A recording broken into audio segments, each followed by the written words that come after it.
ಶ್ರೀ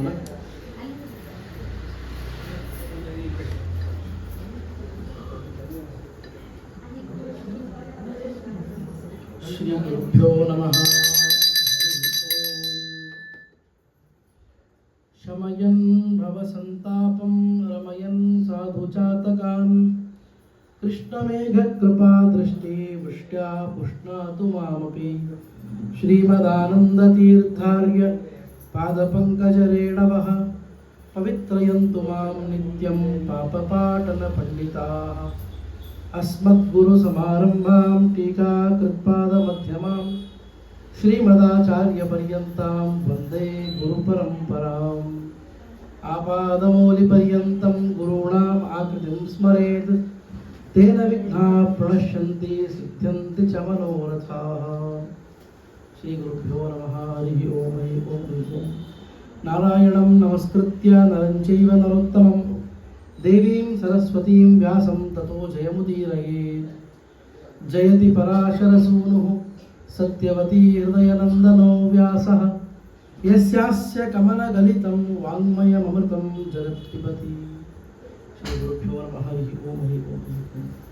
ಹರಿವಂಶ ಪರ್ವದ ನಿನ್ನೆಯ ಭಾಗದಲ್ಲಿ ನಾವು ಉತ್ಕೃಷ್ಟವಾದಂತಹ ಕಥೆಗಳನ್ನೆಲ್ಲ ನೋಡ್ತಾ ಬಂದಿದ್ದೇವೆ. ಅದರಲ್ಲಿ ಪ್ರಧಾನವಾಗಿ ಬಂದಂತಹ ಪಿತೃಪಕ್ಷದ ಅರ್ಥಾತ್ ಪಿತೃಕಲ್ಪದ ವಿಷಯವನ್ನು ತಿಳಿದುಕೊಂಡ್ವಿ. ಪಿತೃದೇವತೆಗಳಂದ್ರೆ ಯಾರು, ಪಿತೃದೇವತೆಗಳಿಗೂ ಮತ್ತು ದೇವತೆಗಳಿಗೂ ಇರುವಂಥ ಸಂಬಂಧ ಎಂಥದ್ದು, ಆ ಪಿತೃದೇವತೆಗಳಲ್ಲಿ ಮೂರ್ತ ಪಿತೃಗಳು ಅಮೃತ ಪಿತೃಗಳು ಅಂದರೆ ಯಾರ್ಯಾರು, ಆ ಅಮೂರ್ತ ಪಿತೃಗಳಿಗೆ ಹುಟ್ಟಿದಂತಹ ಕನ್ಯೆಯರೆಲ್ಲ ಯಾವ ರೀತಿಯಾಗಿ ಈ ವಂಶಾವಳಿಯಲ್ಲಿ ಬರ್ತಾರೆ, ಅಲ್ಲಿ ಬಂದಂತಹ ಅಮೂರ್ತ ಪಿತೃಗಳ ಕನ್ಯೆಯಾದ ಪೀವರಿ ಅನ್ನುವಲ್ಲಿ ಮುಂದೆ ಬ್ರಹ್ಮದತ್ತ ಅನ್ನುವರು ಹುಟ್ಟುತ್ತಾನೆ.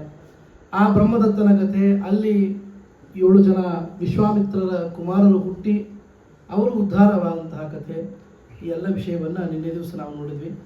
ಅದ್ಯ ಕಥಾ ಪ್ರಸಕ್ತಿ. ಮೊದಲೇ ಹೇಳಿದಂತೆ ಹರಿವಂಶದ ವಿಷಯವನ್ನು ಎಷ್ಟು ದಿನ ಹೇಳಬೇಕು ಅಂತ ಸಂಕಲ್ಪ ಮಾಡಿದ್ರು ಅಷ್ಟು ದಿನ ಹೇಳ್ಬೋದು.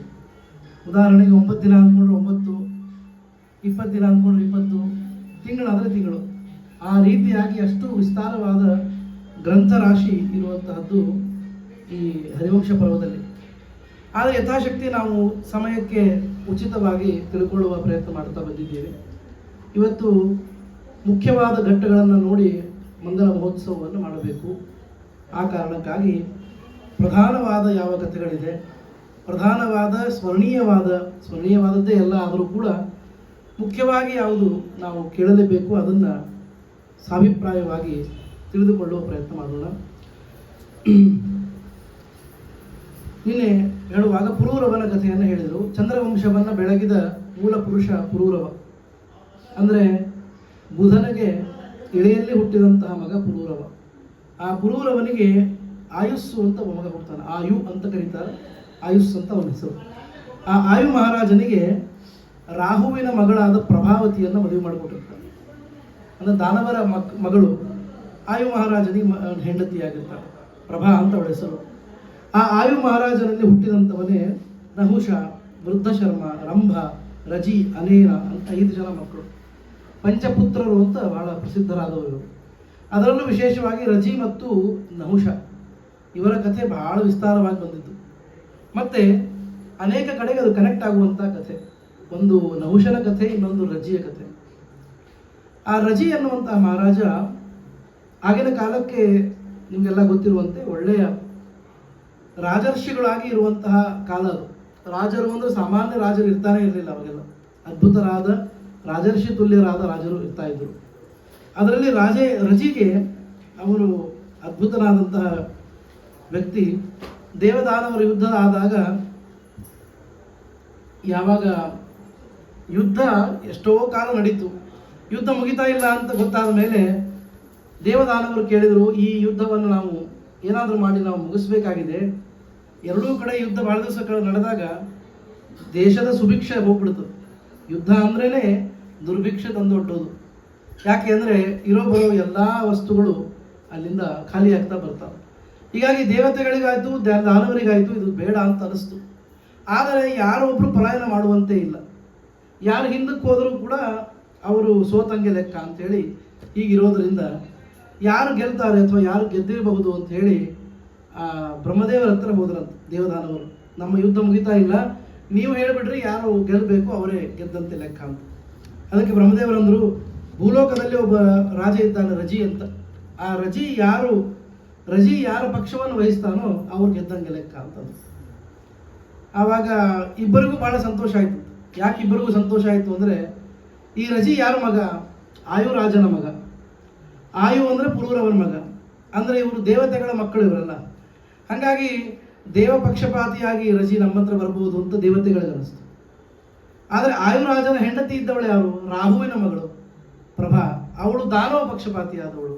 ಹೀಗಾಗಿ ಅಮ್ಮನ ಕಡೆ ಸೋದರ ಮಾವಂದ್ರೆಲ್ಲ ದೈತ್ಯರು, ಅಪ್ಪನ ಕಡೆ ಕಾಕಾಗಳು ಎಲ್ಲ ಆದಿತ್ಯರು. ಹೀಗಿರುವಾಗ ಸುರರು ಅಸುರರು ಇಬ್ಬರಿಗೂ ರಜಿ ನಮ್ಮ ಹತ್ರನೇ ಬರೋದು ಅಂತ ಅವರಿಗೊಂದು ಮನಸ್ಸಿನೊಳಗೆ ಅಭಿಪ್ರಾಯ ಬಂತು. ಆ ಪ್ರಕಾರವಾಗಿ ಅವ್ರು ಬಂದು ಕೇಳಿದರು. ಈ ಸನ್ನಿವೇಶ ಬರ್ತದೆ ಅಂತ ಮೊದಲೇ ಗೊತ್ತಾಗಿ ರಜಿ ಏನು ಯೋಚನೆ ಮಾಡಿದ್ದ ಅಂದರೆ, ಒಂದು ವಿಚಾರವನ್ನು ಮಾಡಿದ. ದೇವರಿಚ್ಛೆ ಅಂತೂ ಸುರರಿಗೆ ಜಯ ಆಗಬೇಕು ಅಂತ ಇದ್ದೇ ಇದೆ. ಆದರೆ ಈ ಕಡೆ ಸೋದರ ಮಾವಂದಿರೆಲ್ಲ ದೈತ್ಯರಿದ್ದಾರೆ, ಅವರಿಗೂ ದುಃಖ ಆಗಬಾರ್ದು. ಆದ್ದರಿಂದ ಒಂದು ಉಪಾಯವನ್ನು ಹೂಡಿ, ನನಗೆ ಯಾರು ಪಟ್ಟ ಕಟ್ತೀರೋ ಗೆದ್ದ ಮೇಲೆ ನನ್ನನ್ನು ಇಂದ್ರನ ಆಸನದ ಮೇಲೆ ಕೂಡಿಸ್ಬೇಕು, ಆವಾಗ ಅವರಿಗೆ ನಾನು ಸಹಾಯ ಮಾಡ್ತೀನಿ ಅಂತ. ಅವರಂದ್ರು, ಇದು ಜಯೋಯಂ ಅಜಯಾಕಾರ, ಗೆದ್ರೂ ಗೆದ್ದೇ ಇದ್ದಂಗೆ ಲೆಕ್ಕ ಅದು. ಈ ಕಡೆ ನಾವು ಯುದ್ಧ ಗೆದ್ದರೂ ಕೂಡ ಇಂದ್ರ ಪದವಿ ಬಿಟ್ಕೊಡ್ಬೇಕು. ಇದು ಹೆಂಗಿದ್ದಾಗ ಒಂದು 20 MLA ಇಟ್ಕೊಂಡವರು 80 MLA ಇದ್ದವ್ರ ಜೊತೆಗೆ ಹೋಗಿ ಅವರೇ ಮುಖ್ಯಮಂತ್ರಿ ಆಗಿಬಿಡ್ತಾರೆ. ಆ ಲೆಕ್ಕ ಆಯ್ತದೆ. ಏನೂ ಇಲ್ಲ ಅವ್ರ ಹತ್ರ ಭಾಳ, ಆದರೂ ಕೂಡ ಅವ್ರು ಬಂದು ಮುಖ್ಯ ಸಿಂಹಾಸನವನ್ನು ಏರ್ಬಿಡ್ತಾರಲ್ಲ, ಹಂಗಾಗ್ತದೆ. ಅದಕ್ಕೆ ದೈತ್ಯರಂದ್ರು ನಮಗೇನು ಬೇಕಾಗಿಲ್ಲ, ಇಂಥ ದೊಡ್ಡದ ಇದನ್ನು ಕಳ್ಕೊಳ್ಳೋದು ನಮ್ಗೆ ಇಚ್ಛೆ ಇಲ್ಲ. ನಮ್ಮ ಗುರುಗಳು ಪ್ರಹ್ಲಾದರಾಜರಿದ್ದಾರೆ, ನಮ್ಮ ರಾಜರು, ಮತ್ತು ಅವರ ಮಕ್ಕಳು ದೈತ್ಯ ವಿರೋಚನ, ಬಲಿ, ಇವರೆಲ್ಲ ಇದ್ದೇ ಇದ್ದಾರೆ. ನಮಗೇ ನೀನು ರಾಜನಾಗುವುದು ಬೇಕಾಗಿಲ್ಲ, ಯಾರಿಗೆ ಸಹಾಯ ಮಾಡ್ತೀವೋ ಮಾಡ್ಕೋ ಹೋಗು ಅಂತ ಬೈದು ಹೋಗ್ಬಿಟ್ರು ದೈತ್ಯರ ಕಡೆಯವರು. ಇದನ್ನೇ ಕಾಯ್ತಾ ಇದ್ದ ಇಂದ್ರ ಹೇಳ್ದ, ಮೊದಲಿಗೆ ಬೀಸೋದೊಣ್ಣೆ ತಪ್ಪಿಸಿಕೊಂಡ್ರೆ ಕೆಲಸ ಆಗ್ತದೆ, ಆಗಲೇ ನಿನ್ನನ್ನೇ ಇಂದ್ರನ ಆಸನದಲ್ಲಿ ಕೂಡಿಸ್ತೀನಿ ಅಂತೇಳಿ ಸುರರು ಒಪ್ಪಿಕೊಂಡ್ರು. ಆ ಕಾರಣಕ್ಕಾಗಿ ಅಲ್ಲಿ ಸುರರಿಗೆ ಆ ವಿಜಯಲಕ್ಷ್ಮಿ ಒಲಿದಳು. ದೇವತೆಗಳೆಲ್ಲ ಗೆದ್ದರು, ಆ ಯುದ್ಧವನ್ನು ಗೆದ್ದರು. ಆಮೇಲೆ ಸಮಯ ಬಂತಲ್ಲ, ಈಗ ಬಿಟ್ಕೊಡಬೇಕು. ಆವಾಗ ಇಂದ್ರದೇವರು ಅಂದರು, ಸ್ವಲ್ಪ ಅದರೊಳಗೆ ಇದನ್ನು ಸೇರಿಸಿ ಹೇಳಿದ್ರು. ಏನಂತ ವಕ್ರವಾಗಿ ಹೇಳಿದರು, ನೋಡಪ್ಪ, ನಿನ್ನಿಂದಾಗೆ ನಾವು ಯುದ್ಧ ಗೆದ್ದಿದ್ದು, ಆದ್ದರಿಂದ ನೀನೇ ನಮ್ಮ ಈ ಅಧಿಪತಿ, ಆದ್ದರಿಂದ ಈ ಸಿಂಹಾಸನಕ್ಕೆ ನೀನೇ ಏರಬೇಕು ಅಂತ ಹೇಳ್ಬಿಟ್ರು ರಜಿಗೆ.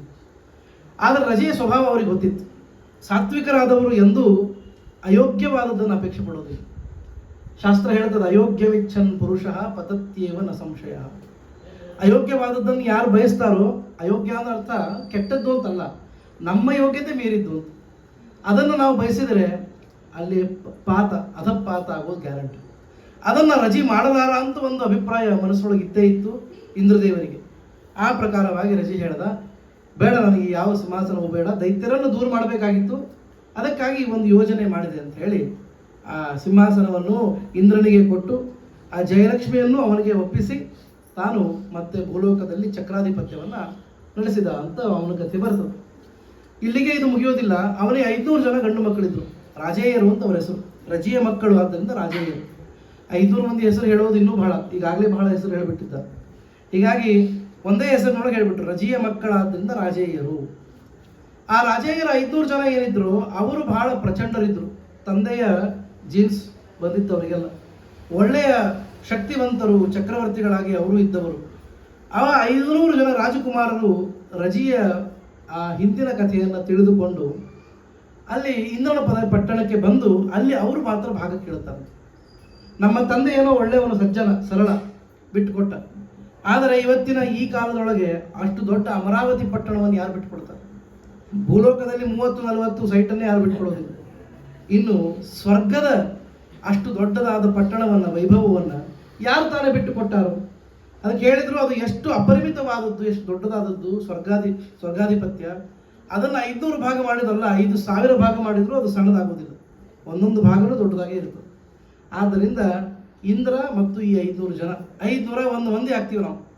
ನಮ್ಮ ಅಪ್ಪನ ಭಾಗವನ್ನು ನಮಗೆ ಕೊಟ್ಟು ಬಿಡು, 500 ಭಾಗ ಮಾಡು ಅಂತ ಹೇಳಿದ್ರು ಇಂದ್ರ ಪದವಿಯನ್ನು. ಇಂದ್ರನಿಗೆ ಅನಿಸ್ತು, ಇದು ಅವನ ಜೊತೆ ಉದ್ದಾಡೋದೇ ಒಳ್ಳೇದಿತ್ತಲ್ಲ, ಒಬ್ಬನಿದ್ದ, ಇಲ್ಲ 500 ಜನ ಇದ್ದ. 500 ಜನ ಕಟ್ಲೆ ಹಾಕಿದರೆ ಎಷ್ಟು ದಿನ ಅಂತ ಓಡಾಡಬೇಕು ಕೋರ್ಟಿಗೆ, ಬಹಳ ಕಷ್ಟ. ಆಗ ಏನು ಮಾಡೋದು ಅಂತ ಅವ್ರಿಗೆ ಗೊತ್ತಾಗಲಿಲ್ಲ. ಇಂದ್ರ ಪಾಪ ದಿನೇ ದಿನೇ ಸ್ವರ್ಗಲಿಕ್ಕೆ ಪ್ರಾರಂಭ ಆದ. ಯಾಕೆ ಅಂದರೆ ಇವರು ಬಂದು ಆ ಇಂದ್ರನನ್ನು ತಮ್ಮ ಶಕ್ತಿಯಿಂದ ದೂರ ಸರಿಸಿ ಕೂತು ಬಿಟ್ರು. ಇಂದ್ರನ ಸರಿಸಲಿಕ್ಕೆ ಆಗ್ತದ ಈ ಭೂಲೋಕದ ರಾಜೇಯರಿಗೆ ಅಂತ ಕೇಳಿದರೆ, ತಂದೆ ತಾಯಿಗಳ ಸೇವೆ ಮಾಡಿದಂತಹ ಯಾವ ಯೋಗ್ಯರಾದ ಜೀವರಿದ್ದಾರೋ ಅವರಿಗೆ ದೇವರ ಬಲ ಅಷ್ಟು ಬೆಳೀತದೆ. ಅವರು ರಜಿಯ ಸೇವೆಯನ್ನು ಮಾಡಿ ತೃಪ್ತಿಪಡಿಸಿದ್ರು. ಮತ್ತೆ ಸ್ವಂತದ ಪರಾಕ್ರಮ ಇತ್ತು, ಪುಣ್ಯ ಇತ್ತು. ಪುಣ್ಯ ಮತ್ತು ಪರಾಕ್ರಮ ಎರಡೂ ಸೇರಿದರೆ ಅದು ತ್ರಿವಿಕ್ರಮ ಆಗ್ತದೆ. ಹಾಗೆ ಆದದ್ದರಿಂದ ಏನೂ ಮಾಡಲಿಕ್ಕೆ ಇಂದ್ರದೇವರಿಗೆ ಆಗಲಿಲ್ಲ. ಇಂದ್ರದೇವರು ಸದ್ಯಕ್ಕೆ ಸರಿದು ಬಿಟ್ಟರು, ಈ 500 ಜನ ಆಳುಕೊಳ್ಳಿ ಅಂತ. ದಿನೇ ದಿನೇ ಅವರಿಗೆ ಸ್ವಹಾಕಾರನು ಬೀಳ್ತಾ ಇಲ್ಲ, ಇಂದ್ರದೇವರಿಗೂ ಯಾರು ಸ್ವಹ ಅಂತ ಇಲ್ಲ.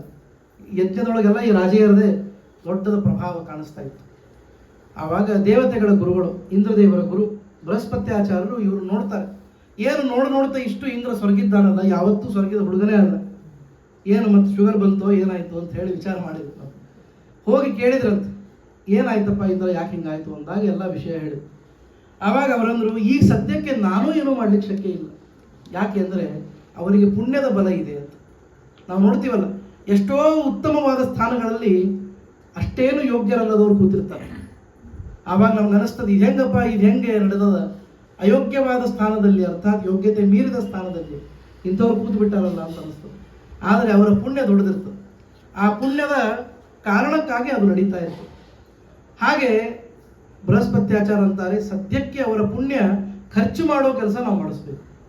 ಯಾವಾಗಲೂ ಅಷ್ಟೇ, ಪುಣ್ಯ ಖರ್ಚು ಮಾಡಿಸೋದು ಅಂದರೆ ಇದು ಒಂದ್ಸಲ ಈ ಫಾರಿನ್ ಟೂರ್ ಮಾಡ್ದಂಗೆ ಲೆಕ್ಕ.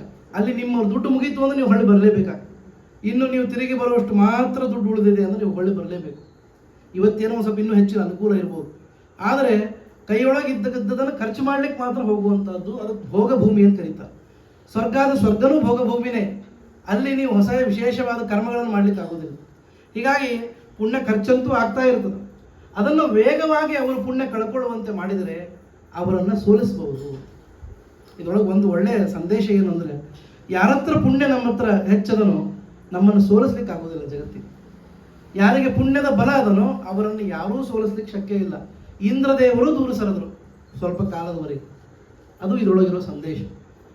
ಆಗಲಿ ಅಂತ ಹೇಳಿ ವಿಚಾರ ಮಾಡಿ ಅವರಂದ್ರು ಬೃಹಸ್ಪತ್ಯಾಚಾರು, ಇವರನ್ನ ಈಗ ಅವರಿಗೆ ದಾರಿ ತಪ್ಪಿಸ್ಬೇಕು ಅಂದರೆ ಒಂದು ಒಳ್ಳೆಯ ಗ್ರಂಥ ಬರೀತೀನಿ, ಆ ಗ್ರಂಥ ಬರೆದು ಅದನ್ನು ಪಾಠ ಹೇಳಿ ಅದರಿಂದ ಅವರ ಪುಣ್ಯ ಖರ್ಚು ಮಾಡಿಸ್ತೀನಿ ಅಂತ ಅವರು ನಿಶ್ಚಯ ಮಾಡಿಕೊಂಡ್ರು ಬೃಹಸ್ಪತಿಗಳು.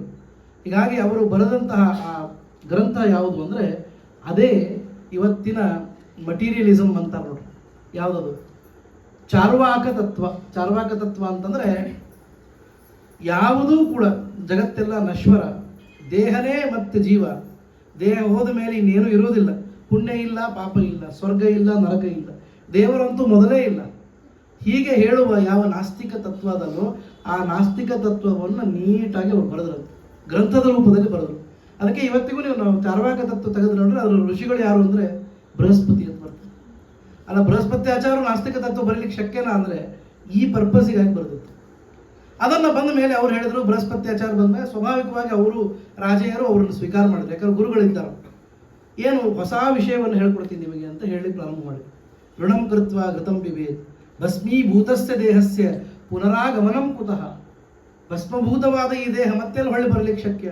ಯಾರೋ ಸುಮ್ಮ ಅಂತಾರೆ ಮುಂದಿನ ಜನ್ಮಕ್ಕೆ ಒಳ್ಳೇದಾಗ್ತದಂತ, ಇವತ್ತು ಒಳ್ಳೇದು ಮಾಡ್ರಿ ಅಂತ. ಏನಿಲ್ಲ, ಇವತ್ತು ಏನು ಸಂತೋಷ ಕೊಡ್ತದೋ ಅದು ಬೇಕಾದಷ್ಟು ತಪ್ಪಿರಲಿ, ಅದನ್ನು ಮಾಡಿಬಿಟ್ರಿ ಅಂಥೇಳಿ ಅವರಿಗೆ ಬೇಡದ ಎಲ್ಲ ತತ್ವವನ್ನು ತಲೆಯಲ್ಲಿ ತುಂಬಿದರು. ಅವರಂದ್ರು ಇದು ಬಹಳ ಸರಳ ಆಯ್ತಲ್ಲ, ದಿನಕ್ಕೆ 2 ಹೊತ್ತು 3 ಹೊತ್ತು ಸಂಧ್ಯಾವಂದನೆ ಮಾಡಿ ದೇವರ ಪೂಜೆ ಮಾಡಿ ಆ ಶ್ರಮ ಪಟ್ಟು ಮಾಡೋಕ್ಕಿಂತ ಸುಖ ಇತ್ತು, ಏನೂ ಬೇಕಾಗಿಲ್ಲ, ಆರಾಮಾಗಿರೋದು ಅಷ್ಟೇ ಅಲ್ಲ. ಈಗ 24 ಗಂಟೆ ಲೋಲುಪರಾಗಿ ಅವರು ಕಳೀಲಿಕ್ಕೆ ಪ್ರಾರಂಭ ಮಾಡಿದರು. ಅದರಿಂದ ಏನಾಯಿತು? ಪುಣ್ಯ ಖರ್ಚಾಯಿತು. ಎಷ್ಟು ಬೇಗ ಖರ್ಚಾಯಿತು ಅಂತಂದರೆ ಎಕ್ಸ್ಪೋನೆನ್ಷಿಯಲ್ ಅಂತ ನಮ್ಮಲ್ಲಿ. ಸುಮ್ಮನೆ ಹಿಂಗೆ ಸ್ವಲ್ಪ ಖರ್ಚಾಗೋದಲ್ಲ, ಬಹಳ ಖರ್ಚಾಗ್ಬಿಡುತ್ತೆ. ಯಾಕೆಂದರೆ ಅಪರಾಧಗಳು ಹೆಚ್ಚಾದಾಗ ನಮ್ಮ ಪುಣ್ಯದ ರಾಶಿ ಬಹಳ ಬೇಗ ಸೋರಿ ಹೋಗ್ತದೆ. ಹಾಗೆ ಆದದ್ರಿಂದ ಏನಾಯಿತು? ಪುಣ್ಯ ಕಡಿಮೆ ಆಯಿತು. ಇನ್ನು ಅವರಿಗೆ ಎದುರಿಸಲಿಕ್ಕೆ ಶಕ್ಯ ಇಲ್ಲ, ದೇವೇಂದ್ರನನ್ನು ಎದುರಿಸಲಿಕ್ಕೆ ಶಕ್ಯ ಇಲ್ಲ. ಇದು ಗೊತ್ತಾಯಿತು ಯಾರಿಗೆ? ಬೃಹಸ್ಪತ್ಯಾಚಾರ್ಯ. ಆವಾಗ ಇಂದ್ರನನ್ನು ಕರೆದ್ರು, ಈಗ ಬಾಣ ಹೂಡು, ನೀನು ತಗೋ ನೀನು ವಜ್ರಾಯುಧ. ಒಂದೇ ಒಂದು ಪ್ರಹಾರಕ್ಕೆ ಎಲ್ಲರೂ ಸತ್ತು ಹೋಗ್ತಾರೆ, ಯಾಕೆಂದರೆ ಅವ್ರ ಹತ್ರ ಪುಣ್ಯನೇ ಇಲ್ಲ. ಹೀಗೆ ಹೇಳಿದ ಮೇಲೆ ಆ ರಾಜೇಯರೆಲ್ಲರೂ ದೂರ ಸರಿದ್ರು ಅಂತ ಒಂದು ಬಹಳ ಅದ್ಭುತ ಮತ್ತು ರೋಚಕವಾದ ಒಂದು ಕಥೆ ಅಲ್ಲಿ ಬರ್ತದೆ. ಅದು ರಾಜೇಯರ ಕಥೆ. ಇದು ರಜಿ ಅನ್ನುವಂತಹ ಪುರೂರವನ ಆಯು ಅನ್ನುವ ಪುತ್ರನಲ್ಲಿ ಹುಟ್ಟಿದ ರಜಿ ಮಹಾರಾಜನ ಮಕ್ಕಳ ಕಥೆ ಅಂತ ಹೇಳಿ. ಇದಾದ ಮೇಲೆ ನಹುಷ ಅಂತ ರಂಭ ಅಂತ ಯಾರಿದ್ದ ಮಕ್ಕಳಿರಲಿಲ್ಲ. ಅನೇನ ಅಂತ ಏನು ಪುತ್ರ ಇದ್ದಾನೆ ಅವನಿಗೆ ಪ್ರತಿಕ್ಷತ್ರನಿಗೆ ಸೃಂಜಯನಿಗೆ ಜಯ ವಿಜಯ ಹೀಗೆಲ್ಲ ಮಕ್ಕಳು ಹುಟ್ಟುತ್ತಾರೆ. ವೃದ್ಧಶ್ರವ ಅನ್ನುವನಿಗೆ ಶುನಹೋತ್ರನಿಗೆ ಗೃತ್ಸಮದನಿಗೆ ಶುನಕ ಮತ್ತು ಶೌನಕರು. ಈಗ ಯಾವ ಇದನ್ನು ಕಥೆ ಕೇಳ್ತಾ ಇದ್ದಾರಲ್ಲ ಶೌನಕರು, ಸೂತಾಚಾರ್ಯರ ಕೈಯಿಂದ ಕೇಳ್ತಾ ಇರುವ ಶೌನಕರು ಈ ಗೋತ್ರದವರು, ವೃದ್ಧಶ್ರವ ಗೋತ್ರದವರು. ಅದಕ್ಕೆ ಶೌನಕೋ ಗೃತ್ಸಮದು ಅಂತ ಆ ಮಂತ್ರದ ಅಭಿಪ್ರಾಯ ಹೇಳಬೇಕಾದ್ರೆ ಗೃತ್ಸಮದ ಅನ್ನುವ ಋಷಿಯ ಮಕ್ಕಳು ಶೌನಕರು ಅನ್ನುವ ಕಥೆ ಬರ್ತದೆ. ಅದು ಅವರು ಹೇಳ್ತಾರೆ. ಶೌನಕ ಅಂತ ಒಂದು ಗೋತ್ರನೇ ಅದ, ಪ್ರತ್ಯೇಕ ಗೋತ್ರ ಅದು. ಆಮೇಲೆ ಅದೇ ಇದರಲ್ಲಿ ಮುಂದೆ ದಿವೋದಾಸನ ಕಥೆ ಇಲ್ಲಿ ಬರ್ತದೆ ಅಂತ ಹೇಳ್ತಾರೆ. ದಿವೋದಾಸ ಅಂದರೆ ಕಾಶಿ ಪಟ್ಟಣದ ರಾಜ ದಿವೋದಾಸ. ಅವನದು ಒಂದು ಅದ್ಭುತವಾದ ಕಥೆ. ದಿವೋದಾಸನಿಗೆ ಬಹಳ ಪುಣ್ಯದ ರಾಶಿ ಇತ್ತು. ಯಾಕೆಂದರೆ ಅವರ ತಂದೆ ತಾಯಿ ಎಲ್ಲ ಬಹಳ ಪುಣ್ಯವಂತರು. ಅವನು ಸ್ವಯಂ ಬಹಳ ಧಾರ್ಮಿಕನಾದಂತಹ ರಾಜ. ಎಷ್ಟು ಧಾರ್ಮಿಕ ಅಂತಂದರೆ ಇಡೀ ಆ ಅಯೋಧ್ಯ ಪಟ್ಟಣದೊಳಗೆ, ಕಾಶಿಯ ಪಟ್ಟಣದೊಳಗೆ ಯಾವ ಒಂದು ದೋಷಗಳಿಲ್ಲದಂತೆ ಅವನು ಚೆನ್ನಾಗಿ ರಾಜ್ಯಭಾರವನ್ನು ಮಾಡ್ಕೊಂಡು ಹೋಗ್ತಾನೆ. ಯಾರೂ ಕಳ್ಳರಿರಲಿಲ್ಲ, ಯಾರೂ ಮೋಸ ಮಾಡುವವರಿಲ್ಲ. ಇಂಥ ಒಳ್ಳೆಯ ರಾಜ್ಯ, ರಾಮರಾಜ್ಯ ಅಂತ ಹೇಳ್ಬೋದು. ಅಂತಹ ದಿವೋದಾಸನ ರಾಜ್ಯ ನಡೀತಾ ಇತ್ತು. ಆವಾಗ ಒಂದು ದಿವಸ ಈ ರುದ್ರದೇವರು ತನ್ನ ಹೆಂಡತಿಯ ಜೊತೆಗೆ, ಪಾರ್ವತಿಯ ಜೊತೆಗೆ ತನ್ನ ಮಾವನ ಮನೆಗೆ ಬಂದಿರ್ತಾರೆ. ಪಾರ್ವತಿ ಬಹಳ ಹಠ ಹಿಡಿದು ಕರ್ಕೊಂಡು ಬಂದಿರ್ತಾರೆ. ರುದ್ರದೇವರು ಸುಮ್ಮನೆ ಎಲ್ಲೂ ಬರೋದಿಲ್ಲ. ಅವ್ರು ಕರೆದಾಗೆಲ್ಲ ಬರ್ತಾರೆ, ಭಕ್ತರು ಕರೆದ್ರೆ ಬರ್ತಾರೆ. ಪಾರ್ವತಿ ಮಾವನ ಮನೆಗೆ ಅಂತಂದ್ರೆ ಮೊದಲು ಆಗೋದಿಲ್ಲ ಅಂತಂದ್ರು. ಆಮೇಲೆ ಹಠ ಹಿಡಿದು ಕರ್ಕೊಂಡು ಬಂದು ಪಾರ್ವತಿ ಮಾವನ ಮನೆಯಲ್ಲಿ ಇದ್ದಾರೆ. ಆವಾಗ ಮಾವನಿಗೆ ಗಂಡಸರಿಗೆ ಪಾಪ ಏನು ಕೆಲಸ ಅಂತದ್ದು ಇರುವುದಿಲ್ಲ, ಅಥವಾ ಅವರಿಗೇನು ದರ್ದಿರೋದಿಲ್ಲ ಯಾವುದು. ಆದರೆ ಹೆಣ್ಣು ಮಕ್ಕಳಿಗೆ ಮೇನಾದೇವಿಗೆ ದಿನಾ ಈ ಶಬ್ದ ತಡ್ಕೊಳ್ಳಿಕ್ಕೆ ಆಗ್ತಾ ಇದೆ. ಎದ್ದ ತಕ್ಷಣ ಅವ್ರು ಗಂಡ ಪೂಜೆ ಮಾಡ್ತಾನೋ ಇಲ್ಲೋ ಈ ರುದ್ರದೇವರ ತಾಂಡವ ಶುರು ಆಗ್ಬಿಡ್ತಾರೆ. ಇವರೆಲ್ಲ ಬೂದಿ ಬೆಳ್ಕೊಂಡು ಚರ್ಮಾಂಬರನಾಗಿ ಬೇಕಾದಂತ ಕುಡಿಲಿಕ್ಕೆ ಶುರು ಮಾಡಿದ್ರು. ಹೇಳ್ತಾರಲ್ಲ ಯಾವುದದು, ಜನಮುದಂ ಜಲಜಾಯತ ಲೋಚನಂ ನಟನ ನಾಟ್ಯ ನಟಂ ನಟಗಾಯಕಂ ಜನಮುದಂ ಜಲಜಾಯತ ಲೋಚನಂ ಅಂತ. ಅಂತಹ ರುದ್ರದೇವರು, ಅವರ ಪಾರ್ಷದರು ಎಲ್ಲರೂ ಸ್ಮಶಾನವಾಸಿಗಳು. ಅವರೆಲ್ಲ ಹೇಗೆಲ್ಲ ಕುಣಿಬಹುದು, ಏನೆಲ್ಲ ಮಾಡಬಹುದು, ಆ ರೀತಿಯಾಗಿ ಮಾಡಿದ್ದನ್ನು ನೋಡಿ ಭಾರಿ ಅವರಿಗೆ ಮೀನಾದೇವಿಗೆ ಒಂಥರ ಕಿರಿಕಿರಿ ಆಗೋದಂತ. ಏನೋ ಹಳೆಯ ಭಾಳ ಯೋಗ್ಯ ಅಂತ ಹೇಳಿ ಇವಳು ಮಾಡ್ಕೊಂಡ್ಲು, ಅದು ನನಗೆ ಯಾಕೋ ಇದು ಚಲೋ ಕಾಣಿಸ್ತಾ ಇಲ್ಲ ಅಂತ ಅಂತಿದ್ದರು. ಒಂದು ದಿವಸ ಮಗಳಿಗೆ ಆ ಮಾತು ಹೇಳಿಬಿಟ್ರು, ಏನು ನಿನ್ನ ಗಂಡ ನೋಡಲಿಕ್ಕೆ ಒಂದು ಒಳ್ಳೆ ಶೋಭೆ ಇಲ್ಲ, ಕೊರಳಿಗೆ ಸರ್ಪ, ಆಮೇಲೆ ಮೈ ತುಂಬ ಬೂದಿ, ಚರ್ಮಾಂಬರ, ಕೈ ಒಳಗೆ ತ್ರಿಶೂಲ, ಹೋಗಲಿ ಸುಮ್ಮನಾದ್ರೂ ಇರ್ತಾನೆ, ಇಷ್ಟೆಲ್ಲ ಮಾಡಿ ಸಿಕ್ಕಾಪಟ್ಟೆ ಕುಣಿತಾನೆ. ಇಂತಹ ಅದ್ಭುತ ಇವನು. ಅವನನ್ನು ನೋಡಿ ನನಗೆ ಬಹಳ ಸಂಕೋಚ ಆಗ್ತದೆ ಮನೆಯೊಳಗೆ ಅಂತ. ಯಾರಾದರೂ ಬಂದರೆ ನಮ್ಮ ಮಳೆ ಅಂದ್ರೆ ಈ ಥರ ಕುಣಿಲಿಕ್ಕಂತಾರೆ ಅಂದ್ರೆ ಒಂಥರ ಅನಿಸ್ತದೆ. ಹೀಗಾಗಿ ಏನು ಅಂತ ಎಲ್ಲ ಒಂದು ಸ್ವಲ್ಪ ನಿಕೃಷ್ಟವಾಗಿ ಮಾತಾಡಿದ್ರು. ಗೊತ್ತಿಲ್ಲ ನಿಜವಾದ ಈ ವೈಷ್ಣವರ ರೀತಿ ಹೇಗಿರ್ತದೆ, ವೈಷ್ಣವೋತ್ತಮರು ಅಂದರೆ ರುದ್ರದೇವರು, ಅವ್ರಿಗೆ ಎಂಥ ಒಂದು ಸ್ವಭಾವ ಇರ್ತದೆ ಅನ್ನೋದು ಅವ್ರಿಗೆ ಗೊತ್ತಿಲ್ಲ.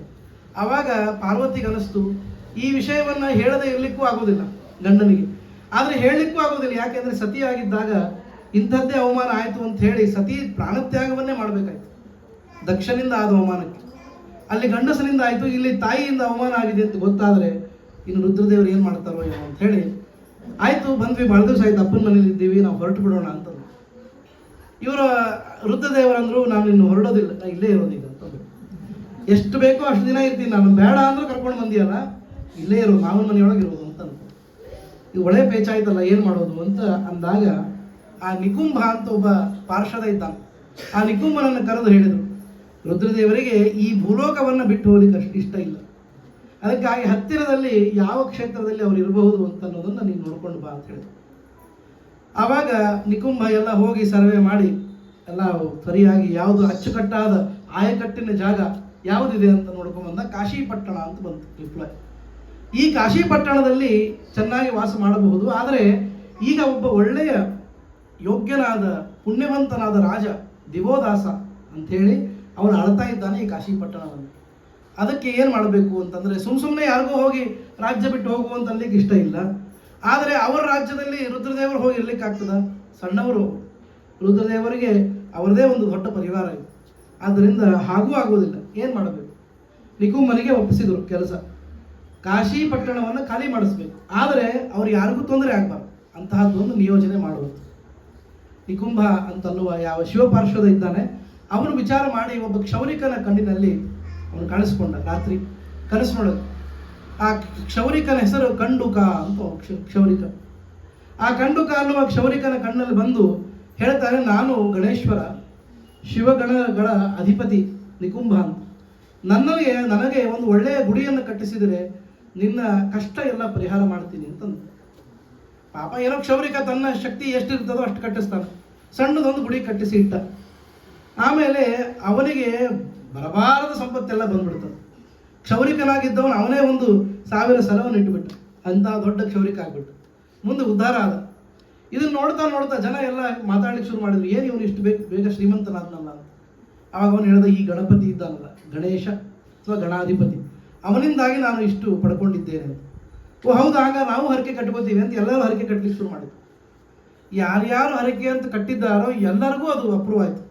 ಪ್ರತಿಯೊಬ್ಬರ ಹರಕೆಯೂ ತೀರಿತು. ಎಲ್ಲರಿಗೂ ಅವ್ರಿಗೆ ಬೇಕಾದ ಸಂತಾನವೋ ಸಂಪತ್ತು ಏನು ಕೇಳ್ತಾರೋ ಎಲ್ಲ ಬರ್ಲಿಕ್ಕೆ ಶುರು ಆಯಿತು. ಆವಾಗ ಈ ರಿಪೋರ್ಟ್ ಏನದಲ್ಲ, ಇದು ಅಗಸಿ ಬಾಗಿಲಿನ ಆಚೆ ನಡೆದಿದ್ದು.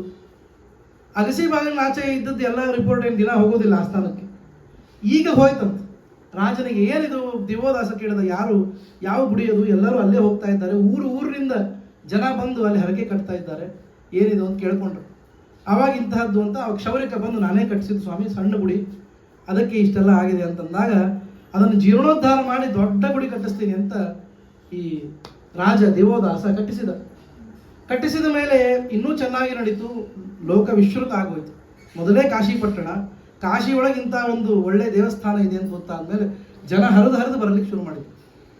ಆವಾಗ ಒಂದು ದಿವಸ ಅವನ ಪತ್ನಿ ಅಂದ್ಲು, ದಿವೋದಾಸನ ಹೆಂಡತಿ, ನನಗೂ ಮನಸ್ಸಿನಲ್ಲಿ ಅಪೇಕ್ಷೆ ಇದೆ, ಒಳ್ಳೆ ಸತ್ಪುತ್ರ ಹುಟ್ಟಬೇಕು, ಅದಕ್ಕಾಗಿ ನಾನೂ ಕೂಡ ಸೇವೆ ಮಾಡಲಿಲ್ಲ ಅಂತ ಕೇಳಿದ್ರು.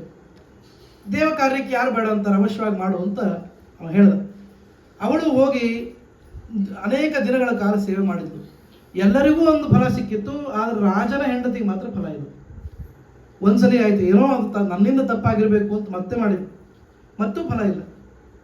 3ನೇ ಸಲ ಆದರೂ ಫಲ ಇಲ್ಲದೆ ಇದ್ದಾಗ ಇವನಿಗೆ ಸಿಟ್ಟು ಬಂದ್ಬಿಡ್ತು. ಯಾರಿಗೆ? ದಿವೋದಾಸನಿಗೆ. ಇದೆಂಥ ಒಂದು ವಿಚಿತ್ರವಾದ ಗಣಪತಿ ಇವನು, ಗಣೇಶ ಗಣಾಧಿಪತಿ, ಎಲ್ಲರಿಗೂ ಫಲ ಕೊಡ್ತಾನೆ, ನಮ್ಮನೆಗೆ ಕೊಡುವುದಿಲ್ಲ ಅಂತ ಹೇಳಿ, ನಾನು ಈ ಕ್ಷೇತ್ರದ ರಾಜ ಚಕ್ರವರ್ತಿ, ನನಗೆ ಫಲ ಕೊಡದೇ ಇದ್ದ ಮೇಲೆ ಈ ದೇವಸ್ಥಾನ ಯಾಕಿರಬೇಕು ಅಂತ ಹೇಳಿ ತನ್ನ ದರ್ಪವನ್ನು ಆ ದೇವಸ್ಥಾನದ ಮೇಲೆ ತೋರಿಸಿದ. ಆ ಮೂರ್ತಿಯನ್ನು ಭಂಜನೆ ಮಾಡಿಬಿಟ್ಟು ಆವಾಗ ಅಲ್ಲಿಂದ ಎದ್ದು ಬಂದ ನಿಕುಂಭ ಗಣಪತಿ ಅವನು ಹೇಳ್ತಾನೆ, ನಿನ್ನ ಕೈಯಿಂದ ಒಂದು ವಿಗ್ರಹ ಭಂಜನೆ ಆಗಿದೆ, ಆದ್ದರಿಂದ ನಿನಗೆ ನಾನು ಶಾಪ ಕೊಡ್ತೀನಿ ಅಂತ. ಪಾಪ ಇಷ್ಟು ಸಾತ್ವಿಕನಾದ ರಾಜ ಒಂದೇ ಒಂದು ತಪ್ಪು ಮಾಡಿದ್ದ, ಒಂದು ತಪ್ಪಿಗೆ ಇಮಿಡಿಯೇಟ್ ಅದಕ್ಕೆ ಅಂತಾನೆ ಕ್ವಿಕ್ ರಿಯಾಕ್ಷನ್ ಸಿಕ್ಬಿಡ್ತು. ಏನಂತ ಶಾಪ ಕೊಟ್ಟು, ಏನು ದೊಡ್ಡ ಶಾಪ ಅಲ್ಲ, 1,000 ವರ್ಷ ಈ ಕಾಶಿ ಕ್ಷೇತ್ರದೊಳಗೆ ನೀವು ಯಾರೂ ಇರೋದು ಬೇಡ ಅಂತ ಹೇಳ್ಬಿಟ್ಟು. ಆವಾಗ ಇವನಿಗೆ ಬೇರೆ ದಾರಿ ಇಲ್ಲ, ಅದಕ್ಕಾಗಿ ಅವನು ಪಕ್ಕದಲ್ಲೇ ಗೋಮತಿ ನದಿ, ನಿಮಗೆಲ್ಲ ಗೊತ್ತದೆ, ಗೋಮತಿ ನದಿ ದಂಡೆಯ ಮೇಲೆ ಇನ್ನೊಂದು ರಾಜ್ಯವನ್ನು ಕಟ್ಟಿಕೊಂಡು ದಿವೋದಾಸ ಚೆನ್ನಾಗಿ ರಾಜ್ಯಭಾರವನ್ನು ಮಾಡಿದ. ಕಾಶಿ ಪಟ್ಟಣ ಫುಲ್ಲು ಖಾಲಿ ಆಯಿತು, ಯಾರೂ ಇಲ್ಲ, ಒಂದು ಹುಳ ಕೂಡ ಇಲ್ಲ ಕಾಶಿ ಪಟ್ಟಣದವರು.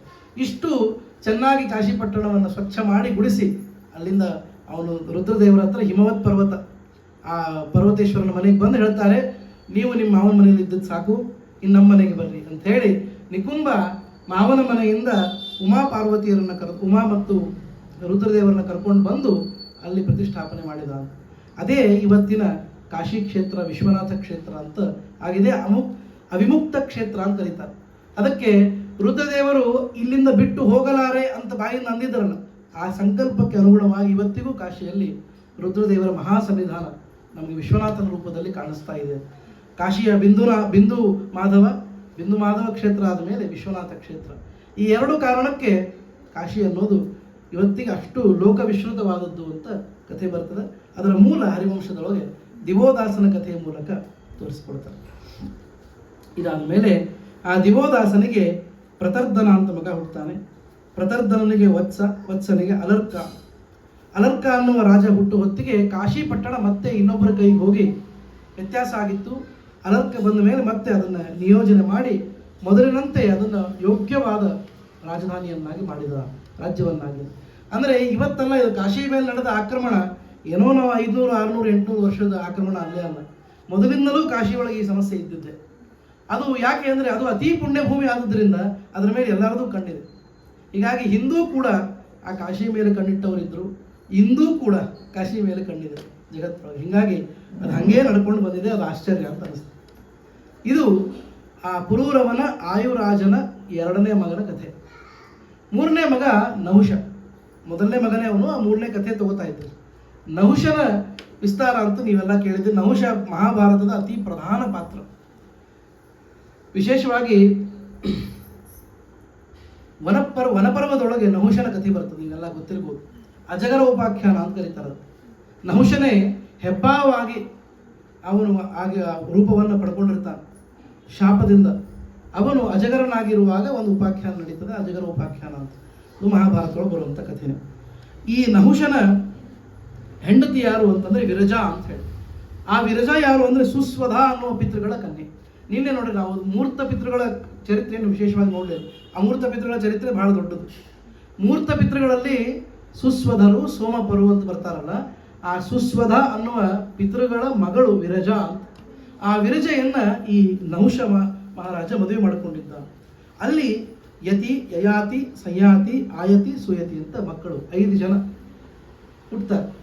ಯತಿ ಅನ್ನುವನ ಹೆಸರೇ ಯತಿ ಇಟ್ಟಿದ್ದಾರೆ. ಅದಕ್ಕಾಗಿ ಅವನೇನು ಹಸ್ತ ಸಾಮುದ್ರಿಕ ನೋಡಿದ್ರೋ ಏನು ನೋಡಿದ್ರೋ ಗೊತ್ತಿಲ್ಲ, ಯತಿಯಾಗೇ ಹೋಗ್ಬಿಟ್ಟ. ಅವನು ಸನ್ಯಾಸಿನಿ ಆಗ್ಬಿಟ್ಟು.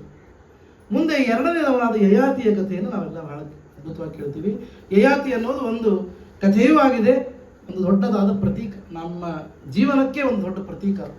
ಯಯಾತಿಯಂತೆ ನಾವೆಲ್ಲ ಇದ್ದವರೇ ಅಂತ ಲೆಕ್ಕ. ಅದನ್ನು ಬಹಳ ಚೆಂದಾಗಿ ಹೇಳ್ತಾರೆ. ಇದು ಹೆಚ್ಚಾಗಿ ಎಲ್ಲರಿಗೂ ಗೊತ್ತಿರುವಂಥ ಕಥೆ.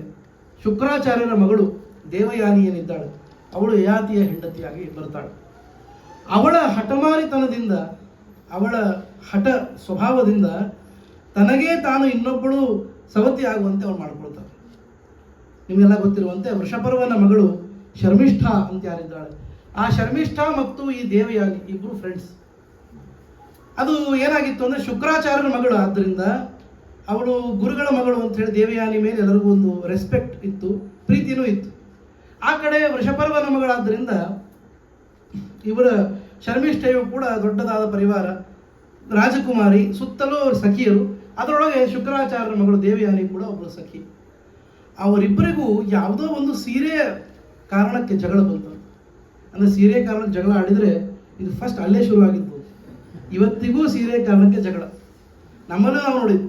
ಅತಿ ಹತ್ತಿರದೊಳಗೆ ಒಂದು ಸಲ ಅಕ್ಕ ತಂಗಿಯರಿ ಸೀರೆ ಜಗಳ ಬಂದು ಎಷ್ಟೋ ವರ್ಷಗಳ ಕಾಲ ಮಾತೇ ಬಿಟ್ಟಿದ್ದು, ಬರೇ ಒಂದು ಸೀರೆಗಾಗಿ. ಇದು ಆಗಲೂ ನಡೆದಿದ್ದು, ಈಗೂ ನಡೆದಿದ್ದು ಅಂತ ಗೊತ್ತಾಗ್ತದೆ. ಹೀಗಾಗಿ ಒಂದು ಸೀರೆ ಹೆಚ್ಚು ಕಡಿಮೆ ಆಗಿ ದೇವಯಾನಿ ಉಟ್ಟುಕೊಂಡ್ಲು, ಶರ್ಮಿಷ್ಠೆ ಉಟ್ಟುಕೊಳ್ಬೇಕಾದ ಸೀರೆಯನ್ನು. ಅಂದರೆ ರಾಜಕುಮಾರಿಯ ಆ ವಸ್ತ್ರವನ್ನು ತಾನು ಧಾರಣೆ ಮಾಡಿದ್ದಕ್ಕೆ ಇಬ್ಬರಿಗೂ ಮಾತಿಗೆ ಮಾತು ಬೆಳೀತು. ಎಲ್ಲಿವರೆಗೂ ಬೆಳೀತು ಅಂದರೆ ನಮ್ಮಪ್ಪ ರಾಜ, ಆ ರಾಜನ ಪುಣ್ಯದಿಂದ ನೀವೆಲ್ಲ ಇದ್ದೀರಿ ಅಂತ ಅವಳಂದು ಶರ್ಮಿಷ್ಠ. ದೇವಯಾನಿ ಅಂದು ನಿಮ್ಮಪ್ಪ ರಾಜ ಆದರೆ ದಿನ ಬಂದು ನಮ್ಮಪ್ಪನ ಕಾಲಿಗೆ ಬೀಳ್ತಾನ ಅಂತೇಳಿ. ಯಾಕೆಂದರೆ ಅವ್ರ ಗುರುಗಳು ಶುಕ್ರಾಚಾರ್ಯರು. ಹೀಗಾಗಿ ಒಬ್ಬರಿಗೂ ಒಬ್ಬರಿಗೆ ಮಾತು ಬೆಳೆದು ಎಲ್ಲಿಗೆ ಬಂತು ಅಂದರೆ ಕೊನೆಗೆ ಶುಕ್ರಾಚಾರ್ಯರ ಮಗಳು ತನ್ನ ಸಾಮರ್ಥ್ಯವನ್ನು ತೋರಿಸ್ಬಿಟ್ರು. ಏನು ಮಾಡಿದ್ದು ಅಂತಂದರೆ, ಈ ಕ್ಷಣಕ್ಕೆ ಶುಕ್ರಾಚಾರ್ಯರು ವಶೀಕರಣ ಮಾಡಿದ್ರು. ಮಗಳಿಗಾಗಿ ಎಂಥವರು ಮಲಗಬೇಕು. ಶುಕ್ರಾಚಾರ್ಯರು ಹೇಳಿದ್ರು, ಅಪ್ಪ ನೀನು ಈ ರೀತಿ ಮಾಡಲೇಬೇಕು. ಆ ರಾಜಪುತ್ರಿ ಇಬ್ಬರು ಬಂದು ನಮಗೆ ಶರಣಾಗಬೇಕು, ಅಂಥದ್ದನ್ನು ಏನಾದರೂ ಮಾಡಬೇಕಂದ್ರೆ. ಆವಾಗ ಅವ್ರು ಹೇಳಿದರು, ಈಗ ಮುಂದೆ ಬರುವ ಯುದ್ಧದಲ್ಲಿ ನಾನು ನಿಮಗೆ ಸಹಾಯ ಮಾಡಬೇಕು, ನಿಮಗೆ ಮಾರ್ಗದರ್ಶನ ಮಾಡಬೇಕು ಅಂತಂದರೆ ಶುಕ್ರಾಚಾರ್ಯರು ಹೇಳಿದರು, ನಿನ್ನ ಮಗಳನ್ನು ನನ್ನ ಮಗಳ ದಾಸಿಯಾಗಿ ಕಳಿಸ್ಕೊಡು ಅಂತ ಹೇಳಿ. ಎಂಥ ಭಯಾನಕವಾದ ಕೆಲಸ ಆಯಿತು. ಆದರೆ ಇವಳಿಗೆ ಗೊತ್ತಿಲ್ಲ ಅದು ಸೆಲ್ಫ್ ಗೋಲ್ ಅಂತ. ಸೆಲ್ಫ್ ಗೋಲ್ ಅಂದ್ರೆ ಏನು ಹೇಳ್ರಿ, ನಾವು ಏನನ್ನೋ ಗೆಲ್ಲಿಕ್ಕೆ ಹೋದ್ವಿ, ಅದು ನಮ್ಮನ್ನೇ ಸೋಲಿಸ್ಬಿಡುತ್ತೆ.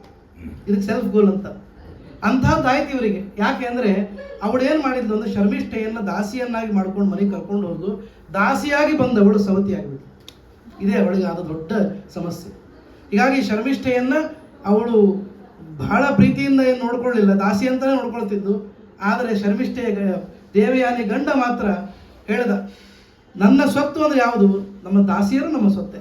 ಹೀಗಾಗಿ ಅವಳು ನಮ್ಮ ದಾಸಿಯರು ನನ್ನ ಹೆಂಡತಿ ಅಂತ ಅವಳನ್ನು ಅವನು ಸ್ವೀಕಾರ ಮಾಡಿಬಿಟ್ಟ ಯಯಾತಿಗೆ ಇಬ್ಬರು ಹೆಂಡತಿಯರು ಆಗ್ಬಿಟ್ರು. ದೇವಯಾನಿಯಲ್ಲಿ ಯದು ಮತ್ತು ತುರ್ವಸು ಅಂತಿಬ್ಬರು ಮಕ್ಕಳು. ಶರ್ಮಿಷ್ಠಿಯಲ್ಲಿ 3 ಜನ ಮಕ್ಕಳಾದರು, ಆನು, ಪೂರು, ದೃಹ್ಯು ಅಂತ 3 ಜನ ಮಕ್ಕಳು. ಹೀಗಾಗಿ 5 ಜನ ಮಕ್ಕಳನ್ನು ಪಡೆದ ಆ ಯಯಾತಿ ಅಂತಾನೆ ಇವರಿಬ್ಬರೂ ನನಗೆ ಸೇರ್ತಾ ಇಲ್ಲ ಈಗ. ಯಾಕೆ ಅಂದರೆ ಇಬ್ಬರಿಗೂ ವಯಸ್ಸಾಗ್ಬಿಟ್ಟಿದೆ. ನನಗೆ ವಯಸ್ಸಾಗಿಲ್ಲ, ಅರ್ಥಾತ್ ಮನಸ್ಸಿಗೆ ವಯಸ್ಸಾಗಿಲ್ಲ. ನಾನು ಇನ್ನೂ ನನ್ನ ಹೆಂಡತಿಯ ಜೊತೆಗೆ ಇರಬೇಕು ಅಂತ ಅಪೇಕ್ಷೆ ಇದೆ. ಅದಕ್ಕೇನು ಮಾಡೋದು ಅಂತ ವಿಚಾರ ಮಾಡಿ ಯಾರಾದರೂ ಮಕ್ಕಳಲ್ಲಿ ನನಗೆ ಯೌವನವನ್ನು ಕೊಡ್ತಾರೇನೋ ಅಂತ ಕೇಳಿ. ಅಲೌಕಿಕವಾದ ವಿಷಯ. ಅಲೌಕಿಕ ಅಂದರೆ ಯಾಕೆಂದರೆ ಇವತ್ತೇ ನಂಗೆ ಕೊಡ್ಲಿಕ್ಕೆ ಬರೋದಿಲ್ಲ, ಆದರೆ ಆಗಿನ ಕಾಲಕ್ಕೆ ಅದು ಬರ್ತಾ ಇತ್ತು. ಆದ್ದರಿಂದ ಸಾಮರ್ಥ್ಯವನ್ನು ಕೊಡ್ಲಿಕ್ಕೆ ಯಾರು ತಯಾರಿದ್ದೀರಿ? ನಿಮ್ಮ ಯೌವನವನ್ನು ಕೊಡಬೇಕು, ನನ್ನ ವಾರ್ಧಕ್ಯ ಅಂದರೆ ಮುಪ್ಪು, ಅದನ್ನು ನೀವು ತಗೋಬೇಕು. ಯದುವಿಗೆ ಕೇಳಿದ್ರು, ಯದು ದೊಡ್ಡ ಮಗ, ಯದುವಂಶ ಅಂತ ಏನು ಕೇಳ್ತೀವಿ, ಇದೇ ಯದುನೇ. ಅವನಂದ, ಇಲ್ಲ ನಾನು ಯಾರಿಗೋ ಪ್ರಾಮಿಸ್ ಮಾಡೀನಿ, ಅವರು ಯಾವ ಕಾಲಕ್ಕೆ ಏನು ಸಹಾಯ ಕೇಳ್ತಾರೋ ಗೊತ್ತಿಲ್ಲ, ನಾನು ಮುಪ್ಪು ಪಡ್ಕೊಂಡು ಬಿಟ್ಟರೆ ಸಹಾಯ ಮಾಡಲಿಕ್ಕೆ ಆಗೋದಿಲ್ಲ, ಹೀಗಾಗಿ ನಾನು ಆಲ್ರೆಡಿ ಕಮಿಟೆಡ್, ಆದ್ದರಿಂದ ನಾನು ಕೊಡ್ಲಿಕ್ಕೆ ಆಗೋದಿಲ್ಲ ಅಂತಂದು. ಅಣ್ಣ ಹೇಳ್ದಂಗೆ ಅವನ ತಮ್ಮ ಯಾರು ತುರ್ವಶು, ಅವನು ಒಪ್ಪಲಿಲ್ಲ, ಆಗೋದಿಲ್ಲ ಅಪ್ಪಾಜಿ ಅಂತಂದು. ಆಮೇಲೆ ಆನು ಒಪ್ಪಲಿಲ್ಲ, ದೃಶ್ಯೂ ಒಪ್ಪಲಿಲ್ಲ, ಪೂರ್ವ ಮಾತ್ರ ಒಪ್ಕೊಂಡ. ಅವನು ಎಲ್ಲಕ್ಕಿಂತ ಸಣ್ಣವ, ಆ ಎಲ್ಲಕ್ಕಿಂತ ದೊಡ್ಡವನಾದ. ಯಾವುದರಿಂದ? ತಂದೆ ಕೇಳಿದ್ದಾನೆ, ತಂದೆ ಕೇಳಿದ್ರೆ ಸರ್ವಸ್ವವನ್ನು ಕೊಡಬೇಕು, ಯಾಕೆಂದ್ರೆ ನಮ್ಮ ದೇಹವನ್ನು ಕೊಟ್ಟಂತಹ ತಂದೆ. ಅವನಿಗೆ ಏನು ಕೊಡ್ಲಿಕ್ಕೆ ಶಕ್ಯ? ನಮ್ಮ ಅಪ್ಪಾಜಿ ನಮ್ಗೆ ಕೇಳೋದೇನು? ಇದೇ ನನ್ನ ಯೌವನವನ್ನು ಕೇಳ್ತಾ ಇದ್ದಾರೆ, ಅಷ್ಟೇ ಅಲ್ಲ ನಾನು ಕೊಡ್ತೀನಿ ಅಂತ. ಎಂತಹ ಒಂದು ದೊಡ್ಡ ತ್ಯಾಗವನ್ನು ಆ ಪೂರ್ವ ಮಾಡಿದ. ಅದಕ್ಕಾಗಿ ಮುಂದೆ ಪುರುವಂಶ ಅಂತ ಇದೆಲ್ಲ ಪ್ರಸಿದ್ಧ ಆಯಿತು. ಪುರುವಂಶಕ್ಕೆ ಆ ಮಹಾ ಒಂದು ಚರಿತ್ರೆ ಬರಲಿಕ್ಕೆ ಕಾರಣ ಏನು ಅಂದರೆ ಅಲ್ಲಿ ಇದ್ದಂತಹ ತ್ಯಾಗಕ್ಕೆ ಯಾವತ್ತೂ ಕೂಡ ದೊಡ್ಡ ಬೆಲೆ ಇದೆ. ಭೋಗದಲ್ಲಿ ಬೆಲೆ ಇಲ್ಲ, ತ್ಯಾಗದಲ್ಲಿ ಬೆಲೆ ಇದೆ. ಅದನ್ನು ಮಾಡಿ ತೋರಿಸಿದ ಪುರು. ಆವಾಗ ಅವನು ತನ್ನ ವಾರ್ಧಕ್ಯವನ್ನು ಅವನಿಸಿಕೊಂಡು ತನ್ನ ಯೌವನವನ್ನು ಅಪ್ಪಾಜಿ ಕೊಟ್ಟ. ಆಮೇಲೆ ಯಯಾತಿ ಇನ್ನೂ ಸ್ವಲ್ಪ ದಿವಸ ನಾನು ಹೆಂಡತಿಯ ಜೊತೆ ಇರಬೇಕು ಅಂತ ಅಂದ್ಕೊಂಡ್ರೆ ಹೆಂಡತಿಯರಿಗೆ ಮುಪ್ಪಾಗ್ಯದಲ್ಲ, ಇನ್ನೇನು ಮಾಡೋದು? ಅದನ್ನು ಯಾರು ತಗೊಳ್ಳೋರು, ಅದನ್ನು ಯಾರು ಕೊಡೋರು? ಈ ಸಮಸ್ಯೆ ಇದ್ದೇ ಇದೆ. ಅದಕ್ಕಾಗಿ ಯಯಾತಿ ವಿಚಾರ ಮಾಡಿದ. ಅವನಿಗೆ ಈಗ ಆಗಲೇ ಇನ್ನೊಂದು ಮದುವೆ ಆಗಿತ್ತಂತ, ಮತ್ತು ಇವರಿಬ್ಬರು ಬಿಟ್ಟು. ಕ್ಷತ್ರಿಯರಿಗೆ ಅನೇಕ ಮದುವೆಗಳಾಗ್ತಿತ್ತಲ್ಲ, ಆ ರೀತಿಯಾಗಿ ಇನ್ನೊಂದು ಮದುವೆ ಆಗಿತ್ತು. ಆ ಹುಡುಗಿ ಹಿಂದೆ ಪುರೂರ ಮನೆಗೆ ಹೇಗೆ ಬೇರೆ ಲೋಕದಿಂದ ಬಂದು ಮದುವೆ ಆಗಿದ್ರು, ಹಾಗೆ ಆ ಹುಡುಗಿ ಮಾತ್ರ ಅಪ್ಸರೆ ಆಗಿದ್ಲು, ಅವಳು ಮನುಷ್ಯಳಾಗಿದ್ಲು. ಅಪ್ಸರೆಯರಿಗೆ ವಯಸ್ಸಾಗೋದಿಲ್ಲ, ಅದಕ್ಕೆ ವಯಸ್ಸಾಗದೇ ಇದ್ದು ಬಹಳ ಚಂದ ಕಾಣಿಸ್ತಿದ್ರು. ಅಂದರೆ ಏನು ಅಪ್ಸರೆ ಇದ್ದಂಗೆ ಇದ್ದಿ ಅಂತಂತ. ಯಾಕೆಂದರೆ ಯು ನೆವರ್ ಏಜ್ ಅಂತ, ನಿಮಗೆ ವಯಸ್ಸೇ ಆಗ್ತಾ ಇಲ್ಲ ಅದಕ್ಕೆ ಅಂತ. ಹೀಗೆ ಅಪ್ಸರೆ ಒಬ್ಬಳಿದ್ಲು. ಯಯಾತಿ ಅಂದ, ನೀವಿಬ್ಬರು ಮುದುಕಿಯರಾದ್ರೆ ಏನಾಯ್ತು? ಅಪ್ಸರೆ ಆದ ಇನ್ನೊಬ್ಬ ಹೆಂಡತಿದ್ದ. ಹೀಗಾಗಿ ಅವಳ ಜೊತೆ ವಿಹಾರ ಮಾಡಿದ. ಎಷ್ಟೋ ದಿವಸ ಮಾಡಿದ್ಮೇಲೆ ಒಂದು ದಿವಸ ಅವನಿಗೆ ಅಸಹ್ಯ ಬಂದ್ಬಿಡು. ಯಾವುದಕ್ಕೂ ಒಂದು ಬೆಲೆ ಇದೆ. ಅತಿ ಸರ್ವತ್ರ ವರ್ಜಯೇತ್ ಅಂತ ಒಂದು ಶಾಸ್ತ್ರ. ಅತಿಯಾಗಿ ಯಾವುದನ್ನು ಮಾಡಬಾರ್ದು ಅಂತ ಒಂದು ಬೋಧ ಅವನಿಗೆ ಬಂತು. ಅತಿಯಾಯಿತು, ಇದು ನಾನು ಮಾಡಿದ್ದು ನಡ್ಕೊಂಡಿದ್ದು ಅಂತ ಅನಿಸಿ, ನಜಾತು ಕಾಮ ಕಾಮಾನಾಂ ಉಪಭೋಗೇನ ಶಾಮ್ಯತಿ ಹವಿಷಾ ಕೃಷ್ಣವರ್ತ್ಮೇವ ಭೂಯ ಏವ ಅಭಿವರ್ಧತೆ. ಅವನಿಂದ ಏನು ಹುಚ್ಚಿದ್ದೀನಿ ನಾನು, ನನ್ನ ಮನಸ್ಸಿನೊಳಗೆ ಕಾಮನೆಗೆ ಆ ಕಾಮನೆಯನ್ನು ಪೂರೈಸಿಕೊಳ್ಳೋದೇ ಉಪಾಯ ಅಂತ ತಿಳ್ಕೊಂಡೆ ನಾನು. ಎಂಥ ಮೂರ್ಖ ನಾನು. Desires only get multiplied, they never get divided. ಅವು ಎಂದೂ ಇಳಿಯೋದಿಲ್ಲ, ಹೆಚ್ಚಾಗ್ತಾವೆ, ಡಬಲ್ ಆಗ್ತಾವೆ, ಮಲ್ಟಿಪ್ಲಿಕೇಶನ್ ಆಗ್ತವೆ. ಆದ್ದರಿಂದ ಅದು ಹೇಳ್ತಾನೆ, ತುಪ್ಪವನ್ನು ಹಾಕಿ ಅಗ್ನಿಯನ್ನು ಎಂದಾದರೂ ನಾವು ಸೋಲಿಸ್ಲಿಕ್ಕೆ ಬರ್ತದ, ಅರ್ಥಾತ್ ಆರಿಸ್ಲಿಕ್ಕೆ ಬರ್ತದ. ತುಪ್ಪ ಹಾಕಿದರೆ ಭೂಯಯೇ ಅಭಿವರ್ಧತೆ, ಹೆಚ್ಚಾಗ್ತದೆ. ಆದ್ದರಿಂದ ಹವಿಸ್ಸನ್ನು ಹಾಕಿ ಕೃಷ್ಣವರ್ತ್ಮ ಅಂದರೆ ಅಗ್ನಿಯನ್ನು ನಾವು ಮಾಡಬಾರ್ದು, ನೀರು ಹಾಕಬೇಕು ಅದಕ್ಕೆ. ಹಾಗೆ ಈ ಕಾಮನೆಗಳೆಂಬ ಈ ಅಗ್ನಿಗೆ ನಾನು ಭೋಗವೆಂಬ ತುಪ್ಪವನ್ನು ಸುರಿತಾ ಹೋದರೆ ಎಷ್ಟು ದಿನ ಆದರೂ ಮುಗಿಯೋದಿಲ್ಲ. ಇದು ನಾಚಿಕೆ ಆಯ್ತಂತ ಅವನಿಗೆ. ಆ ಪೂರ್ವ ಪಾಪ ಸಣ್ಣ ಹುಡುಗ ಮುದುಕನಾಗಿ ಕೂತಿದ್ದಾನೆ, ನಾನು ಇಷ್ಟು ಎಲ್ಲ ಅನುಭವಿಸ್ತಾ ಇದ್ದೀನಿ, ಇದು ನನ್ನ ಅಪರಾಧ ಅಂತ ತಿಳ್ಕೊಂಡ. ಆ ಅಪರಾಧ ಅಂತ ತಿಳ್ಕೊಂಡು ಇದನ್ನು ಮಾಡಬಾರ್ದು ಅಂತ ವಿಚಾರ ಮಾಡಿ ಮತ್ತೆ ಆ ಪೂರ್ವವನ್ನು ಕರೆದು ಅವನಿಗೆ ಆಶೀರ್ವಾದ ಮಾಡಿದ. ನಿನ್ನ ಕೀರ್ತಿ ಆಚಂದಾರ್ಕವಾಗಿ ಇರಲಿ. ಆ ಕಾರಣಕ್ಕಾಗಿಯೇ ಎಲ್ಲ ಕಡೆ ಪೂರ್ವವಂಶದವರು ಬಹಳ ಶ್ರೇಷ್ಠರಾದರು ಅಂತ ನಾವು ಕೇಳ್ತೇವೆ. ಮುಂದೆ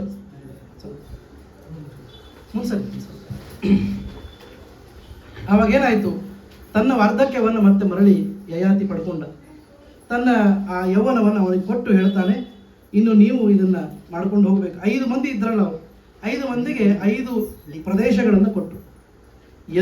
ಯದುವಂಶದವರು ಆಳಿದ ಯಾದವರು, ಇವತ್ತೇನು ಯಾದವ ಅಂತ ನಾವು ನೋಡ್ತೀವಿ, ಆ ಯಾದವರ ವಂಶ ಒಂದು, ತುರ್ವಶ ಅಂತನ್ನೋರು ಒಂದು ಕಡೆ, ನಾರ್ತ್ ಈಸ್ಟ್ ಕಡೆಯವರು, ಹೀಗೆಲ್ಲರೂ ಇವತ್ತು 5 ಜನರೇ ನಮ್ಮ ದೇಶದ 5 ವಿಭಾಗಗಳು, ಪ್ರಧಾನವಾದ ಘಟ್ಟಗಳು ಅಂತಾದರು. ಪೂರ್ವವಂಶದವರೆಲ್ಲ ಮಧ್ಯ ಭಾರತ, ಇಂದ್ರಪ್ರಸ್ಥ ಮೊದಲಾದ ಮಧ್ಯ ಭಾರತದಲ್ಲಿ ಬರುವಂಥವರು, ಹೀಗೆಲ್ಲ ಕಥೆ ಬರ್ತದೆ. ಹಾಗೆ ಅದು ನಡೀತು ಅಂತ ಇಷ್ಟು ಯದುವಂಶದ ವಿಸ್ತಾರವನ್ನು ಮಾಡಿದರು. ಒಂದು ರಾಜೇಯರ ಕಥೆ, ದಿವೋದಾಸನ ಕಥೆ, ಯದುವಂಶದ ಯಯಾತಿಯ ಕಥೆ ಅಂತ ಹೀಗೆ ಹೇಳಿದರು.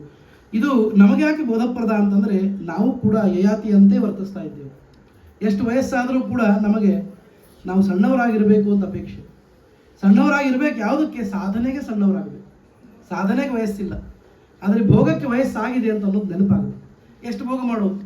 ಏನಾದರೂ ಮತ್ತೆ ಅದನ್ನು ನಿಲ್ಲಿಸ್ಲಿಕ್ಕೆ ಶಕ್ಯನ? ಸಾಯೋ ಕೊನೆ ಕ್ಷಣದವರೆಗೂ ಭೋಗ ಮಾಡಬೇಕನ್ನೋ ಆಸೆ ಇದ್ದೇ ಇರುತ್ತೆ.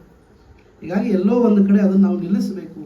ಯಯಾತಿಯ ಕಥೆಯಿಂದ ನಮಗೆ ತೋರಿಸಿಕೊಡುವ ಮುಖ್ಯವಾದ ಒಂದು ಅಭಿಪ್ರಾಯ ಏನು ಅಂದರೆ, ಈ ಸರಣಿ ಏನದ ಭೋಗದ ಲಾಲಸೆಯ ಸರಣಿ, ಅದನ್ನು ಕತ್ತರಿಸ್ಬೇಕು ಅಂತ ಸಾಕಿದೆ. ಅದಕ್ಕಂತಾರಲ್ಲ, ಅದು ಹೇಳ್ತಾರೇನು, ಇರುವ ಭಾಗ್ಯವ ನೆನೆದು ಬಾರನೆಂಬುದ ಬಿಡು ಹರುಷಕ್ಕೆ ಇನ್ನು ದಾರಿ. ಇನ್ನೂ ಬೇಕು ಇನ್ನೂ ಬೇಕು, ಅದು ಬರಲಿ ಇದು ಬರಲಿ ಅಂತ ಇನ್ನೂ ಕೇಳ್ತಾ ಇದ್ರೆ ನಮ್ಗೆ ವಯಸ್ಸು ಹೋಗ್ತಾ ಇದೆ, ನಮ್ಗೆ ಗೊತ್ತಾಗ್ತಾ ಇಲ್ಲ ಅಂತ. ಅದು ಯಯಾತಿ ತೋರಿಸಿಕೊಟ್ಟ ಅಂತ ಈ ಕಥೆ ಭಾಳ ಚೆನ್ನಾಗಿ ಹೇಳ್ತಾರೆ. ಮುಂದೆ ಪುರು ಏನಿದ್ದ, ಅವನಲ್ಲಿ ಜನಮೇಜಯ, ಈ ಕಥೆ ಕೇಳುವ ಜನಮೇಜಯನ ಹಿಂದಿನ ಜನಮೇಜಯ, ಅವನಿಗೆ ಪ್ರಾಚೀನ್ವಾನ್ ಅಂತ ಮಗ. ಅಲ್ಲಿ ರೌದ್ರಾಶ್ವ ಅವನ ವಂಶದೊಳಗೆ. ಅಲ್ಲಿ ರುಚೇಯು, ಕೃಕಣೇಯು, ಕಕ್ಷೇಯು, ಸ್ಥಂಡಿಲೆಯು, ಸನ್ನತೆಯು ಅಂತ ಹೀಗೆ 10 ಮಕ್ಕಳು ಅವ್ರಿಗೆ ಹುಡ್ತಾರೆ. ಅಲ್ಲಿ ಉಶೀನರ ದೇಶದೊಳಗೆ ದೃಷದ್ವತಿ ಅಂತ ರಾಜ, ಅಲ್ಲಿ ಶಿಬಿ ಚಕ್ರವರ್ತಿ ಹುಟ್ಟುತ್ತಾನೆ. ಶಿಬಿ ಚಕ್ರವರ್ತಿ ಕಥೆ ಮೊನ್ನೆ ತಾನೇ ನಾನು ವಿಸ್ತಾರ ಮಾಡಿ ಹೇಳಿದ್ದೆ. ಅವನು ತನ್ನ ದಾನ ಶೂರತೆಗೆ ಬಹಳ ಪ್ರಸಿದ್ಧನಾದವನು. ನಾವು ಕರ್ಣನಿಗೆ ದಾನಶೂರ ಅಂತೀವಿ, ನಿಜವಾದ ದಾನಶೂರರು ಬೇರೆನೇ ಇದ್ದ. ಶಿಬಿ ಚಕ್ರವರ್ತಿ ಹತ್ರ ಒಂದು ಕಪೋತ, ಅಗ್ನಿ ಮತ್ತು ಇಂದ್ರಾಗ್ನಿಗಳು ಪರೀಕ್ಷೆ ಮಾಡಬೇಕಂತ ಬಂದಿದ್ರು. ಇಂದ್ರದೇವರು ಗಿಡುಗನಾಗಿ, ಅಗ್ನಿ ಪಾರಿವಾಳವಾಗಿ ಓಡಿ ಬರ್ತಾ ಇದ್ದರು. ಇವನು ಆಸ್ಥಾನದಲ್ಲಿ ಕೂತಿದ್ದಾನೆ, ಅವನ ತೊಡೆಯ ಮೇಲೆ ಬಂದು ಪಾರಿವಾಳ ಬಂದು ಕೂತ ಮೇಲೆ ತಕ್ಷಣ ಆ ಗಿಡುಗ ಬಂದು, ನನ್ನ ಬೇಟೆಯನ್ನು ನನಗೆ ಕೊಡು, ಯಾಕೆಂದರೆ ನಿನಗೆ ಪಾರಿವಾಳವನ್ನು ಉಳಿಸೋದು ನಿನ್ನ ಧರ್ಮ, ಆದರೆ ಅದನ್ನು ತಿಂದು ಬದುಕೋದು ನನ್ನ ಧರ್ಮ. ಅದಕ್ಕಾಗಿ ನನ್ನ ಬೇಟೆಯನ್ನು ನೀನು ದೂರ ಮಾಡಬೇಡ, ಅದು ಅಧರ್ಮ ಆಗ್ತದಂತ ಗಿಡುಗ ಹೇಳ್ತಾ ಇದ್ದಾರೆ. ಬಂದವರನ್ನು ಅಭಯ ಕೊಡಬೇಕಾದದ್ದು ರಾಜನ ಕರ್ತವ್ಯ, ನೀನು ಬಿಡೋ ಹಂಗಿಲ್ಲ ಅಂತ ಆ ಪಾರಿವಾಳ ಹೇಳ್ತಾ ಇದ್ದ. ಶಿಬಿ ಚಕ್ರವರ್ತಿ ಏನು ಮಾಡಬೇಕು ಅದಕ್ಕೆ ವಿಚಾರ ಮಾಡಿದ. ಏನು ಬೇಕು? ನಿಜಾರ್ಥದಲ್ಲಿ ಏನು ಬೇಕಾಗಿದೆ ಅಂದರೆ, ಗಿಡುಗನಿಗೆ ಮಾಂಸ ಬೇಕು, ಪಾರಿವಾಳಕ್ಕೆ ಜೀವ ಬೇಕು. ಈ ಎರಡೂ ಸಾಧ್ಯ ಆಗೋದು ಯಾವುದಕ್ಕೆ ಅಂದರೆ, ನನ್ನ ಮಾಂಸವನ್ನೇ ತೆಗೆದುಕೊಡ್ತೀನಿ ಅಂತ ಶಿಬಿ ಚಕ್ರವರ್ತಿ ತನ್ನ ಬಲತೊಡೆಯ ಮೊದಲು ಬಲಗಡೆಯ ಕೈಯಿಂದ ಮಾಂಸ ತೆಗೆದ, ತಕ್ಕಡಿಯೊಳಗೆ ಹಾಕಿದ. ಪಾರಿವಾಳದ ತೂಕದಷ್ಟು ಮಾಂಸ ಕೊಡಬೇಕು. ಪಾರಿವಾಳ ಕೆಳಗೆ ಹೋಗ್ತಾ ಇದೆ. ಸರಿ, ಇಲ್ಲ ಅದು ಕೆಲಸ ಆಗಲಿ, ಏನೋ ಭಾರಿ ದೊಡ್ಡ ಪಾರಿವಾಳ ಇರಬೇಕು, ತಿಂದು ಉಂಡು ಚೆನ್ನಾಗಿರಬೇಕು ಅಂತ ತನ್ನ ತೊಡೆಯ ಮಾಂಸವನ್ನು ತೆಗೆದು ಹಾಕಿದ. ಅದು ಕೂಡ ಆಗಲಿಲ್ಲ. ಒಬ್ಬ ರಾಜ ಚಕ್ರವರ್ತಿ ಒಂದು ಪಾರಿವಾಳಕ್ಕೋಸ್ಕರ ಕೆಳಗಿಳಿದು ಬಂದು ಇಷ್ಟು ಕೆಲಸ ಮಾಡ್ತಾ ಇದ್ದಾನೆ. ಇದು ಶಿಬಿ ಚಕ್ರವರ್ತಿ. ಯಾವುದೂ ಸಾಧ್ಯ ಆಗದಿದ್ದಾಗ ಅವನಿಗೆ ಅನಿಸ್ತು, ಇನ್ನೇನು ಮಾಡ್ಲಿಕ್ಕೆ ಶಕ್ಯ, ನಾನೇ ಬಂದು ಕೂಡ್ತೀನಿ, ಅದಕ್ಕಿಂತ ಹೆಚ್ಚಿನ ಮಾಂಸ ನಾನು ಕೊಡಲಾರೆ, ಯಾಕೆಂದ್ರೆ ನನ್ನಲ್ಲಿರೋ ಮಾಂಸನೇ ಅದು ಕೊನೆಯದು. ಆದ್ದರಿಂದ ತಾನೇ ಬಂದು ತಕ್ಕಡಿಯ ಇನ್ನೊಂದು ಭಾಗಕ್ಕೆ ಕೂತ. ಅವಾಗ ಪಾರಿವಾಳ ಮೇಲೆ ಬಂತು. ಅವನೊಂದ ಕೃಷ್ಣಾರ್ಪಣ ಅಂತಂದ. ಅವಾಗ ಪಾರಿವಾಳ ಇದ್ದದ್ದು ಅಗ್ನಿಯಾಗಿ, ಗಿಡುಗ ಇದ್ದದ್ದು ಇಂದ್ರನಾಗಿ ಅವನ ಎದುರಿಗೆ ಕಾಣಿಸಿಕೊಂಡರು, ಆಶೀರ್ವಾದವನ್ನು ಮಾಡಿದರು. ಏನಿಲ್ಲ, ನಾವು ದೇವಲೋಕದಲ್ಲಿ ಕೂತವರು, ದೇವಲೋಕದ ಪತ್ರಿಕೆಯೊಳಗೆ ನಿನ್ನ ಹೆಸರು ಬಂತು ಅಂತಾರಲ್ಲ, ಲೋಕಲ್ ನ್ಯೂಸ್ ಬರೋದಿಲ್ಲ, ಆದರೂ ಅಂಥದ್ದನ್ನು ದಾಟಿಕೊಂಡು ನಿನ್ನ ನ್ಯೂಸ್ ಅಲ್ಲಿ ಬಂದಿದೆ ಅಂತಂದರೆ, ಒಮ್ಮೆ ಆ ಸತ್ವವನ್ನು ಪರೀಕ್ಷೆ ಮಾಡಬೇಕು ಅಂತೆ ನಾವು ಬಂದಿದ್ದು. ನಿನ್ನಂತಹ ಏನು ರಾಜರು ಇನ್ನು ಆಚಂದ್ರಾರ್ಕವಾಗಿ ನಿನ್ನ ಕೀರ್ತಿ ಇರಲಿ, ಎಲ್ಲೆಲ್ಲೂ ಸಿಗೋದಿಲ್ಲ ನಿನ್ನಂಥ ದಾನಶೂರರು ಅಂತ ಹೇಳಿ ಅವನಿಗೆ ಪೂರ್ಣ ಆಶೀರ್ವಾದವನ್ನು ಮಾಡಿ, ಆ ಉಶೀನರ ದೇಶ ಅಂತ ಏನದ ಇವತ್ತಿನ ಲಾಹೋರ್ ಪಂಜಾಬ್ ಆ ಪ್ರಾಂತದ ಉಶೀನರ ದೇಶದಲ್ಲಿ ಶಿಬಿ ಚಕ್ರವರ್ತಿಯ ಇದನ್ನು ಶಾಶ್ವತವಾಗಿ ಇಡುವಂತೆ ಮಾಡಿದ್ದಾರೆ.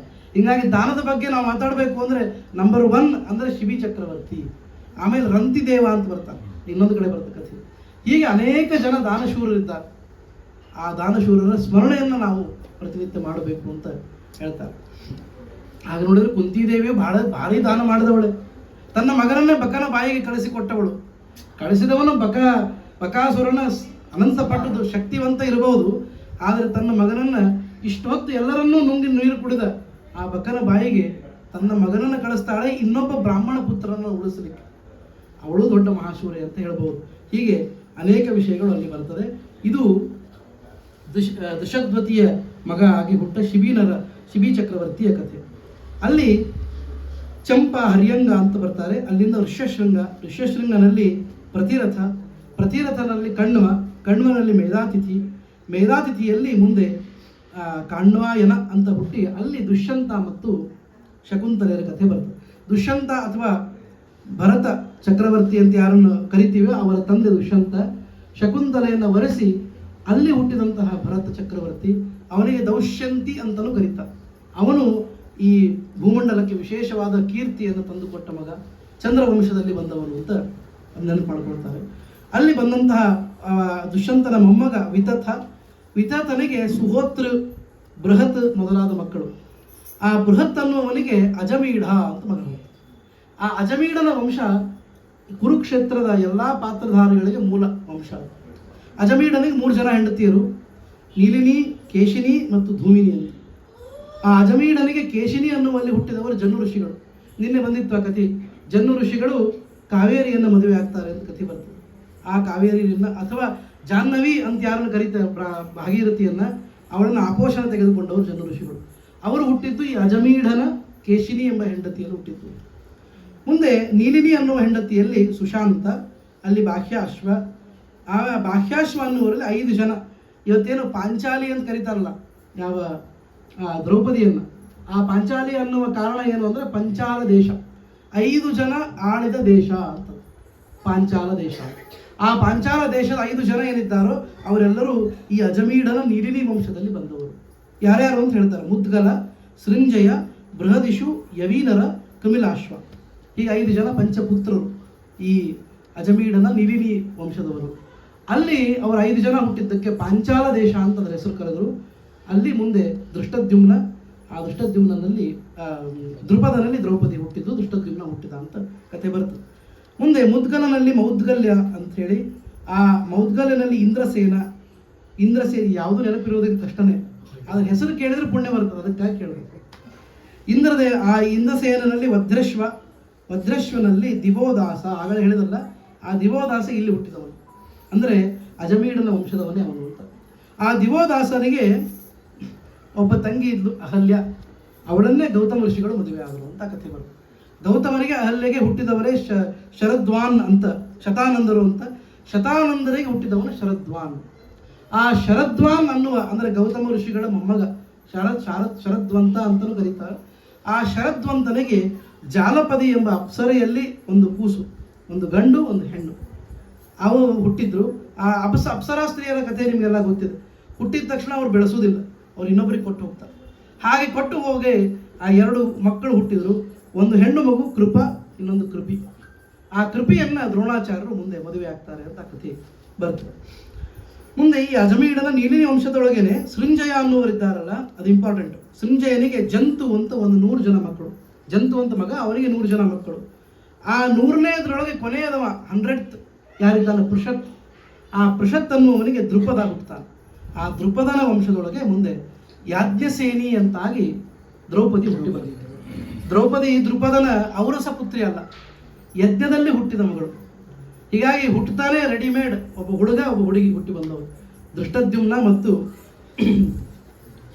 ದ್ರೌಪದಿ ಅಂತ ಇಬ್ಬರನ್ನು ಕರೀತಾರೆ. ಅದಕ್ಕೆ ಈ ಪಂಚಾಲ ದೇಶದ ಸೃಂಜಯ ರಾಜನ ಮಗಳಾಗಿ ಆ ವಂಶದಲ್ಲಿ ಹುಟ್ಟಿದ್ದರಿಂದ ಅವಳಿಗೆ ಪಾಂಚಾಲಿ ಅಂತ ಕರೀತಾರೆ. ಇದೊಂದು. ಇನ್ನೊಂದು 5 ಜನ ಗಂಡಂದಿರಿದ್ದಕ್ಕೂ ಪಾಂಚಾಲಿ ಅಂತ ಕರೀತಾರೆ. ಪಂಚಭರ್ತ್ರಿ ಪಾಂಚಾಲಿ ಅಂತಲೂ ಕರೀತಾರೆ. 5 ಜನ ಗಂಡಂದ್ರು ಇದ್ದದಕ್ಕೆ ಪಾಂಚಾಲಿ, 5 ಜನ ಹುಟ್ಟಿದ ಆ ಒಳ್ಳೆಯ ಪವಿತ್ರ ಕ್ಷೇತ್ರದಲ್ಲಿ ಹುಟ್ಟಿದ್ದರಿಂದಲೂ ಪಾಂಚಾಲಿ ಅಂತ ಹೀಗೆ ಅಭಿಪ್ರಾಯವನ್ನು ಹೇಳ್ತಾರೆ. ಇದಿಷ್ಟು ಅಜಮೀಢನ 2ನೇ ಪತ್ನಿಯ ಕಥೆ ಆಯಿತು. ಮುಂದೆ ಅಜಮೀಢನಿಗೆ 3ನೇ ಪತ್ನಿ ಇದ್ದಾಳೆ, ಧೂಮಿನಿ ಅಂತ. ಆ ಧೂಮಿನಿಯಲ್ಲಿ ವಿಶೇಷವಾಗಿ ಅವನು ತಪಸ್ಸಿನಿಂದ ಪಡೆದ ಮಗ ರುಕ್ಷ ಅಂತ. ಆ ರುಕ್ಷನಿಗೆ ಸಂವರ್ಣ ಅಂತ ಮಗ. ಆ ಸಂವರ್ಣನೇ ಹಿಂದೆ ಎಲ್ಲಿಗೆ ಹೋಗ್ತದೆ ಕಥೆ ನೋಡ್ರಿ.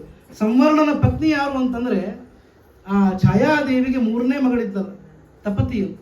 ಆ ತಪತಿಯನ್ನು ಮದುವೆ ಆಗ್ತಾನೆ ಸಂವರ್ಣ. ಆ ತಪತಿ ಸಂವರ್ಣರಲ್ಲಿ ಮುಂದೆ ಹುಟ್ಟಿದವನೇ ಕುರುಕುಮಾರ. ಆ ಕುರುಕುಮಾರೇ ಕುರುಕ್ಷೇತ್ರವನ್ನು ನಿರ್ಮಾಣ ಮಾಡಿದ ಅಂತ. ಕುರುಕ್ಷೇತ್ರ ಯಾಕಷ್ಟು ಪವಿತ್ರ ಆಯಿತು ಅಂದರೆ ಈ ಎಲ್ಲ ಕಾರಣಕ್ಕೆ. ಸುಮ್ಮನೆ ಅಲ್ಲ, ಧರ್ಮಕ್ಷೇತ್ರೇ ಕುರುಕ್ಷೇತ್ರೇ ಅಂತ ಹೇಳಿದಾಗ ಅದು ನಿರ್ಣಾಯಕವಾದ ಕ್ಷೇತ್ರ ಯಾಕಾಯಿತು? ಇಂದ್ರಪ್ರಸ್ಥದಲ್ಲಿ ಯಾಕೆ ಜಗಳ ಆಗಲಿಲ್ಲ? ಕುರುಕ್ಷೇತ್ರದಲ್ಲಿ ಯಾಕಾಯಿತು ಅಂದರೆ ಅಲ್ಲೊಂದು ವಿಶೇಷ ಕಾರಣ ಇದೆ.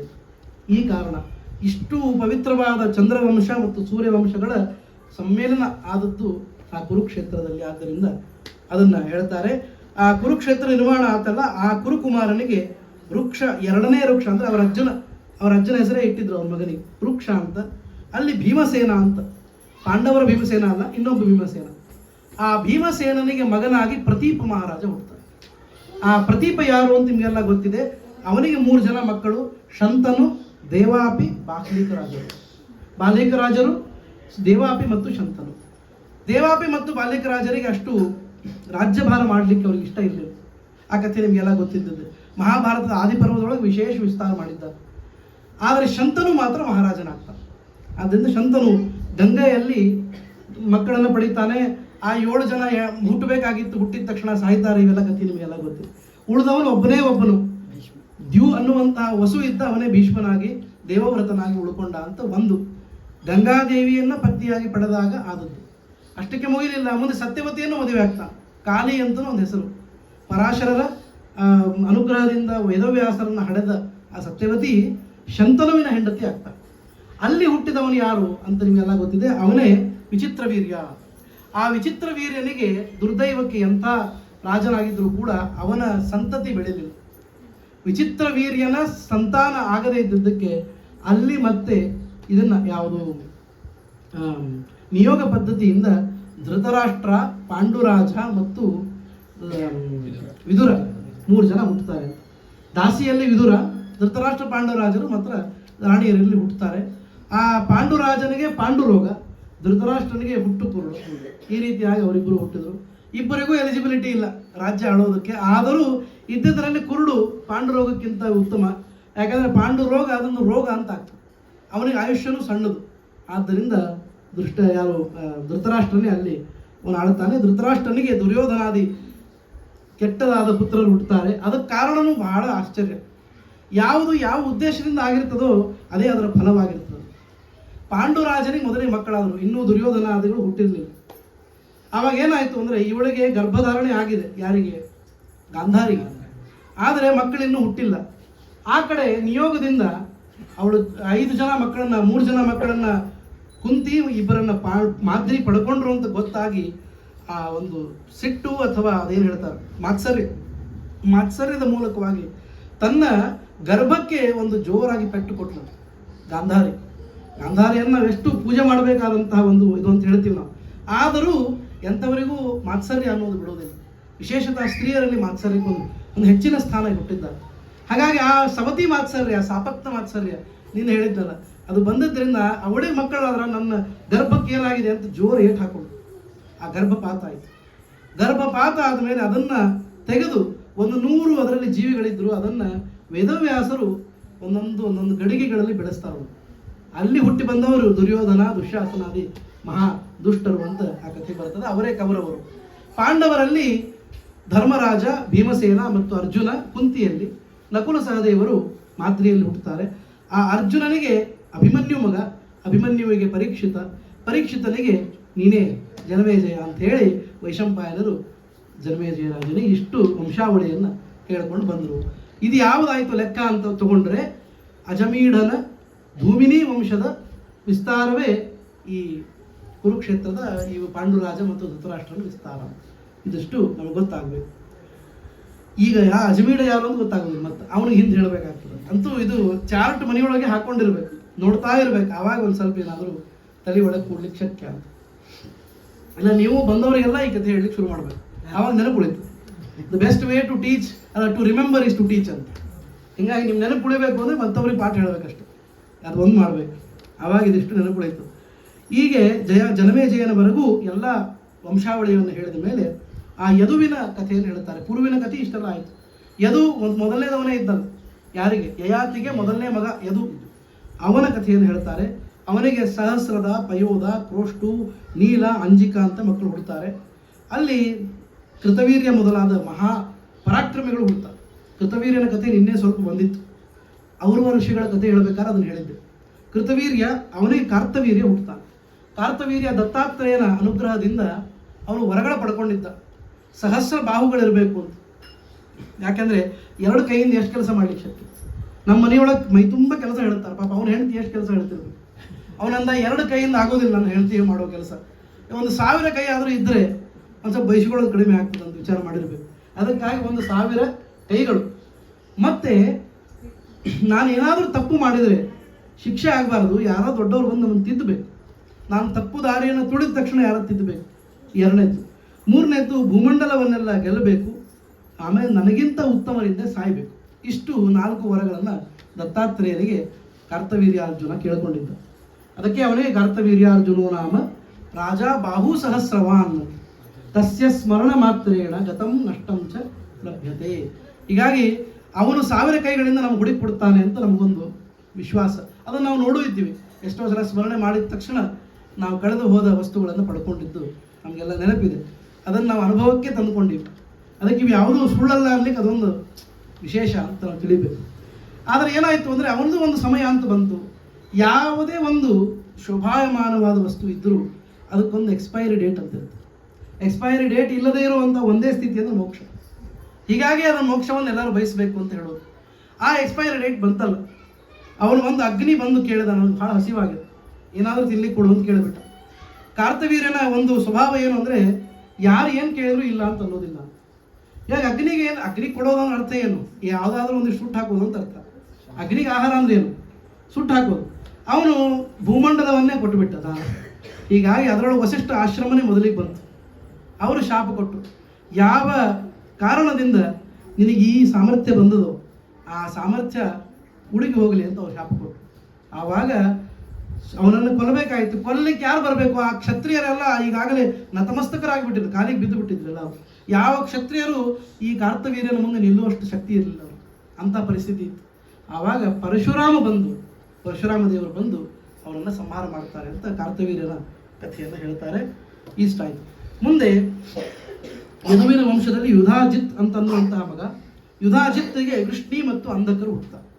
ವೃಷ್ಣಿ ಅಂಧಕರ ಕಥೆಯನ್ನು ಹೇಳಬೇಕಂತೆ ಶುರುವಾಗಿತ್ತು ನೋಡ್ರಿ. ಇದೆಲ್ಲ ಈ ಹರಿವಂಶದ ಕಥೆ ಶುರುವಾಗಿದ್ದು ಎಲ್ಲಿಂದ? ವೃಷ್ಣ್ಯಂಧಕಾನಾಂ ಅಂತ ಕೇಳಿದರು ಯಾರು? ಶೌನಕರು. ಆ ಕಥೆ ಈಗ ಬಂತು.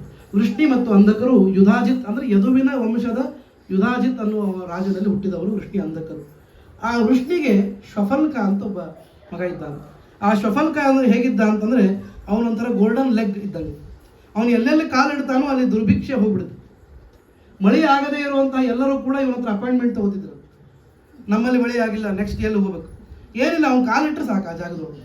ಕಾಲಿಟ್ಟ ತಕ್ಷಣ ದೋಂತ ಮಳೆ ಬಂದ್ಬಿಡ್ತೀವಿ. ಮಳೆ, ಸುಭಿಕ್ಷೆ, ರೋಗ ಇಲ್ಲ, ಆಮಯಗಳೇ ಇಲ್ಲ. ಅಂತಹ ಒಂದು ಶ್ರೇಷ್ಠ ಯೋಗ್ಯತೆ ಈ ಶ್ವಫಲ್ಕನಿಗೆ ಇತ್ತು. ಹೀಗಾಗಿ ಶ್ವಫಲ್ಕನಿಗೆ ಎಲ್ಲ ಕಡೆ ಬೇಡಿಕೆ ಬಹಳ ಜಾಸ್ತಿ ಇತ್ತು. ಕಾಶಿ ರಾಜನಿಗೂ ಕೂಡ ಒಂದು ಸಲ ಹಿಂಗೆ ಆಗಿತ್ತು. ಯಾವ ಕಾಶಿ ರಾಜ ಅಂತ ಇಲ್ಲಿ ಬರೆಯುವುದಿಲ್ಲ. ಅಂತೂ ಕಾಶಿ ಪಟ್ಟಣವನ್ನು ಆಳಿದ ಒಬ್ಬ ಯೋಗ್ಯ ರಾಜ. ಕಾಶಿ ಪಟ್ಟಣದಲ್ಲಿ ಬಿಸಿಲು ಭಾಳ, ನಿಮಗೆಲ್ಲ ಗೊತ್ತು. ಹಾಗೆ ಅಲ್ಲಿ ದುರ್ಭಿಕ್ಷೆ ಬಂದಾಗ ಈ ಶ್ವಫಲ್ಕನನ್ನು ಕರ್ಕೊಂಡು ಹೋಗಿದ್ದು. ಶ್ವಫಲ್ಕನನ್ನು ಕರ್ಕೊಂಡು ಹೋದ ತಕ್ಷಣ ಅಲ್ಲಿ ಮಳೆ ಬಂತು, ಎಲ್ಲ ಬೆಳೆ ಆಯಿತು, ಭಾಳ ಸಂತೋಷ ಆಯಿತು. ಇವನು ಕೂಡಿಸ್ಕೊಂಡು ಇವನಿಗೆ ಏನಾದರೂ ಒಂದು ಕೊಡಬೇಕು ಅಂತ ವಿಚಾರ ಮಾಡಿ. ಏನು ಕೊಡಬೇಕು? ಏನು ಕೊಟ್ಟರೂ ಕೂಡ ಇವನು ಮತ್ತೊಂದು ಕಡೆ ಹೋಗ್ಬಿಡ್ತಾನೆ. ನಮ್ಮನೆ ಸಂಪರ್ಕ ಶಾಶ್ವತವಾಗಿರಬೇಕು ಶ್ವಫಲ್ಕನ ಜೊತೆಗೆ, ಅಂದರೆ ಚೆನ್ನಾಗಿರ್ತದೆ ಅಂತ ಒಳ್ಳೆ ಹುಡುಗ ಇವನು ಅಂತ ಹೇಳಿ ತನ್ನ ಮಗಳು ಗಾಂಧಿನಿ ಅಂತ ಅವಳನ್ನೇ ಮದುವೆ ಮಾಡಿಕೊಡ್ತಾರೆ. ಶ್ವಫಲ್ಕ ಅವನಿಗೆ ಹೆಂಡತಿ ಗಾಂಧಿನಿ. ಆ ಗಾಂಧಿನಿಯಲ್ಲಿ ಹುಟ್ಟಿದವನೇ ಅಕ್ರೂರ. ಶ್ವಫಲ್ಕನ ಮಗ ಅಕ್ರೂರ. ಯಾವ ಕೃಷ್ಣನಿಗೆ ಸ್ನೇಹಿತನಾಗಿ ಮುಂದೆ ಬರ್ತಾನೋ ಆ ಅಕ್ರೂರ ಈ ಶ್ವಫಲ್ಕನ ಮಗ. ಆ ಗಾಂಧಿನಿ ಅಂತೂ ನಿಮ್ಗೆ ಗೊತ್ತದ, ಹುಟ್ಟಿದ ತಕ್ಷಣವೇ ಅವಳು ಒಂದು ಡಿಮಾಂಡ್ ಮಾಡಿಕೊಂಡೇ ಹೊರಗೆ ಬಂದಿದ್ದು. 9 ತಿಂಗಳಿಗೆ ಮಕ್ಕಳು ಹುಟ್ಟಬೇಕು. 1 ವರ್ಷ ಆಯಿತು, 2 ವರ್ಷ ಆಯಿತು, ಇನ್ನೂ ಹೊರಗೆ ಬರ್ತಾ ಇಲ್ಲ ಕೂಸು. ಏನು ಮಾಡೋದು ಅಂತ ಕೇಳಿದರೆ, ಕೂಸಿಗೆ ಕೇಳಿದ್ರಂತ, ಏನು ಬೇಕಾಗಿದೆ ನಿನಗೆ, ಯಾಕೆ ಬರ್ತಾ ಇಲ್ಲ ಹೊರಗೆ?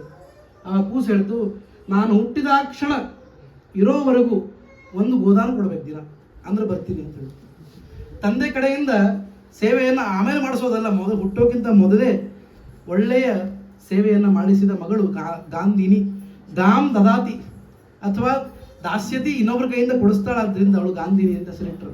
ಇನ್ಯಾವುದು ಹೊಸ ಹೆಸರು ಬೇಡ ಇಟ್ಬಿಟ್ಟು. ಅಂತಹ ಒಬ್ಬ ಪುಣ್ಯವಂತೆ ಅವಳು. ಶ್ವಫಲ್ಕನೂ ಪುಣ್ಯವಂತ, ಹುಟ್ಟಿದವನು ಅಕ್ರೂರ. ಅವನು ಕೃಷ್ಣನಿಗೆ ಪ್ರೀತಿಯಾಗುವಂತೆ ಅವನು ಸ್ನೇಹಿತನಾದ ಅಂತ ಆ ಕಥೆ ಬರ್ತದೆ. ಜ್ಞಾನಿಯಾಗಿದ್ದವನು. ಮುಂದೆ ಯದುವಂಶದ ಶೂರರಾಜನಿಗೆ ಭೋಜ್ಯ ಅನ್ನುವಂತಹ ಪತ್ನಿಯೊಳಗೆ ವಸುದೇವ ಮೊದಲಾದ 10 ಜನ ಮಕ್ಕಳು, ಗಂಡು ಮಕ್ಕಳು, ಶ್ರುತಶ್ರವ, ಶ್ರುತದೇವ ಮೊದಲಾದ 5 ಜನ ಕನ್ಯೆಯರು ಹುಟ್ಟಿದರು. ಅಲ್ಲಿ ಪೃಥಾ ಅಂತನ್ನುವ ಕನ್ಯೆ ಕುಂತಿ ಅಂತ ಕರೀತಾರೆ. ಆದರೆ ಅವಳು ಕುಂತಿ ಅಂತ ಆದದ್ದು ಆಮೇಲೆ. ಮೊದಲು ಅವಳ ಹೆಸರು ಪೃಥಾ, ಶೂರಸೇನನ ಮಗಳೇ ಅವಳು. ಪೃಥಾ ಅಂತ ಹೆಸರಿಟ್ಟಿದ್ರು.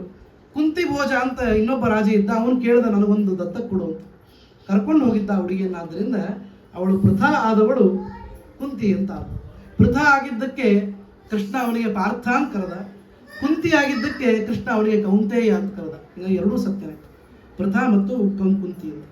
ಮುಂದೆ ಇದೇ ಪೃಥಾ ಯಾರಿದ್ದಾಳೆ, ಅವಳ ಅಕ್ಕ ಶ್ರುತಶ್ರವೆ, ಅವಳನ್ನು ದಮಘೋಷನಿಗೆ ಮದುವೆ ಮಾಡಿಕೊಟ್ಟಿದ್ರು. ಆ ದಮಘೋಷನಲ್ಲಿ ಹುಟ್ಟಿದವನೇ ಶಿಶುಪಾಲ. ಈ ಕಥೆ ಬರ್ತದೆ. ಯಾವ ಶಿಶುಪಾಲ ಅಂದರೆ ಸೋದರತ್ತೆ ಮಗ ಆಗಬೇಕು ಕೃಷ್ಣನಿಗೆ, ಅವನು ಹುಟ್ಟುತ್ತಾನೆ. ಕುಂತಿಯನ್ನು ಪಾಂಡುರಾಜನಿಗೆ ಮದುವೆ ಮಾಡಿಕೊಟ್ರು, ಅಲ್ಲಿ ಪಾಂಡವರು ಹುಟ್ಟಿದ್ರು. ಈ ಕಥೆ ನಿಮಗೆಲ್ಲ ಗೊತ್ತು. ವಸುದೇವ ತನ್ನ ತಮ್ಮ ದೇವಭಾಗ ಅಂತಿದ್ದರು. ದೇವಭಾಗನಿಗೆ ಹುಟ್ಟಿದವನೇ ಉದ್ಧವ. ಅಕ್ರೂರ ಎಷ್ಟು ಪ್ರೀತಿಗೆ ಪಾತ್ರನೋ, ಉದ್ಧವ ಚಿಕ್ಕಪ್ಪನ ಮಗ, ದೊಡ್ಡಪ್ಪನ ಮಗ, ಅವನು ಬಹಳ ಅಷ್ಟೇ ಪ್ರೀತಿ. ಉದ್ಧವನ ಮೇಲೆ ಬಹಳ ಪ್ರೀತಿ ಮಾಡಿದ. ಭಾಗವತದಲ್ಲಿ ನೀವು ನೋಡ್ತೀರಿ ಎಷ್ಟು ಆ ಭಗವಂತ ಉದ್ಧವನಿಗೆ ಅನುಗ್ರಹ ಮಾಡಿದ್ದಾನೆ. ಉದ್ಧವ ಗೀತಾ ಅಂತೆ ಭಾಗವತದೊಳಗೆ ಬರ್ತದೆ. ಹಾಗೆ ಉದ್ಧವ ಅವನಿಗೆ ಹುಟ್ಟಿದವನು ಅಂತ.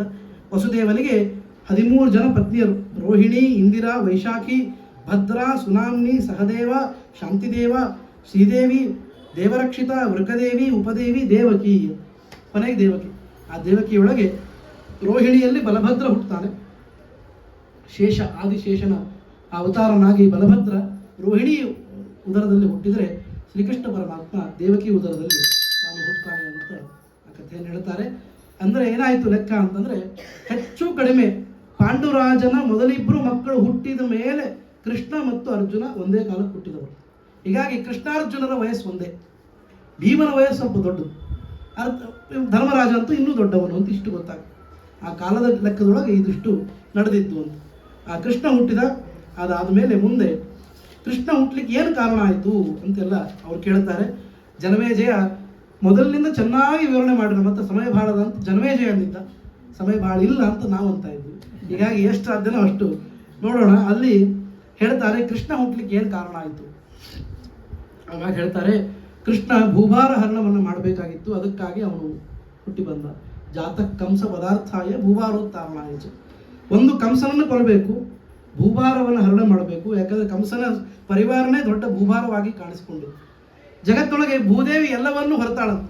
ಸುಳ್ಳು ಮಾತಾಡೋವ್ರನ್ನ ಮತ್ತು ಮೋಸ ಮಾಡುವವ್ರನ್ನ ಹೊರೋದಿಲ್ಲ. ಅದು ಎರಡೂ ಬಹಳ ಇದ್ದದ್ದು ಕಂಸನ ಮತ್ತು ಅವನ ಪರಿವಾರದವರಿಗೆ. ವಿಶೇಷತಃ ಕಂಸನ ಮಾವ ಜರಾಸಂಧ, ಅವನ ಹತ್ತಿರ ಒಂದು ದೊಡ್ಡ ಪರಿವಾರವೇ ಇತ್ತು. ಎಲ್ಲ ಸುಳ್ಳು ಮಾತಾಡೋವರೇ ಮತ್ತು ಕಷ್ಟ ಕೊಡೋವರೇ. ಅಂಥವರನ್ನು ಸಂಹಾರ ಮಾಡಬೇಕಾಗಿತ್ತು. ಆದ್ದರಿಂದ ಕೌರವರ ನಾಶಕ್ಕಾಗಿ, ಕಂಸನ ನಾಶಕ್ಕಾಗಿ, ಪಾಂಡವರ ಹಿತಕ್ಕಾಗಿ, ಧರ್ಮ ಸಂಸ್ಥಾಪನೆಗಾಗಿ, ಈ ಎಲ್ಲ ಕಾರಣಕ್ಕೂ ಕೂಡ ಯದಾ ಯದಾ ಹಿ ಧರ್ಮಸ್ಯ ಗ್ಲಾನಿರ್ಭವತಿ ಅಭ್ಯುತ್ಥಾನಂ ಅಧರ್ಮಸ್ಯ ತದಾ ಆತ್ಮಾನಂ ಸೃಜಾಮಿ ಅಂತ ಕೃಷ್ಣ ತಾನೇ ಹೇಳಿಕೊಂಡಿದ್ದಾನೆ. ಈ ಕಾರಣಕ್ಕಾಗಿ ಅವನು ಬಂದಿದ್ದು ಅಂತ ಸಂಕ್ಷೇಪದಲ್ಲಿ ಹೇಳಬಹುದು. ವಿಸ್ತಾರದಲ್ಲಿ ಹೇಳಬೇಕು ಅಂದರೆ, ಭೂದೇವಿ ಗೋಧು ರೂಪದಲ್ಲಿ ಹೋಗಿ ಬ್ರಹ್ಮದೇವರ ಜೊತೆಗೆ ಕ್ಷೀರಶಾಹಿಯಾದ ಪರಮಾತ್ಮನನ್ನು ಪ್ರಾರ್ಥನೆ ಮಾಡಿಕೊಂಡಳು. ನನಗಾಗ್ತಾ ಇಲ್ಲ, ಈ ದುಷ್ಟರನ್ನು ಹೊರಲಿಕ್ಕಾಗ್ತಾ ಇಲ್ಲ, ನೀನು ಬಂದು ನಮ್ಮನ್ನು ರಕ್ಷಣೆ ಮಾಡಬೇಕು. ಜಗತ್ತಿನೊಳಗೆ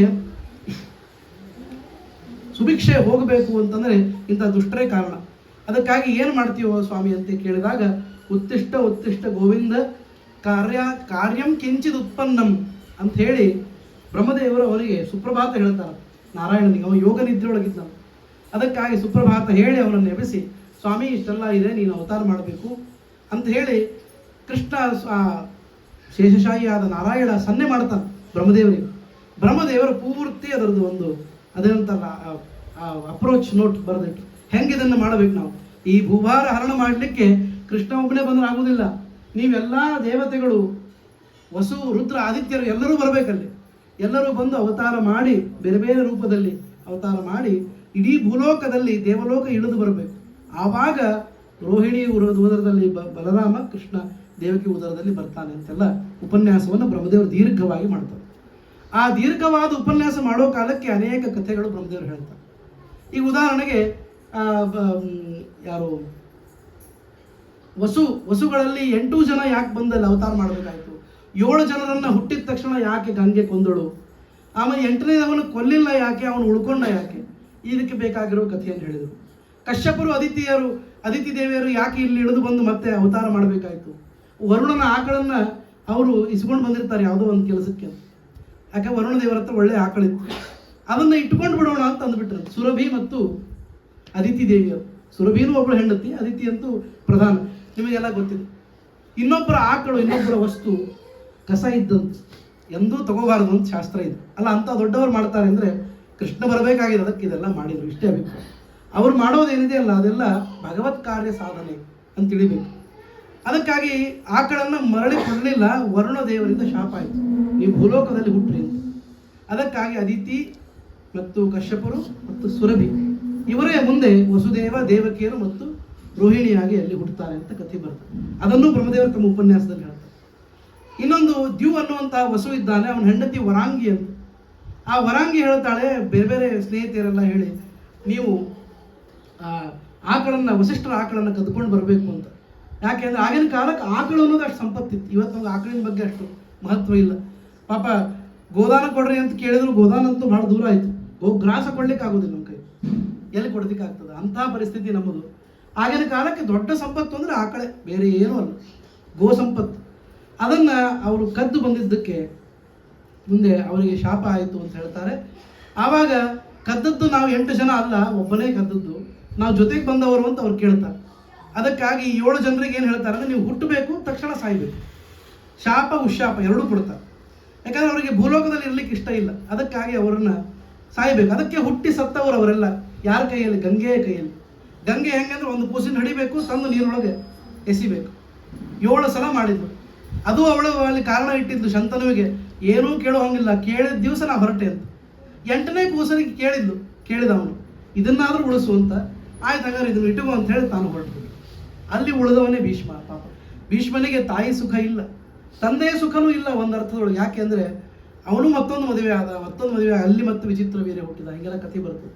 ಆ ವಿಚಿತ್ರ ವೀರ್ಯನ ಸಂತಾನವನ್ನು ಚೆನ್ನಾಗಿ ಹಸನು ಮಾಡ್ಲಿಕ್ಕೆ ಪಾಪ ಅದಕ್ಕೂ ಒದ್ದಾಡಿದ ಭೀಷ್ಮಾಚಾರ್ಯರು ಎಷ್ಟು ಕಷ್ಟಪಟ್ಟರು. ಜೀವನದೊಳಗೆ ಯಾವ ಸೌಖ್ಯವನ್ನು ಅವ್ರು ಪಡೀಲಿಲ್ಲ. ನೋಡಿದ್ರೆ 525 ವರ್ಷ ಅಧ್ಯಯನ ಮಾಡಿದ್ರು. ಜ್ಞಾನಿಗಳಾದರೂ ಕೂಡ ಎಲ್ಲವೂ ದೇವರು ಎಲ್ಲರಿಗೂ ಒದಗಿಸಿಕೊಡೋದಿಲ್ಲ ಅಂತ. ಸುಖ ಅನ್ನೋದು ಬರೆಸ್ಕೊಂಡು ಬಂದಿರಬೇಕು ಅನ್ನೋದೇ ಕಾಣಿಸ್ತದೆ. ಯಾಕೆ ಅಂದರೆ ಅಪಹಾರ ಮಾಡಿದ ದೋಷ ಅಂತ ದೊಡ್ಡದು. ಈ ಕಥೆ ಎಲ್ಲಿ ಬರ್ತದೆ ಅಂದರೆ ಬ್ರಹ್ಮದೇವರ ಉಪನ್ಯಾಸದೊಳಗೆ ಇದು ಬರ್ತದೆ. ಹೀಗೆ ಅನೇಕ ಕಥೆಗಳನ್ನು ಒಂದಕ್ಕೊಂದು ಜೋಡಿಸಿ ಇಷ್ಟೆಲ್ಲ ಕಾರಣಕ್ಕೆ ನೀವೆಲ್ಲ ಅವತಾರ ಮಾಡಬೇಕು, ಆವಾಗ ಕೃಷ್ಣ ಬಂದು ದೇವಕಿಯಲ್ಲಿ ಅವತಾರ ಮಾಡ್ತಾನೆ ಅಂತ ಹೇಳಿ ತಮ್ಮ ಉಪನ್ಯಾಸವನ್ನು ಆ ಬ್ರಹ್ಮದೇವರು ಮುಗಿಸ್ತಾರೆ ಅಂತ ಇಷ್ಟು ಕಥೆ ಬರ್ತದೆ. ಆ ಕಥೆ ಮುಗಿದ ತಕ್ಷಣ ಇನ್ನೊಂದು ವಿಷಯ ಹೇಳ್ತಾನೆ. ಯಾರು? ಕೃಷ್ಣ, ನಾರಾಯಣ ತನ್ನ ಹೆಂಡತಿ ದುರ್ಗಾದೇವಿಗೆ ಹೇಳ್ತಾನೆ, ನೀನು ಹೋಗಿ ಒಂದು ಕೆಲಸ ಮಾಡಬೇಕೀಗ. ಏನಂದರೆ ಆ ದೇವಕಿಯ ಉದರದೊಳಗಿರುವ ಕೂಸುಗಳನ್ನು ಒಂದೊಂದಾಗಿ ನೀನು ಸೇರಿಸ್ತಾ ಹೋಗ್ಬೇಕು. ಎಲ್ಲ ಕೂಸುಗಳು ಹುಟ್ಟಿದ ತಕ್ಷಣ ಸಾಯ್ತಾವೆ, ಯಾಕಂದರೆ ಕಂಸ ಕೊಲ್ತಾನೆ. ಒಂದೊಂದಾಗಿ ಸತ್ತ ಮೇಲೆ 7ನೇ ಶಿಶುವಾಗಿ ಈ ಬಲಭದ್ರ ಬರ್ತಾನೆ, ಆ ಸಂಕರ್ಷಣ, ಅವನನ್ನು ಎಳೆದು ರೋಹಿಣಿ ಗರ್ಭಕ್ಕೆ ಸೇರಿಸ್ಬೇಕು. ಅಂದರೆ 7ನೇ ಕೂಸು ಗರ್ಭಪಾತ ಆಯಿತು ಅಂತ ಲೆಕ್ಕ. ಇಷ್ಟ ಆಗಬೇಕು. 8ನೇದವಳಾಗಿ ನೀನೇ ಹುಟ್ಟಬೇಕು. ನೀನೇ ಅಂದರೆ ನಾನು ಹುಟ್ಟಿರ್ತೀನಿ, ನೀನು ನಂದಗೋಪನ ಮನೆಯಲ್ಲಿ ಅವತಾರ ಮಾಡಿ ಇಲ್ಲಿ ಬಂದು ಕಂಸನಿಗೆ ಪಾಠ ಕಲಿಸ್ಬೇಕು, ಇಷ್ಟು ಮಾಡಬೇಕು ಅಂತಂದು. ಆವಾಗ ದುರ್ಗಾ ಅಂದು, ಇಷ್ಟೆಲ್ಲ ಕತ್ತಿ ಕೆಲಸ ಹೇಳ್ತೀರಿ, ಒಂದು ನನಗೇನು ಲಾಭ ಅಂತ ಕೇಳಿದ್ರು. ಕರೆಕ್ಟ್, ಅದು ಒಂದು ಒಳ್ಳೆ ಪ್ರಶ್ನೆ ಕೇಳಿ. ಅದಕ್ಕೆ ಹೇಳಿದ್ರು ಲಾಭ ಅಂತಂದರೆ ಯಾವ ಅರ್ಥದೊಳಗೆ ಅಂದರೆ, ನನ್ನನ್ನು ಜಗತ್ತಿನೊಳಗೆ ಈ ಎಲ್ಲ ಕೆಲಸ ಮಾಡಿದ ಮಹಾದುರ್ಗಿ ಅಂತ ಪೂಜೆ ಮಾಡಲಿ ಅಂತ ಹೇಳ್ತಾರೆ. ಆರ್ಯ ಅಂತ ಅವಳಿಗೆ ಹೆಸರು ಬಂತು. ಆ ಆರ್ಯಾಸ್ತವವನ್ನು ಇಲ್ಲಿ ಹರಿವಂಶದೊಳಗೆ ಹೇಳ್ತಾರೆ. ಆರ್ಯಾಸ್ತವ ಪ್ರತ್ಯೇಕ ಇಟ್ಟುಕೊಂಡು ಅದನ್ನು ಪಾರಾಯಣ ಮಾಡುವ ಪದ್ಧತಿ ಕೂಡ ಬಂದಿದೆ. ಅವ್ರು ಹೇಳ್ತಾನೆ, ನಾರಾಯಣನೇ ನಿನ್ನನ್ನು ಇಷ್ಟು ಕೆಲಸ ಮಾಡಿದ ನಿನ್ನನ್ನು ಆರ್ಯ, ದೇವಿ, ದುರ್ಗಾ ಮೊದಲಾದ ಅದ್ಭುತ ಹೆಸರುಗಳಿಂದ ಕರೀತಾರೆ. ನಿನ್ನನ್ನು ಶಾಶ್ವತವಾಗಿ ಪೂಜೆ ಮಾಡ್ತಾರೆ. ಕೃಷ್ಣನ ಹೆಂಡತಿ, ತಂಗಿ ಎರಡೂ ಆಗಿ ನಿನ್ನನ್ನು ಪೂಜೆ ಮಾಡ್ತಾರೆ ಅಂತ ಹೇಳಿ ಆರ್ಯಾಸ್ತವವನ್ನು ಇಲ್ಲಿ ಹೇಳ್ತಾರೆ. ಇಷ್ಟು ನಡೆದ ಕಥೆ ಕೃಷ್ಣನ ಅವತಾರಕ್ಕಿಂತ ಮುಂಚೆ. ಆಮೇಲೆ ಯಥಾ ಪ್ರಕಾರವಾಗಿ ಯಥಾ ಉಚಿತವಾಗಿ ಎಲ್ಲರೂ ಅವತಾರ ಮಾಡಿ ಬಂದಿರ್ತಾರೆ. ದೇವಕಿ ಗರ್ಭದೊಳಗೆ ಕೃಷ್ಣ ಅವತಾರ ಮಾಡ್ತಾನೆ. ಅದಕ್ಕಿಂತ ಮುಂಚೆ ರೋಹಿಣಿ ಗರ್ಭದೊಳಗೆ ಅಲ್ಲಿ ಬಲರಾಮ ಅವತಾರ ಮಾಡ್ತಾನೆ. ಅವನನ್ನು ಎಳೆದು ತಂದಿದ್ದರಿಂದ ಅವನಿಗೆ ಸಂಕರ್ಷಣ ಅಂತ ಹೆಸರಿಟ್ಟರು. ಬೇರೆ ಬೇರೆ ಕಾರಣಕ್ಕೆ ಬೇರೆ ಬೇರೆ ಹೆಸರುಗಳು ಅಂತ ಎಲ್ಲ ಬರ್ತದೆ. ಅದಾದ ಮೇಲೆ ಅಲ್ಲಿ ನಂದಗೋಪನ ಮನೆಯಲ್ಲಿ ದುರ್ಗಾ ಅವತಾರ ಮಾಡಿದ್ದಾಳೆ, ಇಲ್ಲಿ ಕೃಷ್ಣ ಅವತಾರ ಮಾಡಿದ್ದಾನೆ. ಕೃಷ್ಣ ಹೇಗೆ ಹುಟ್ಟಿದ ಅಂದರೆ ಚತುರ್ಭುಜ ರೂಪದಿಂದ ಹುಟ್ಟಿದ ಅಂತ. ಸುಮ್ಮನೆ ಶಿಶುವಾಗಿ ಹುಟ್ಟಲಿಲ್ಲ, ಆಲದೆಲೆ ಮೇಲೆ ಮಲಗಿದ ಶಿಶುವಾಗಿ ಹುಟ್ಟಲಿಲ್ಲ. ಆ ಕೂಸು ಇನ್ನೂ ಸ್ವಲ್ಪ ಅಡ್ಡಿ ಇಲ್ಲ, ಕೈಯೊಳಗೆ ಶಂಖ ಚಕ್ರ ಏನಿರಲಿಲ್ಲ. ಇದು ಎಲ್ಲ ರೆಡಿಮೇಡ್ ಅವತಾರ ಇದು. ಅದನ್ನು ನೋಡಿ ವಸುದೇವನಿಗೆ ಎಂಜಾಯ್ಮೆಂಟ್ಗಿಂತ ಭಯನೇ ಹೆಚ್ಚಾಯಿತು. ಯಾಕೆ ಅಂದರೆ ಇಷ್ಟೆಲ್ಲ ಮಾಡಿ ಹುಟ್ಟಿದ ಅಂತಂದರೆ ಈ ಕೂಸಿನ ಜೊತೆ ಯುದ್ಧ ಮಾಡಲಿಕ್ಕೆ ಹೀಗೆ ಬಂದುಬಿಡ್ತಾನೆ ಕಂಸ. ರಾತ್ರಿ ಬಂದುಬಿಡ್ತಾನೆ. ಕೃಷ್ಣ ಹುಟ್ಟಿದ ರಾತ್ರಿ ವೇಳೆ. ಆದ್ದರಿಂದ ಈ ರಾತ್ರಿ ಕಾಲದಲ್ಲಿ ಈ ರೀತಿ ಚತುರ್ಭುಜ ರೂಪವನ್ನು ಇಟ್ಟುಕೊಂಡು ನೀನು ಹುಟ್ಟಬೇಡ ಸ್ವಾಮಿ, ಸಣ್ಣ ರೂಪ ಮಾಡ್ಕೋ, ನಾನು ನಿನ್ನ ಕರ್ಕೊಂಡು ಹೋಗ್ತೀನಿ ನಂದಗೋಕುಲಕ್ಕೆ ಅಂತ ಬೇಡ್ಕೊಳ್ತಾನೆ. ಆ ಪ್ರಕಾರವಾಗಿ ಸಣ್ಣ ಕೂಸು ಮಾಡಿಕೊಂಡು ಕೈಯೊಳಗೆ ಹಿಡಿತಾನೆ. ಎಲ್ಲ ಇದು ಬಾಗಿಲುಗಳು ಓಪನ್ ಆಗಿಬಿಡು. ಕರಸ್ಥ ದೇವಸ್ಯ ಕುತೋಂತರಾಯ ಅಂಥೇಳಿ ವಾದಿರಾಜರು ಅಂತಾರೆ, ಕೈಯೊಳಗೆ ದೇವರನ್ನು ಹಿಡಿದವರಿಗೆ ವಿಘ್ನಗಳು ಎಲ್ಲಿ ಬರ್ತಾವೆ. ಎಂಥ ಮಾತು ನೋಡ್ರಿ. ಅಂದರೆ ನಮ್ಮ ಕೈಯೊಳಗೆ ಅಥವಾ ನಮ್ಮ ತಲೆಯೊಳಗೆ ದೇವರನ್ನು ಇಟ್ಟುಕೊಂಡ್ರೆ ವಿಘ್ನ ಎಲ್ಲಿಂದ ಬರ್ತವೆ. ನಮಗೆ ಅದ್ರ ಬಗ್ಗೆ ವಿಶ್ವಾಸ ಇಲ್ಲ, ಅದಕ್ಕೆ ಹಂಗಾಗ್ತದೆ. ವಿಶ್ವಾಸ ಇಟ್ಟವರಿಗೆ ಫಲ ಇದ್ದೇ ಇಲ್ಲ. ವಿಶ್ವಾಸೋ ಫಲದಾಯಕ ಅಂತ ಶಾಸ್ತ್ರ ಹೇಳ್ತದೆ. ಹೀಗಾಗಿ ವಸುದೇವ ಕೈಯೊಳಗೆ ಹಿಡಿದ, ತಲೆ ಮೇಲೆ ಇಟ್ಟುಕೊಂಡ, ವಿಘ್ನಗಳೇ ಇಲ್ಲ ಅಂತಾಯ್ತು.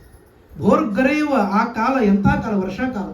ವರ್ಷಾ ಋತುವಿನ ಭೋರ್ಗರೆತ ಯಮುನಾ ನದಿ ಎಂಥ ಜೋರಿರ್ತದೆ. ಅದು ಮೊಣಕಾಲಿಗೂ ಬರಲಿಲ್ಲ. ಯಾಕೆಂದರೆ ಕರಸ್ಥ ದೇವಸ್ಯ ಕುತೋಂತರ. ಯಾಕೆಂದ್ರೆ ಕೃಷ್ಣನನ್ನೇ ಹಿಡ್ಕೊಂಡ ಮೇಲೆ ಯಮುನೆ ದಾರಿ ಕೊಡದೆ ಇರ್ತಾಳ. ಯಮುನೆಯ ಗಂಡ ಸಾಗರ, ಅವನಿಗೆ ರಾಮನೇ ಒಂದ್ಸಲ ಭಯ ತೋರಿಸಿದ್ದ. ಭ್ರೂಭಂಗ ಸಂಭ್ರಾಂತ ಪಯೋಧಿ ಮಧ್ಯೆ ಅಂಥೇಳಿ ಹುಬ್ಬು ಹಾರಿಸಿ ತೋರಿಸಿದ್ದ, ನನ್ನ ಗಂಡನ್ನೇ ಬಿಟ್ಟಿಲ್ಲ, ನನ್ನನ್ನು ಬಿಡ್ತಾರ ಅಂಥೇಳಿ ಯಮುನೆ ಹೀಗೆ ಮಾಡಿರ್ಬೋದು ಅಂತ ವಾದಿರಾಜರು ನಮ್ಮ ರುಕ್ಮಿಣೀಶ್ ವಿಜಯದಲ್ಲಿ ಹೇಳ್ತಾರೆ. ಅಂತಹ ಸ್ಥಿತಿಯೊಳಗೆ ಅವರು ಬಂದು ನಂದಗೋಕುಲಕ್ಕೆ, ಈಗ ತಾನೇ ಕೂಸು ಹುಟ್ಟಿದೆ ಪಾಪ ಅವಳಿಗೆ, ನಂದಗೋಪನ ಮಡದಿಗೆ ಕೂಸು ಹುಟ್ಟಿದ್ದು ಗೊತ್ತಾಗಿದೆ. ಯಾವ ಕೂಸು ಅಂತ ನೋಡ್ಲಿಕ್ಕಾಗಿಲ್ಲ. ಅವಳು ಗಂಡೋ ಹೆಣ್ಣು ಕೂಡ ನೋಡ್ಲಿಕ್ಕಾಗಿಲ್ಲ. ಅಷ್ಟು ಜೋರು ನಿದ್ರೆ ತಗೊಂಡದ್ದು. ಆ ನಿದ್ರೆಯಲ್ಲಿ ಇರುವಂತಹ ಆ ನಂದಗೋಪನ ಮಡದಿ ಪಕ್ಕದಲ್ಲಿ ದುರ್ಗಾದೇವಿಯನ್ನು ಎತ್ತುಕೊಂಡು ಶ್ರೀಕೃಷ್ಣನನ್ನಲ್ಲಿ ಇಟ್ಟು ಇವನು ಮತ್ತೆ ಬಂದು ಯಥಾ ಪ್ರಕಾರ ನಿಗಡ ಮುಕ್ತನಾಗಿದ್ದ. ನಿಗಡ ಅಂದರೆ ಬೇಡಿ. ಆ ನಿಗಡ ಮುಕ್ತನಾದವನು ಮತ್ತೆ ನಿಗಡಕ್ಕೆ ಸೇರಿಕೊಂಡು ಆ ದುರ್ಗಾದೇವಿಯನ್ನು ಅಲ್ಲಿ ಇಟ್ಟುಕೊಂಡ. ಸುದ್ದಿ ಹೋಯ್ತು, ರಾತ್ರಿ ಜೋರಾಗಿ ಕೂಸು ಅಳ್ಲಿಕ್ಕೆ ಶುರು ಮಾಡಿತು. ಹೆಣ್ಣು ಕೂಸುಗಳು ಅಳೋದು ಜಾಸ್ತಿ ಅದು. ಹಾಗೆ ಕೃಷ್ಣ ಸೈಲೆಂಟಾಗಿ ಹೋಗಿದ್ದ. ದುರ್ಗಾದೇವಿ ಅಲ್ಲಿಂದ ಶಬ್ದ ಮಾಡ್ಕೊಂಡೇ ಬಂದು. ಆವಾಗಿಂದ ನೋಡ್ರಿ ಹೆಣ್ಮಕ್ಳು ಬಾಯಿ ಸ್ವಲ್ಪ ದೊಡ್ಡದು ಅಂತ ಹಿಂಗಿರ್ಬೇಕು, ಏನೋ ಗೊತ್ತಿಲ್ಲ. ಹಿಂಗಂದ್ರೆ ಆಮೇಲೆ ಆಚಾರ್ಯರು ಸ್ವಲ್ಪ ಭೇದ ಭಾವ ಮಾಡ್ತಾರ ಅಂತ ಹಿಂಗೆ ತಿಳ್ಕೊಬಾರ್ದು. ಬಾಯಿ ಮಾಡಿದ್ದಂತೂ ನಿಜ, ಭಾಗವತದೊಳಗೆ ಹಂಗೆ ಬಂದದ್ದು. ಅಂತೂ ಯಾಕೆ ಬಾಯಿ ಮಾಡಿದ್ಲು ಅಂದರೆ ಕಂಸ ಬರಬೇಕಾಗಿತ್ತು. ಅದಕ್ಕಾಗಿ ಬಾಯಿ ಮಾಡಿ ಇದ್ದವರೆಲ್ಲ, ಮೂರ್ಛೆ ಹೋದವರೆಲ್ಲ ಎಚ್ಚರ ಆಗಿ ಆ ಶಬ್ದದಿಂದ ಓಡಿ ಹೋಗಿ ಕಂಸನನ್ನು ಕರ್ಕೊಂಡು ಬಂದು. ಕಂಸ ಅಂದ 8ನೇ ಕೂಸು ಹುಟ್ಟಬೇಕಾಗಿದ್ದು ಗಂಡು ಮಗು, ಇದೆಂಗೆ ವಿಚಿತ್ರ ಅಂತ ಹೇಳಿ. ಆದರೂ ದೇವಕಿ ಅಂತಾಳಂತೆ, ಹೆಣ್ಣು ಕೂಸು ಹುಟ್ಟೋದು ಬಿಟ್ಬಿಡುವಣ್ಣ, ಇದನ್ನು ಯಾಕೆ ನೀನು ಕೊಲ್ತಿ? ಗಂಡಾಗಿದ್ರೆ ನೀನು ಕೊಲ್ಲಕ್ಕೆ ಅದು ಸಮರ್ಥವಾಗ್ತಾ ಇತ್ತು. ಹೆಣ್ಣು ಮಗಳು ಅದೇನು ಮಾಡೋದಿಲ್ಲ, ನೀವು ಅದಕ್ಕೆ ಯುದ್ಧವನ್ನೇ ಕಲಿಸೋದಿಲ್ಲ ನಾನು, ಅದೇನು ನಿನಗೆ ತ್ರಾಸು ಕೊಡ್ತದೆ ಅಂತ ಒಂದು ಕ್ಷಣ ಹೌದು ಅಂತ ಅನಿಸ್ತಂತ. ಬಿಟ್ಟರಾಯ್ತು ಅಂತ. ಆದರೂ ಶತ್ರುಶೇಷ ಉಳಿಸಬಾರ್ದು. ಸಂದೇಹ ಇಟ್ಕೊಂಡಿರ್ಲಿಕ್ಕಾಗೋದಿಲ್ಲ. ಯಾವತ್ತು ಸಂಶಯಾತ್ಮ ಪ್ರಳಶ್ಯತಿ. ಬೇಡ ಅಂತೇಳಿ ಅದನ್ನು ಅಪ್ಪಳಿಸಿದ ಬಂಡೆಗೆ. ಅದು ಅಪ್ಪಳಿಸೋದ್ರೊಳಗೆ ಆಕಾಶಕ್ಕೆ ಹಾರಿ ಹೋಗಿ ಆರ್ಯ ಅಂತ ಹೇಳಿದರು. ಆರ್ಯ ಆಗಿ ದುರ್ಗಾ ರೂಪದಿಂದ ಕಾಣಿಸಿಕೊಡ್ತು. ನಿನ್ನ ಮೃತ್ಯು ಬೇರೆ ಕಡೆ ಈಗಾಗಲೇ ಇದ್ದಾನೆ, ನಾನು ನಿನ್ನ ಮೃತ್ಯು ಅಲ್ಲ, ಮೃತ್ಯೋರ್ ಮೃತ್ಯುಂ ನಮಾಮ್ಯಹಂ ಅಂತ ದೇವರನ್ನು ಕರೀತಾರೆ. ಅವನು ಬೇರೆ ಕಡೆ ಬೆಳೀತಾ ಇದ್ದಾನೆ ಅಂತ ಹೇಳಿ ದುರ್ಗಾದೇವಿ ಆ ಕೆಲಸವನ್ನು ಮುಗಿಸ್ತಾಳೆ. ಈ ಕಡೆ ಬೆಳಗ್ಗಾದ ತಕ್ಷಣ ನಂದಗೋಕುಲದಲ್ಲಿ ಸಂಭ್ರಮವೋ ಸಂಭ್ರಮ. ಸಣ್ಣ ಮಗು ಹುಟ್ಟಿದ್ದಾನೆ, ಗಂಡು ಮಗು. ಅವನಿಗೆ ಜಾತಕರ್ಮಾದಿ ಸಂಸ್ಕಾರಗಳನ್ನೆಲ್ಲ ಮಾಡಿದ್ದಾನೆ. ಮಾಡಿ ಜಾತಕರ್ಮ ಮುಗಿಸಿದ ತಕ್ಷಣ ನೋಡಿಕೊಂಡು, ಅಯ್ಯೋ ಇದು 31st, ಈಗಾಗಲೇ ಇನ್ನೂ ಟ್ಯಾಕ್ಸ್ ಕಟ್ಟಿಲ್ಲ, ರಿಟರ್ನ್ ಫೈಲ್ ಮಾಡದೇ ಇದ್ದರೆ ಇದು ಬೀಳ್ತದಲ್ಲ, ಏನು ಪೆನಾಲ್ಟಿ ಬೀಳಬಾರ್ದು ಅಂತ ಹೇಳಿ ಪಾಪ ಟ್ಯಾಕ್ಸ್ ತಗೊಂಡು ಕಂಸನ ಹತ್ತಿರ ಬಂದಿದ್ದಾನೆ ನಂದಗೋಪ. ವಸುದೇವ ಅಲ್ಲಿ ಕೂತಾನ. ವಸುದೇವನಿಗಂತೂ ಎಲ್ಲ ಕೈ ಖಾಲಿ. ಇದ್ದದ್ದು ಒಂದು ಕೂಸಿತ್ತು, ದುರ್ಗಾದೇವಿ, ಅವಳು ಆಕಾಶಕ್ಕೆ ಹೋಗ್ಬಿಟ್ಲು. 6 ಕೂಸು, 6+1 ಯಾರೂ ಇಲ್ಲ ಅವನ ಕೈಯೊಳಗೆ. ವಸುದೇವನನ್ನು ಭೇಟಿ ಆದ್ರಾಯ್ತು ಅಂತ ಹೇಳಿ ಅವನು ಬಂದು ಕರವನ್ನು ಅವನಿಗೆ ಕಂಸನಿಗೆ ಕೊಟ್ಟು ವಸುದೇವನನ್ನು ಭೇಟಿಯಾದ. ವಸುದೇವನ ಭೇಟಿಯಾದ ತಕ್ಷಣ ವಸುದೇವನಿಗೆ ಗೊತ್ತು ಅಲ್ಲಿ ಕೃಷ್ಣನ ಮಲಗಿಸಿ ಬಂದಿದ್ದು. ಅವನು ಕೇಳೋದೇನಂದ್ರೆ ಎಲ್ಲ ಚೆನ್ನಾಗಿದ್ದಾರ, ರೋಹಿಣಿ ಅಲ್ಲಿದ್ಲು, ರೋಹಿಣಿಯ ಮಗ ಬಲಭದ್ರ ಅವನು ಚೆನ್ನಾಗಿದ್ದಾನ, ಮತ್ತು ಇನ್ನೊಂದು ಕೂಸದ ಈಗ ತಾನೇ ಹುಟ್ಟಿದಾನೆ, ಹೆಂಗದ, ಯಾಕೆಂದ್ರೆ ಅದು ಅವನ ಮಗ ಅಂತ. ಆದರೆ ಹೇಳೋಂಗಿಲ್ಲ ಅದನ್ನು. ಅವನು ಕೇಳ್ತಾ ಇದ್ದಾನೆ. ಇವನು ಅದಕ್ಕೆ ಉತ್ತರ ಕೊಡೋಕ್ಕಿಂತ ಮುಂಚೆ, ಅಲ್ಲ ನಿನಗೆ ಪಾಪ 7 ಜನ ಹುಡುಗರು ಸತ್ತು ಹೋದ್ರು, ನಿನಗೆ ಭಾಳ ತೊಂದರೆ ಆಯಿತು ಅಂದ. ಅವನಂದ, ನಮ್ಮ ಹುಡುಗರು ಹೋದ್ರೆ ಹೋಗಲಿ, ಈಗ ಆ ಹುಡುಗನ ಉಳಿಸ್ಕೊಳ್ಬೇಕು, ಈಗಾಗಲೇ ಕಂಸ ಎಲ್ಲರನ್ನೂ ಕೊಟ್ಟು ಕಳಿಸ್ತಾ ಇದ್ದಾನೆ, ನೋಡು ನೀನು ಆದಷ್ಟು ಬೇಗ ಮಥುರಾ ಪಟ್ಟಣದಿಂದ ನಂದಗೋಕುಲಕ್ಕೆ ಹೋಗಿಬಿಡು ಅಂತ ಹೇಳಿದ್ರು. ಅದು ನಿಜಾನೂ ಆಯಿತು. ಮಥುರೆಯಿಂದ ನಂದಗೋಕುಲಕ್ಕೆ ಒಂದಿಷ್ಟು ದೂರ ಅದು. ಆ ದೂರವನ್ನು ಕ್ರಮಿಸಿ ಇವನು ಬರೋದ್ರೊಳಗೆ ಪೂತನೆ ಬಂದು ಹೋಗಿದ್ದ, ಶಕಟಾಸುರ ಬಂದು ಹೋಗಿದ್ದ. ಈ ಎರಡು ಕಥೆಗಳು ಈಗಾಗಲೇ ನೋಡಬಹುದು. ಶಕಟಾಸುರ ಬಂಡಿ ರೂಪದಲ್ಲಿ ಬಂದವನು ಅವನು ಸತ್ತ. ಬಹಳ ವಿಸ್ತಾರ ಮಾಡೋದಿಲ್ಲ, ಇದೆಲ್ಲ ನಾವು ಬಹಳ ಕೇಳಿರ್ತೇವೆ. ಪೂತನೆಯೂ ಕೂಡ ಸುಂದರ ವೇಷದಲ್ಲಿ ಬಂದವಳು ಹಾಲು ಉಣಿಸ್ತಾ ಕೃಷ್ಣ ಅವಳ ಹೃದಯವನ್ನೇ ಹೀರಿಬಿಟ್ಟ ಅಂತಂದ್ರೆ ಪ್ರಾಣವನ್ನೇ ಹೀರಿಬಿಟ್ಟ ಅಂತ ಹೇಳ್ತಾರೆ. ಆವಾಗ ಸುಂದರ ಯುವತಿ ಆದವಳು ದೊಡ್ಡ ರಾಕ್ಷಸ ದೇಹದಿಂದ ಬಿದ್ದಿದ್ದಾಳೆ. ಕೃಷ್ಣ ಎಲ್ಲ ಹೋಗಿರ್ಬೇಕು, ಅವಳ ಎದೆ ಮೇಲೆ ಆರಾಮಾಗಿ ಆಟ ಆಡ್ತಾ ಕೂತಿದ್ದ, ಆಲದೆಲೆ ಮೇಲೆ ಮಲಗಿದ ಅಂತ. ಹಾಗೆ ಹೃದಯದ ಮೇಲೆ, ಅವಳ ಎದೆಯ ಮೇಲೆ, ವಿಶಾಲವಾದ ಎದೆ, ಅದರ ಮೇಲೆ ಮಲ್ಕೊಂಡು ಆಟ ಆಡ್ತಾ ಇದ್ದಾನೆ. ಅಲ್ಲಿರುವ ಗೋಪಾಲಕರಿಗೆಲ್ಲ ಆಶ್ಚರ್ಯ, ಇದು ಕೂಸಿನ ಕೆಲಸವೋ ಅಥವಾ ಇನ್ಯಾರೋ ಸಹಾಯ ಮಾಡಿ ಕೂಸಿನ ಉಳಿಸಿದ್ದಾರೋ. ಕೆಲವು ಸಲ ಸಂದೇಹ ಬಂದ್ಬಿಡ್ತು, ಅತೀ ಒಳ್ಳೇದಾಯ್ತು ಅಂತಂದ್ರೆ ಇದೇನು ನಮ್ಮ ಪುಣ್ಯದಿಂದ ಆಯ್ತು ಏನಾದರೂ ಬೇರೆ ಅದರಿಂದ ಆಯ್ತು, ಇಷ್ಟಂತೂ ನಮಗೆ ಆಗೋದಿಲ್ಲ ಅಂತ ಹಿಂಗೆ ಡೌಟ್ ಬರ್ತದೆ ನೋಡಿ. ಹಾಗಾಯ್ತು. ಅಷ್ಟೊತ್ತಿಗೆ ಮಥುರಾಪಟ್ಟಣದಿಂದ ಇವರು ಬರ್ತಾನೆ, ಯಾರು ನಂದಗೋಪ. ಅವನು ಅನ್ಕೊಳ್ತಾನೆ, ಸರಿ ಹೇಳಿದ್ದ ವಸುದೇವ, ಉತ್ಪಾತಗಳು ಈಗಾಗಲೇ ಆರಂಭ ಆಗಿದೆ, ಅದಕ್ಕಾಗಿ ನಾನು ಇಲ್ಲಿ ಇರಬೇಕು ಅಂತ ಹೇಳಿ ಬಂದು ಇನ್ನಷ್ಟು ಆ ಕೂಸಿಗೆ ಅನುಕೂಲ ಆಗುವಂತೆ ಎಲ್ಲವನ್ನು ಮಾಡ್ತಾ ಇದ್ದಾನೆ. ಅಂಬೆಗಾಲು ಇಡ್ತಾನೆ ಕೃಷ್ಣ. ಅದರ ಸೌಂದರ್ಯವನ್ನು ವರ್ಣನೆ ಮಾಡ್ತಾರೆ, ಈಗ ಹೇಳುವಷ್ಟು ಸಮಯ ಇಲ್ಲ. ಆ ಅಂಬೆಗಾಲಿನ ಕೃಷ್ಣ, ಅದಕ್ಕೆ ಇವತ್ತಿಗೂ ಎಲ್ಲ ಅಂಬೆಗಾಲಿನ ಕೃಷ್ಣ ಪೂಜೆ ಮಾಡುವ ಪದ್ಧತಿ ಬಂದಿದೆ. ಒಂದು ಡೊಗ್ಗಾಲ ಕೃಷ್ಣ ಇರಲೇಬೇಕು ಇದರೊಳಗೆ, ನಮ್ಮ ಸಂಪುಷ್ಟದೊಳಗೆ. ಕಾರಣ ಆ ಅಂಬೆಗಾಲಿನ ಕೃಷ್ಣನ ಸೌಂದರ್ಯ ಆ ಅದ್ಭುತ ಅಂತ ಹೇಳಿ ವಾದಿರಾಜರು ಹೇಳ್ತಾರೆ. ಅರ್ಜುನ ವೃಕ್ಷದಲ್ಲಿ ನಲಕೂಬರ ಮಣಿಗ್ರೀವರನ್ನ ಉದ್ಧಾರ ಮಾಡಿದ ಕಥೆ ಬರ್ತದೆ. ಪರಮಾತ್ಮ ಕಟ್ಟಿಸಿಕೊಳ್ಳಲಿಲ್ಲ, ಎರಡೂ ಆಯ್ತು. ಅದಕ್ಕೆ ಹೇಳಿದ, ಯಾವಾಗ ಹಗ್ಗದಿಂದ ಕಟ್ಟಿದಳೋ ತೊಂದರೆ ಕೊಡ್ತಾನೆ ಕೃಷ್ಣ ಅಂತ ಕಟ್ಟಲಿಕ್ಕೆ ಆಗಲಿಲ್ಲ. ಯಾವಾಗ ಭಕ್ತಿಯಿಂದ ಕಟ್ಟಿದಳೋ ಸಣ್ಣ ಹಗ್ಗದಿಂದ ಕಟ್ಟಿಸಿಕೊಂಡ. ಹೀಗಾಗಿ ಅವನಿಗಂತ ನಿರ್ಮಥ್ಯೋಗ್ರ ಭವಾರ್ಣವೇ ನಿಜಮನೋಭಿಷ್ಟಂ ದಿಶಾಮಿ ಇತಿ ಯಹ ಸಮ್ಯಕ್ ಜ್ಞಾಪಯಿತುಂ ಕರೇಣ ವಿಲಸನ್ ಮಂಥಾನ ಮನ್ಯೇನ ಚ ರಮ್ಯಂ ದಾಮ ದದನ್ ಮಹೇಶ ರಜತ ಗ್ರಾಮ ಶ್ರಿಯೋಲಂಕೃತಿ ಕರ್ಮಂದೀಶ್ವರ ಭಕ್ತಿ ಬಂಧನ ವಶಃ ಪ್ರೀತೋಸ್ತು ಕೃಷ್ಣ ಪ್ರಭು. ಹೀಗಾಗಿ ಕೈಯೊಳಗೆ ಕೃಷ್ಣ ಹಿಡ್ಕೊಂಡ ನೋಡ್ರಿ, ನೀವು ನೋಡ್ರಿ, ಉಡುಪಿ ಕೃಷ್ಣ ಕೈಯೊಳಗೆ ಒಂದು ದಾಮ ಹಿಡ್ಕೊಂಡ, ಒಂದು ಹಗ್ಗ ಹಿಡ್ಕೊಂಡ. ಆ ಹಗ್ಗ ಯಾಕೆ ಹಿಡ್ಕೊಂಡಿದ್ದಾನೆ ಅಂತಂದ್ರೆ, ಈ ಹಗ್ಗನೂ ಬೇಡ, ಸಣ್ಣ ಹಗ್ಗ ಆದರೂ ಸಾಕು, ನಾನು ಕಟ್ಟಬಹುದು. ಅದು ಹಗ್ಗ ಫಿಸಿಕಲ್ ಹಗ್ಗ ಅಲ್ಲ, ಅದು ಭಕ್ತಿ ಎಂಬ ಹಗ್ಗ ಅಲ್ಲ. ರಮ್ಯಂ ದಾಮ ದಧನ್ ಅಂತಂದಾರ ನೋಡ್ರಿ, ರಮ್ಯವಾದ ದಾಮ ಯಾವುದು ಅಂದರೆ ಭಕ್ತಿ ಎಂಬ ದಾಮ, ಅದನ್ನ ಕಟ್ಟಿಸಿಕೊಳ್ತೀನಿ ಅಂತ ಹೇಳ್ತಾನೆ. ಇದನ್ನ ಅನೇಕ ಬಾರಿ ತನ್ನ ತಾಯಿಯಾದ ಯಶೋಧೆಗೆ ದೇವರು ಮಾಡಿ ತೋರಿಸಿದ್ದಾನೆ. ಮುಂದೆ ಅವನ ಬಾಲಲೀಲೆಗಳನ್ನು ನೋಡಲಿಕ್ಕೆ ಎಲ್ಲರಿಗೂ ಭಾರಿ ಕಷ್ಟ ಆಗ್ತಾ ಇದೆ. ಕಷ್ಟ ಯಾಕೆ ಅಂತಂದ್ರೆ, ಮನೆಯೊಳಗಿನ ಸಾಮಾನನ್ನು ಯಾವುದನ್ನು ಬಿಡ್ತಾ ಇಲ್ಲ ಕೃಷ್ಣ. ದಿನಾ ಬಂದು ಹೇಳ್ತಿದ್ದಾರೆ ಕಂಪ್ಲೇಂಟು. ಅವರೆಲ್ಲ ಏನು ಕಂಪ್ಲೇಂಟು, ಒಬ್ಬರಾದ ತಕ್ಷಣ ಒಬ್ಬರು, ಒಂದೇ ದಿನಕ್ಕೆ ಎಲ್ಲರ ಮನೆಯಿಂದ ಕಂಪ್ಲೇಂಟ್ ಬರ್ತಾ ಇತ್ತು, ಎಲ್ಲರ ಮನೆಯಿಂದ. ಯಶೋಧೆ ನಿನ್ನ ಕಂದಗೆ ಏಸು ರೂಪವೇ ಅಂತ ಹೇಳ್ತಾರಲ್ಲ, ಆ ಏಸು ರೂಪ ಅನ್ನೋದು ಇದೆ ನೋಡಿ. ಯಾಕೆ ಅಂದರೆ, ಒಂದು ರೂಪದಿಂದ ಒಬ್ಬರ ಮನೆಗೆ ಒಂದು ಕಾಲಕ್ಕೆ ಸಮಸ್ಯೆ ಕೊಡ್ಬೋದು. ಇದು ಹಂಗಲ್ಲ, ಒಂದೇ ಕಾಲಕ್ಕೆ ಎಲ್ಲರ ಮನೆಯಿಂದ ಕಂಪ್ಲೇಂಟ್ ಹೆಂಗೆ ಬರ್ಲಿಕ್ಕೆ ಶಕ್ಯ ಅಂದಮೇಲೆ, ನಿನ್ನ ಮಗನಿಗೆ ಒಂದು ರೂಪ ಇಲ್ಲ, ಅನಂತ ರೂಪಗಳಿವೆ. ಅದಕ್ಕೆ ವಿಶ್ವತಶ್ಚಕ್ಷುರುತ ವಿಶ್ವತೋ ಬಾಹುರುತ ವಿಶ್ವತಸ್ಪ ಅಂತ ಹೇಳ್ತಾರಲ್ಲ. ಕಾರಣ ಅಂದರೆ ಇದು, ಎಲ್ಲ ಕಡೆ ಅವನ ಕಣ್ಣು, ಎಲ್ಲ ಕಡೆ ಅವನ ದೇಹ, ಎಲ್ಲ ಕಡೆ ಅವನ ರೂಪಗಳು, ಅನಂತ ರೂಪಗಳಿಂದ ಕಂಗೊಳಿಸುವ ನಾರಾಯಣನೇ ಈ ಶ್ರೀಕೃಷ್ಣ ಅಂತ ಮತ್ತೆ ಮತ್ತೆ ತೋರಿಸಿಕೊಡ್ತಾ ಇದ್ದಾನೆ ಕೃಷ್ಣ. ಆದರೂ ಮತ್ತೆ ವಿಸ್ಮರಣೆ ಮಾಡ್ತಾರೆ. ಯಾಕೆ ಅಂದರೆ, ಅಲ್ಲಿದ್ದವರಿಗೆ ತಿಳಿಯುವ ಯೋಗ್ಯತೆ ಇದ್ದೇ ಹೊರತು ಅದನ್ನು ಉಳಿಸಿಕೊಳ್ಳುವ ಯೋಗ್ಯತೆ ಇರಲಿಲ್ಲ. ಅದನ್ನು ಉಳಿಸಿಕೊಂಡ್ರೆ ಏನು, ಮುಂದೆ ಮೋಕ್ಷ ಕೊಡಬೇಕು. ಪರ್ಮನೆಂಟ್ ಆಗಿ ಆ ಜ್ಞಾನ ಈ ಉಳಿತು ಅಂದರೆ ಅವರೆಲ್ಲ ಮೋಕ್ಷಕ್ಕೆ ಹೋಗೋದು. ಮೋಕ್ಷ ಯೋಗ್ಯರೇ ಆದರೂ ಕೂಡ ತಕ್ಷಣಕ್ಕೆ ಮೋಕ್ಷ ಯೋಗ್ಯರಲ್ಲ ಅನ್ನೋದಕ್ಕೆ ವಿಸ್ಮರಣೆನೂ ಕೊಡ್ತಾ ಇದ್ದ ದೇವರು ಅಂತ ಬಹಳ ಚೆನ್ನಾಗಿ ಬರೀತಾರೆ. ಮುಂದೆ ಕಾಲಿಯ ಮರ್ದನವನ್ನು ಮಾಡ್ತಾನೆ. ಕಾಲಿಯ ಮರ್ದನ ಕಥೆ ಅಂತೂ ನಿಮಗೆಲ್ಲ ಗೊತ್ತಿದೆ. ಕಾಲಿಯ ಮರ್ದನ ಇಷ್ಟೇ, ಏನಂದರೆ ಭಗವತ್ ಚಿಹ್ನೆಯನ್ನು ಧರಿಸಿಕೊಂಡ್ರೆ ನಮ್ಮ ಉದ್ಧಾರ ಆಗ್ತದೆ ಅನ್ನೋದು ಕಾಲಿಯ ಮರ್ದನದಿಂದ ಗೊತ್ತಾಗುತ್ತೆ. ಕಾಲಿಯನ ತಲೆಯ ಮೇಲೆ ಒಂದು ಚಿಹ್ನೆಯನ್ನು ಇಟ್ಟ ಪರಮಾತ್ಮ, ಧ್ವಜ ವಜ್ರ ಅಂಕುಶ ಪದ್ಮಗಳ ಚಿಹ್ನೆಯನ್ನು ಅವನ ತಲೆಯ ಮೇಲೆ ಇಟ್ಟ. ಯಾವ ರೀತಿ ಆ ಮಡುವಿನೊಳಗೆ ಜಿಗದ ನೋಡಿದ, ಈ ಮಡುವಿನೊಳಗೆ ಯಾವುದೇ ಪ್ರಾಣಿಗಳು ನೀರು ಕುಡಿದ್ರೂ ಸಾಯ್ತಾ ಇವೆ ಅಂದಮೇಲೆ ಇಲ್ಲಿ ಏನೋ ಸಮಸ್ಯೆ ಇದೆ ಅಂತ ನೋಡಿದರೆ, ಕಾಲಿಯ ಮತ್ತು ಅವನ ಪರಿವಾರದವರು ಸಮುದ್ರದಲ್ಲಿ ಇರಬೇಕಾದವರು, ಯಾವುದೋ ದ್ವೀಪದಲ್ಲಿ ಇರಬೇಕಾದವರು ಇಲ್ಲಿ ಬಂದು ವಾಸ ಮಾಡ್ತಾ ಇದ್ದ. ಇನ್ನೊಂದು ಕಡೆ ಬಂದರೆ ಇದೇನಾಯ್ತದು, ಮೈಗ್ರೆಂಟ್ಸ್, ಇದಂತ ಏನೋ ಇಲ್ಲಿಗಲ್ ಮೈಗ್ರೆಂಟ್ಸ್ ಆಗ್ಬೋದು. ಅವರನ್ನು ಮತ್ತೆ ವಾಪಸ್ ಕಳಿಸ್ಲೇಬೇಕಲ್ಲ, ಅದು ಯಾವಾಗಲೂ ಮಾಡಬೇಕಾದ ಕೆಲಸ. ಆದ್ದರಿಂದ ಈ ಮೈಗ್ರೇಷನ್ ಅನ್ನು ದೂರ ಮಾಡಬೇಕು ಅಂತ ಕೃಷ್ಣ ಆ ಮಡುವಿನೊಳಗೆ ಜಿಗಿದು ಮೊದಲಿಗೆ ಅವರ ಆ ಹಾವುಗಳಿಂದ ಕಟ್ಟಿಸಿಕೊಂಡಂತೆ, ಆಮೇಲೆ ನನ್ನನ್ನು ಯಾವುದು ಕಟ್ಟಿಸ್ಲಿಕ್ಕೆ ಶಕ್ಯ ಅಂತ ಹೇಳಿ ಮತ್ತೆ ಅದನ್ನು ಬಿಡಿಸಿ ಆ ಕಾಲಿಯನ ತಲೆ ಮೇಲೆ ಕುಣಿಲಿಕ್ಕೆ ಪ್ರಾರಂಭ ಮಾಡಿದರೆ ಚಿಹ್ನೆಗಳೇನೋ ಮೂಡಿದ್ವು, ಜೊತೆಗೆ ರಕ್ತನೂ ಕಾರಲಿಕ್ಕೆ ಶುರು ಮಾಡಿದ್ರು. ಆವಾಗ ಅವ್ರ ಹೆಂಡತಿಯರು ಬೇಡಿಕೊಂಡಿದ್ದಕ್ಕೆ ಬಿಡ್ತಾನೆ. ಬಿಟ್ಟು ಹೇಳ್ತಾನೆ, ನೀನು ಇಲ್ಲಿ ಬಂದದ್ದು ಯಾಕೆ? ನಿನಗೆ ಅಲ್ಲಿ ಕಷ್ಟ ಅಂತ. ಅಲ್ಲಿ ಯಾಕೆ ಕಷ್ಟ? ಅಲ್ಲಿ ಗರುಡ ಬಂದು ನಿಮ್ಮನ್ನು ಒಯ್ತಾನೆ ಅಂತ. ಇಲ್ಲಿ ಗರುಡ ಬರೋದಿಲ್ಲ, ಯಾಕಂದ್ರೆ ಇಲ್ಲಿ ಇನ್ನೊಂದು ಕಾರಣ ಇದೆ, ಗರುಡೊಂದೊಂದು ಕಥೆ ಇದೆ ಅದರೊಳಗೆ. ಈ ಪ್ರದೇಶಕ್ಕೆ ಗರುಡ ಬರೋದಿಲ್ಲ ಅಂತ. ಅದಕ್ಕೆ ಹೇಳ್ದ, ಇನ್ನು ನಿನ್ನ ಹತ್ರ ಗರುಡ ಬರೋದೇ ಇಲ್ಲ ಅಂತ ಹೇಳಿದ್ರು.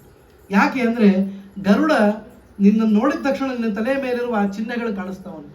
ನಾವು ಎದೆ ಮೇಲೆ ಹಾಕೋತೀವಲ್ಲ, ಆ ಚಿಹ್ನೆಗಳೇ ಏನು ಚಕ್ರ ಶಂಖಗಳ ಚಿಹ್ನೆಗಳು ಇದ್ದಲ್ಲಿ ಯಾವ ಬಾಧೆ ಇಲ್ಲ ಅನ್ನೋದನ್ನು ಇಲ್ಲಿ ತೋರಿಸ್ತಾ ಇದ್ದ. ಹೀಗಾಗಿ ನೀನು ನಿನ್ನ ಪಾಡಿಗೆ ರಮಣಕ ದ್ವೀಪ ಅಂತದ, ಆ ದ್ವೀಪದಲ್ಲಿ ನೀನು ವಾಸ ಮಾಡು. ಈ ನೀರನ್ನು ಶುದ್ಧ ಕ್ಲೀನ್ ಯಮುನಾ ಮಾಡಿ ಆ ನೀರನ್ನು ಪ್ರಾಣಿಗಳಿಗೆ ಕುಡಿಯಲಿಕ್ಕೆ ಅನುಕೂಲ ಮಾಡಿಕೊಟ್ಟ ವೃಂದಾವನದಲ್ಲಿ. ಗೋಕುಲದಲ್ಲಿದ್ದವನು ವೃಂದಾವನಕ್ಕೆ ಎಲ್ಲರನ್ನು ಸಾಗಿಸಿ ಈ ಕಥೆಯನ್ನು ಮಾಡಿ ತೋರಿಸಿದ. ಇದು ಮೊದಲನೇದು. ವೃಂದಾವನದಲ್ಲಿ 3 ಪ್ರಧಾನ ಅಂತ ಹೇಳ್ತಾರೆ. ಒಂದು ಕಾಲಿಯ ಮರ್ದನ, ಗೋವರ್ಧನ ಉದ್ಧಾರ, ಭಾಂಡೀರ ವನದ ಆ ಕಥೆ, ಎಲ್ಲಿ ಪ್ರಣಂಬಾಸುರನ ಕೊಂದರಲ್ಲ ಆ ಕಥೆ. ಈ 3 ಚೆನ್ನಾಗಿವೆ ಅಂತ ಅಲ್ಲಿ ಬಂದಿದ್ದವರು. ಒಂದು ಯಮುನಾ ಇದ್ದಾಳೆ ಅಂತ ಬಂದ, ಯಮುನೆ ಮೇಲೆ ಬಹಳ ಪ್ರೀತಿ ಕೃಷ್ಣನಿಗೆ. ಎರಡನೇದು ಗೋವರ್ಧನ ಇದ್ದಾನೆ, ಗೋವರ್ಧನದಲ್ಲಿ ಸ್ವಯಂ ಪರಮಾತ್ಮ ಇದ್ದಾನೆ, ಹೀಗಾಗಿ ಅದೊಂದು ಕಾರಣ. 3ನೇ ಕಾರಣ ಭಾಂಡೀರ ವನ, ಬಹಳ ದೊಡ್ಡದಾದ ಆಲದ ವೃಕ್ಷ. ಎಷ್ಟೋ ಎಕರೆಗಟ್ಟಲೆ ಇತ್ತಂತ ಆಲದ ವೃಕ್ಷ.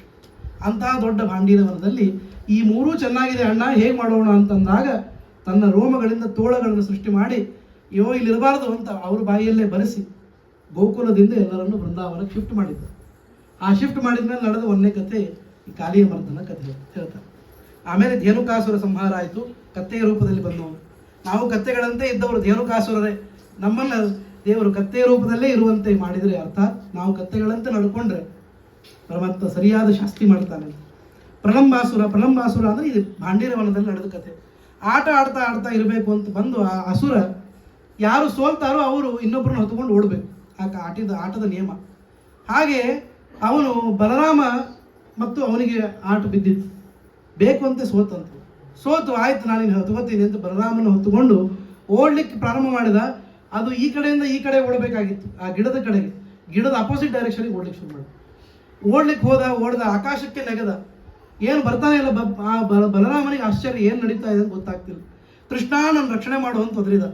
ಆವಾಗ ಕೃಷ್ಣ ರಕ್ಷಣೆ ಮಾಡಬೇಕಾದ್ರೆ ಏನು ಹೇಳಿದ, ನಾನು ರಕ್ಷಣೆ ಮಾಡೋದಂತೂ ಇದ್ದೇ ಇದ್ದದ್ದು, ನೀನು ನಿನ್ನ ಸಾಮರ್ಥ್ಯವನ್ನು ನೆನಪು ಮಾಡ್ಕೊ ಅಂತಂದು. ಆವಾಗ ಅವನಿಗೆ ತನ್ನ ಆದಿಶೇಷ ರೂಪದ ಸಾಮರ್ಥ್ಯದ ಸ್ಮರಣೆಯಾಗಿ ಒಂದು ಕ್ಷಣದಲ್ಲಿ ಪ್ರಣಂಬಾಸುರ ಸಂಹಾರ ಮಾಡಿದ ಅಂತ ಕಥೆ ಬರುತ್ತೆ.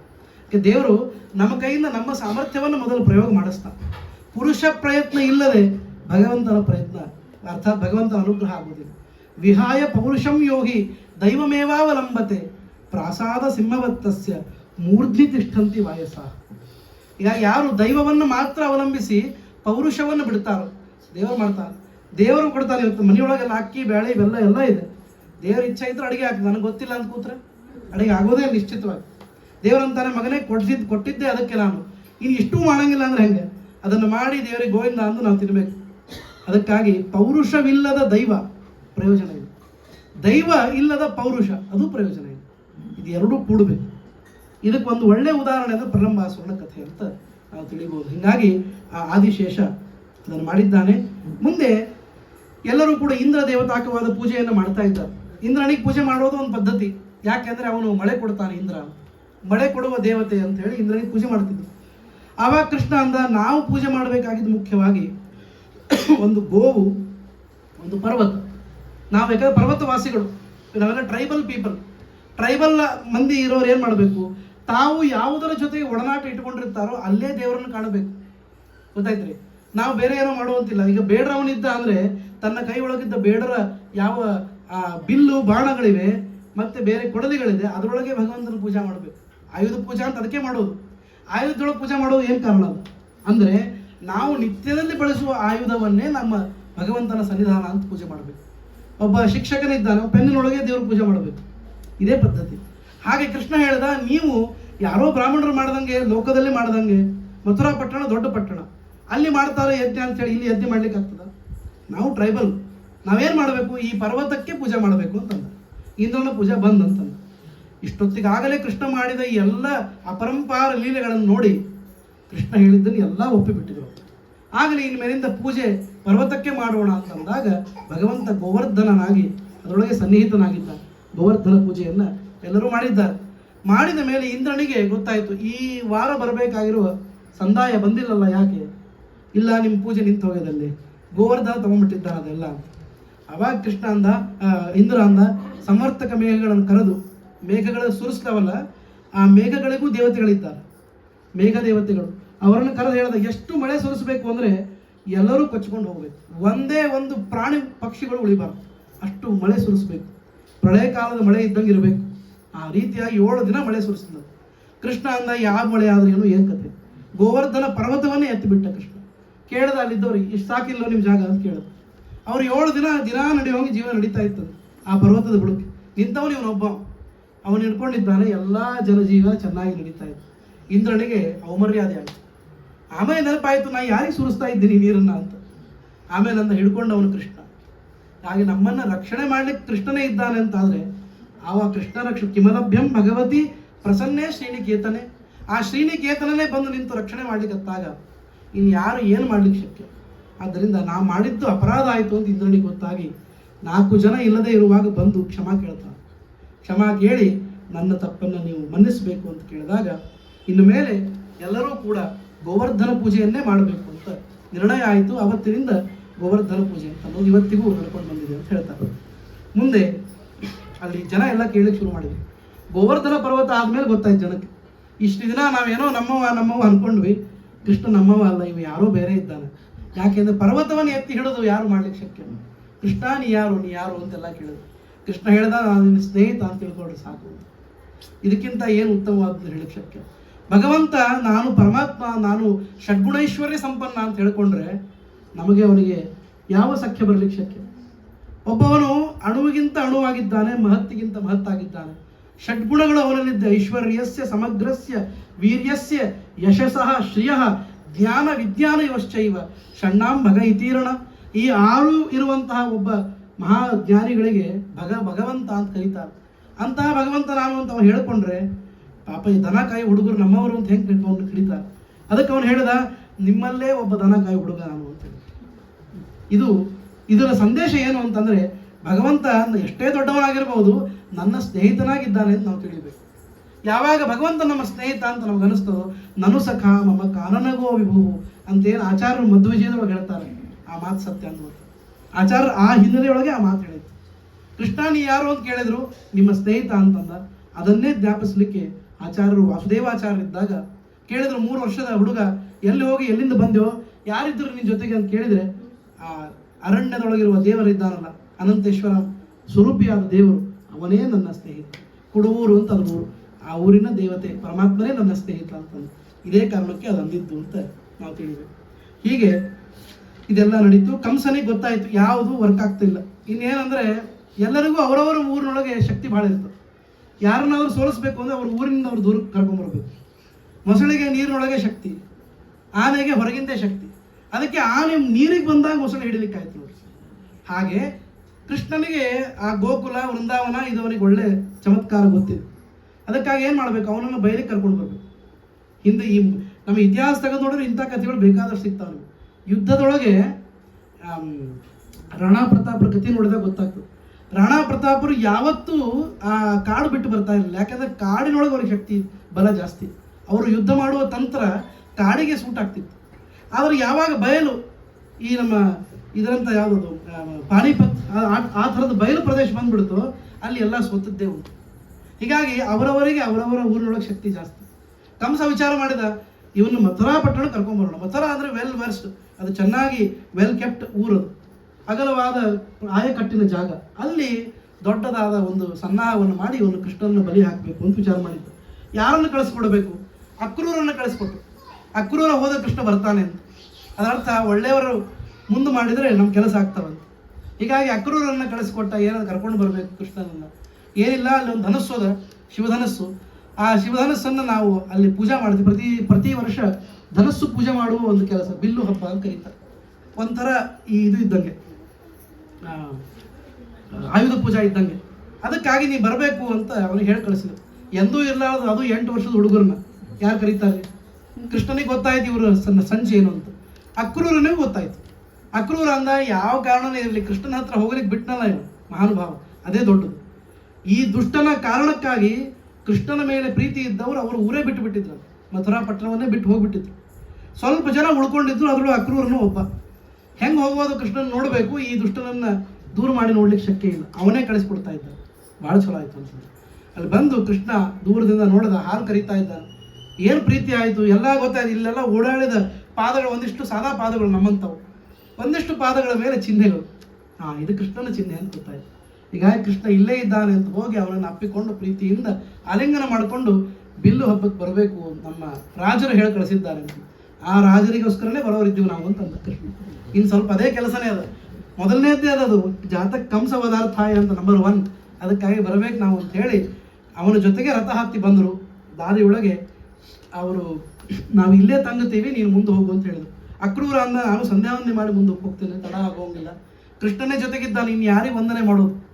ಸರ್ವದೇವ ನಮಸ್ಕಾರ ಕೇಶವಂ ಪ್ರತಿಗಚ್ಚತಿ ಕೇಶವ ಏವ ಅಸ್ತಿ ಹತ್ರ. ಆದರೂ ಸಂಧ್ಯಾವಂದನೆ ಮಾತ್ರ ಬಿಡಲಿಲ್ಲ ಅಕ್ರೂರ. ಹೋಗಿ ಮತ್ತೆ ಯಮುನಾ ನದಿಯೊಳಗೆ ಮುಳುಗಿ ಹಾಕಿ ಒಳ್ಳೆಯ ಅನೇಕವನ್ನು ಮುಗಿಸ್ಕೊಂಡು ಬರ್ತಾನೆ. ಕೃಷ್ಣ ಅಂದ, ಒಳ್ಳೆ ಕೆಲಸ ಮಾಡಿದ್ದೀನಿ ನೀನು ಅಂತ ಹೇಳಿ ನಾವು ಸೀದಾ ಯಜ್ಞಶಾಲೆಗೆ ಹೋಗೋದು, ಯಜ್ಞ ಅಲ್ಲ ಧನುಷ್-ಶಾಲೆಗೆ ಹೋಗೋದು ಅಂತ ವಿಚಾರ ಮಾಡ್ಕೊಂಡ. ಅಕ್ರೂರನಿಗೆ ಹೇಳಿ ಕಳಿಸಿದ್ದ, ನಾವು ನಿಮ್ಗೊಮ್ಮೆ ಅಲ್ಲೇ ಸಿಗ್ತೀವಿ, ಎಲ್ಲಿ D-Day ಅಂತ ನೋಡ್ರಿ, ಅಲ್ಲೇ ಬಂದು ಅಲ್ಲೇ ಸಿಗ್ತೀವಿ ಅಂತ ಹೇಳಿದ್ದ. ಯಜ್ಞಶಾಲೆಗೆ ಹೋಗಿ ಬಡಬಡ ಅದು ಎತ್ತಿ, ಯಾರು ಅದನ್ನು ನೋಡ್ಕೊಳ್ಳಿಕ್ಕೆ ಇವ್ರು ಇರ್ತಾರೆ, ಆರ್ಮರಿ ನೋಡ್ಕೊಳ್ಳಿಕ್ಕೆ ಒಬ್ರು ನಿಯುಕ್ತರಿರ್ತಾರೆ, ಅವರನ್ನು ದೂರ ಸರಿಸಿ ಧನುಸ್ಸನ್ನು ಮುರಿದುಬಿಟ್ಟು. ಎಷ್ಟು ಜೋರಾಗಿ ಮುರಿದ ಅಂದರೆ ಆ ಶಬ್ದದಿಂದಲೇ ಇವನಿಗೆ ಕಂಸನ ಎದೆ ಹೊಡೆದೋಯ್ತದೆ. ಓಹೋ, ನನ್ನ ಕೊನೆ ಕಾಲ ಬಂದಿದೆ ಅಂತ ಅವನಿಗೆ ಅನಿಸ್ತು. ಆಮೇಲೆ ಆನೆಯನ್ನು ಬಿಟ್ಟು, ನಿಮ್ಗೆ ಗೊತ್ತದ ಕಥೆ, ಆನೆಯನ್ನು ಲೀಲಾಜಾಲವಾಗಿ ಕೊಂದ. ಮುಂದೆ ಜಟ್ಟಿಗಳಿಬ್ಬರು ಚಾಣೂರ ಮುಷ್ಟಿಕರು, ಹಾಗಾಗಿ ಚಾಣೂರನನ್ನು ಕೃಷ್ಣ ಕೊಂದ, ಮುಷ್ಟಿಕನನ್ನು ಬಲರಾಮ ಕೊಂದ. ಆಮೇಲೆ ಬಂದು ಕೇಶಪಾಶಗಳನ್ನು ಹಿಡಿದು ಎಳೆದ. ಯಾರು? ಇವನ ಕಂಸ ತಿಳ್ಕೊಂಡಿದ್ದ ನಾನು ಯುದ್ಧ ಭೂಮಿ ಬರೋ ಹತ್ತೋದೇ ಇಲ್ಲ, ಹೊರಗೆ ಆನೆ ಅದ, ಆನೆ ದಾಟ್ಕೊಂಡು ಬಂದ್ರೆ ಇವರಿಬ್ಬರಿದ್ದಾರೆ. ಅದಾದ್ಮೇಲೆ ಇವನು ಕೂತಿದ್ದ ಅಲ್ಲಿ ಇದ್ರೊಳಗೆ ಬಾಕ್ಸ್ನೊಳಗೆ ಕೂತಿದ್ದ. ಇನ್ನೇನು ನಾವು ಬರೀ ನೋಡ್ಲಿಕ್ಕೆ ಕೂತವನು ಆಡಿಯನ್ಸ್ ಥರ ಅಂತ ಅನ್ಕೊಂಡಿದ್ದ. ಅಲ್ಲೇ ಹೋಗಿ ಕೃಷ್ಣ ಅವನನ್ನು ಕೇಶಪಾಶವನ್ನು ಎಳೆದು ತಂದು ಯುದ್ಧ ಭೂಮಿಯಲ್ಲಿ ಹೋಗಿದ ತಕ್ಷಣ ಅವನ ಪ್ರಾಣ ಹೋಯಿತು ಅಂತ ಕಥೆ ಬರ್ತದೆ. ಅಂತೂ ಕಂಸನ ಸಂಹಾರ ಆಯಿತು. ಕಂಸ ಸಂಹಾರ ಆಗಿದ್ದು ಮೊದಲನೇ ಕೃಷ್ಣನ ಪ್ರಧಾನವಾದ ಕೆಲಸ ಅಂತ ನಾವು ತಿಳಿಬೇಕು. ಅದಾದ ಮೇಲೆ ಉಗ್ರಸೇನನ್ನು ಕರ್ಕೊಂಡು ಬರ್ತಾರೆ. ಕರ್ಕೊಂಡು ಬಂದು ಹೇಳ್ತಾರೆ, ಉಗ್ರಸೇನ ರಾಜರ ನೀವೇ ಕೂತ್ಕೊಳ್ಬೇಕಿದ ಮೇಲೆ. ಅಲ್ಲ ಕೃಷ್ಣ, ನೀನೇ ಮಥುರಾಧೀಶ, ನಾವು ಯಾರು ಕೂತರು ನಾಳೆ ಜನ ಕರೆಯೋದು ನಿನ್ನನ್ನೇ ಮಥುರಾಧೀಶ ಅಂತ. ನೋಡ್ರಿ, ಯಾರೇ ಉಗ್ರಸೇನನ್ನ ಮಥುರಾಧೀಶ ಅಂತಾರೆ. ಮಥುರಾಕ್ಕೆ ಹೋಗಿದ್ರೇನ್ರಿ ಕೃಷ್ಣನ್ ನೋಡ್ಲಿಕ್ಕೆ ಅಂತ.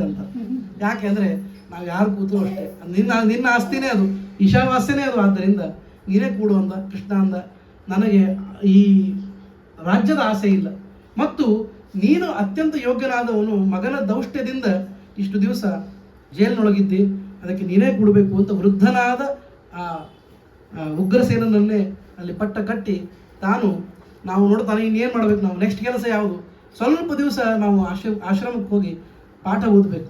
ಅದಕ್ಕಾಗಿ ಮುಂಜಾನೆ ಮಾಡಿಕೊಂಡು ಸಾಂದೀಪನ ಋಷಿಗಳ ಹತ್ರ ಅಧ್ಯಯನ ಮಾಡ್ಲಿಕ್ಕೆ ಹೋದರು. ಟೈಮ್ ಭಾಳಿಲ್ಲ, ಎಷ್ಟು ವಿದ್ಯೆಗಳು? 64. ಹಂಗಂದ್ರೆ ದಿನಕ್ಕೆ ಒಂದು ಕಲಿಸ್ಬೋದಾ ಅಂತ ಕೇಳಿದರು ಗುರುಗಳಿಗೆ. ಅಷ್ಟರೇ ಬೇಕಪ್ಪ ಕೃಷ್ಣ ಅಂತಂದ್ರು. ಹಾಗಾಗಿ 64 ದಿನ 64 ವಿದ್ಯೆಗಳನ್ನು ಕಲಿತು ಮುಂದೆ ಗುರುದಕ್ಷಿಣೆ ಕೊಡಬೇಕು ಅಂತ. ಇಂತಹ ಫಾಸ್ಟ್ ಟ್ರ್ಯಾಕ್ ಕೋರ್ಸ್ ಇನ್ನು ಯಾರೂ ಮಾಡೋದಕ್ಕೆ ಶಕ್ಯ. ನಾವೆಲ್ಲರೂ ಫಾಸ್ಟ್ ಟ್ರ್ಯಾಕ್ ಅಂತ ಒಂದು ಓದ್ತೀವಿ, ಮತ್ತು ಪ್ರಧಾನ ನಮ್ಮ ಅಕಾಡೆಮಿಕ್ ಆದ ಅಧ್ಯಯನ ಮಾಡ್ತೀವಿ.